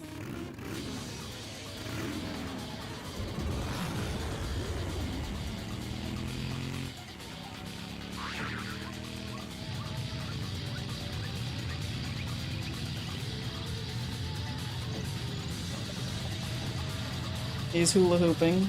Okay. And they're electrifying it. Spins so fast he just collapses into goo.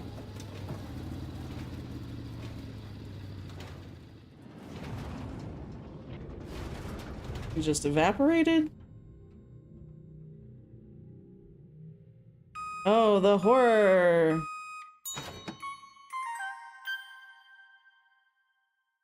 Mondo butter.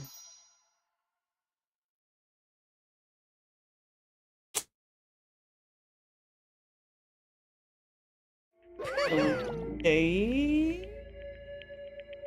Laugh at death and your soul will forever be at peace. It can't be. Burned into butter. My brother, another murder, execution. Everyone's lives are taken so lightly. I'll just let it happen. Is Taka gonna die now because... he of course had to. It's the end of the game. Byakuya? What is this? Yeah, okay. Naturally. Are we all gonna get over Byakuya? Because that would be nice. Anything to say to you? I don't have a response, except that I just don't understand why. Yeah, interfering with the corpse. Why would you go out of your way to disguise Mondo's crime? What? It made things more interesting.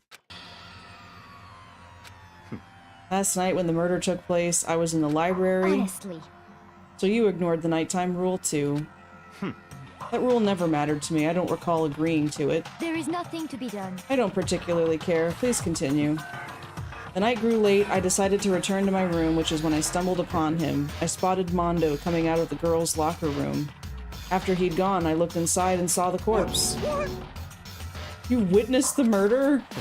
He was such a fool. He didn't have the slightest idea that I'd seen him. Well... You knew who the culprit was from the very beginning? That's right. But if that had been the end of it, how boring would that have been? What a waste of time to have the right answer revealed at the very beginning. Which is why I decided to lend a helping hand. I thought it would liven things up. I see. So after hearing about Genocide Jack from Toko, you decided to use that to create a fake murder scene? But... If we hadn't figured out who'd really done it, you would have been dead too, right? Obviously, I would have revealed the truth before it reached that point. Of course, Byakuya turned and looked me in the eye. I could feel his sharp eyes piercing me. Thanks to a certain remarkable someone, it never did, and I was able to perform an interesting experiment. Interesting. Once I do decide to become blackened, I know who I'll have to watch out for. Okay? Correct. So that was your reason. Are you satisfied? Indeed. We're done listening to your story. Moving on. There's something I'd like to ask Monokuma. What's this? I'm up next? You like to perform these elaborate executions each time, correct? My question is, why? Do you like them? But you know, this punishment, this despair, it's not just for you. All this punishment, all this despair is my gift to mankind itself. What? You're over-exaggerating. I'm not exaggerating. These punishments are meant to transform all hope to despair. Damn. What do you mean? Mean? Mean? What the heck? Okay. Damn it. Good grief, don't you understand why you have to pick apart every little stupid thing? Or, I don't understand. It doesn't matter. In the end, I'm gonna stand alone as the victor, and then everything will be revealed to me. Ah, the noble son of a noble family. Truly, you understand me. I think this is the start of a terrifying friendship. That's enough. I would never stoop to the level of a childish criminal like you. Let me just say this. After I've achieved complete victory, you're up next. I'm gonna find you and kill you, understand? In the name of my family. For which victory is a foregone conclusion. You getting all riled up.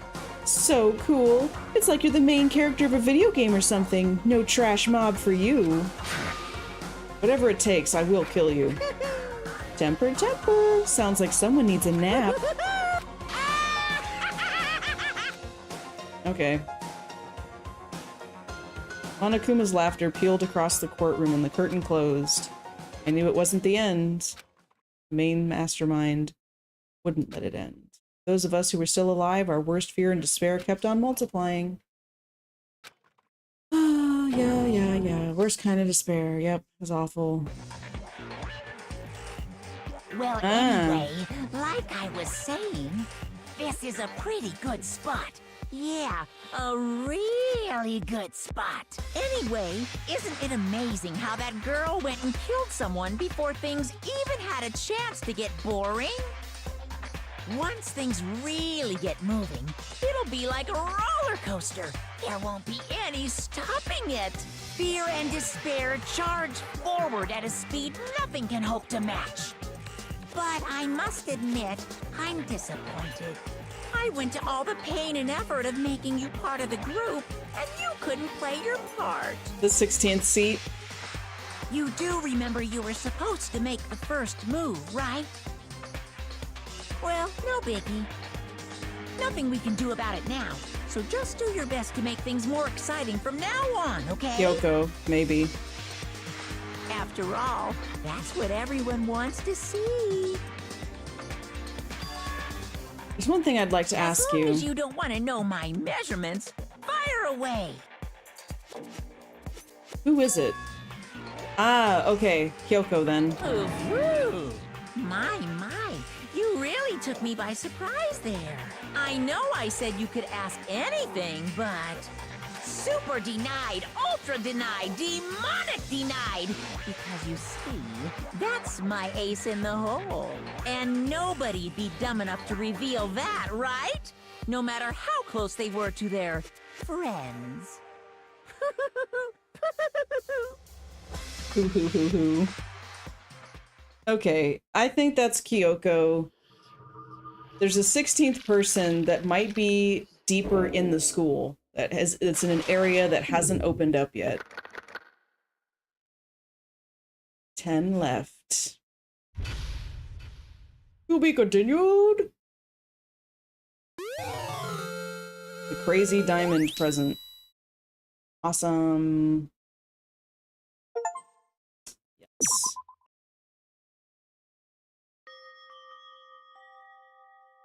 All right, but we're done with that for today. I had forgotten how long the class trials can go. Usually I'm ending stream a lot sooner than this, but that really went on for a while, which is fine. I love the game. I just greatly underestimated. So based off of who's online, we're gonna raid Kiyoshi. And we have a super handy dandy raid call right there. Boop, boop. So tomorrow we're picking up again with Guild Wars 2 for Sunday, Monday, and Tuesday. Wednesday is going to be more Baldur's Gate. Friday we resume Fallout, where we're probably going to go back to the cathedral and see if we can wipe out that cult. And then next week, Saturday, about 1 o'clock in the afternoon Central Standard Time, we're picking up Danganronpa again. And we'll see if there's another murder in the next episode, or if it's going to be just more catching up with people, learning things about the school, and all of that kind of jazz. So thank you guys for joining me and my furry little friend here, Franklin. And we will see you guys in the next stream. Bye-bye.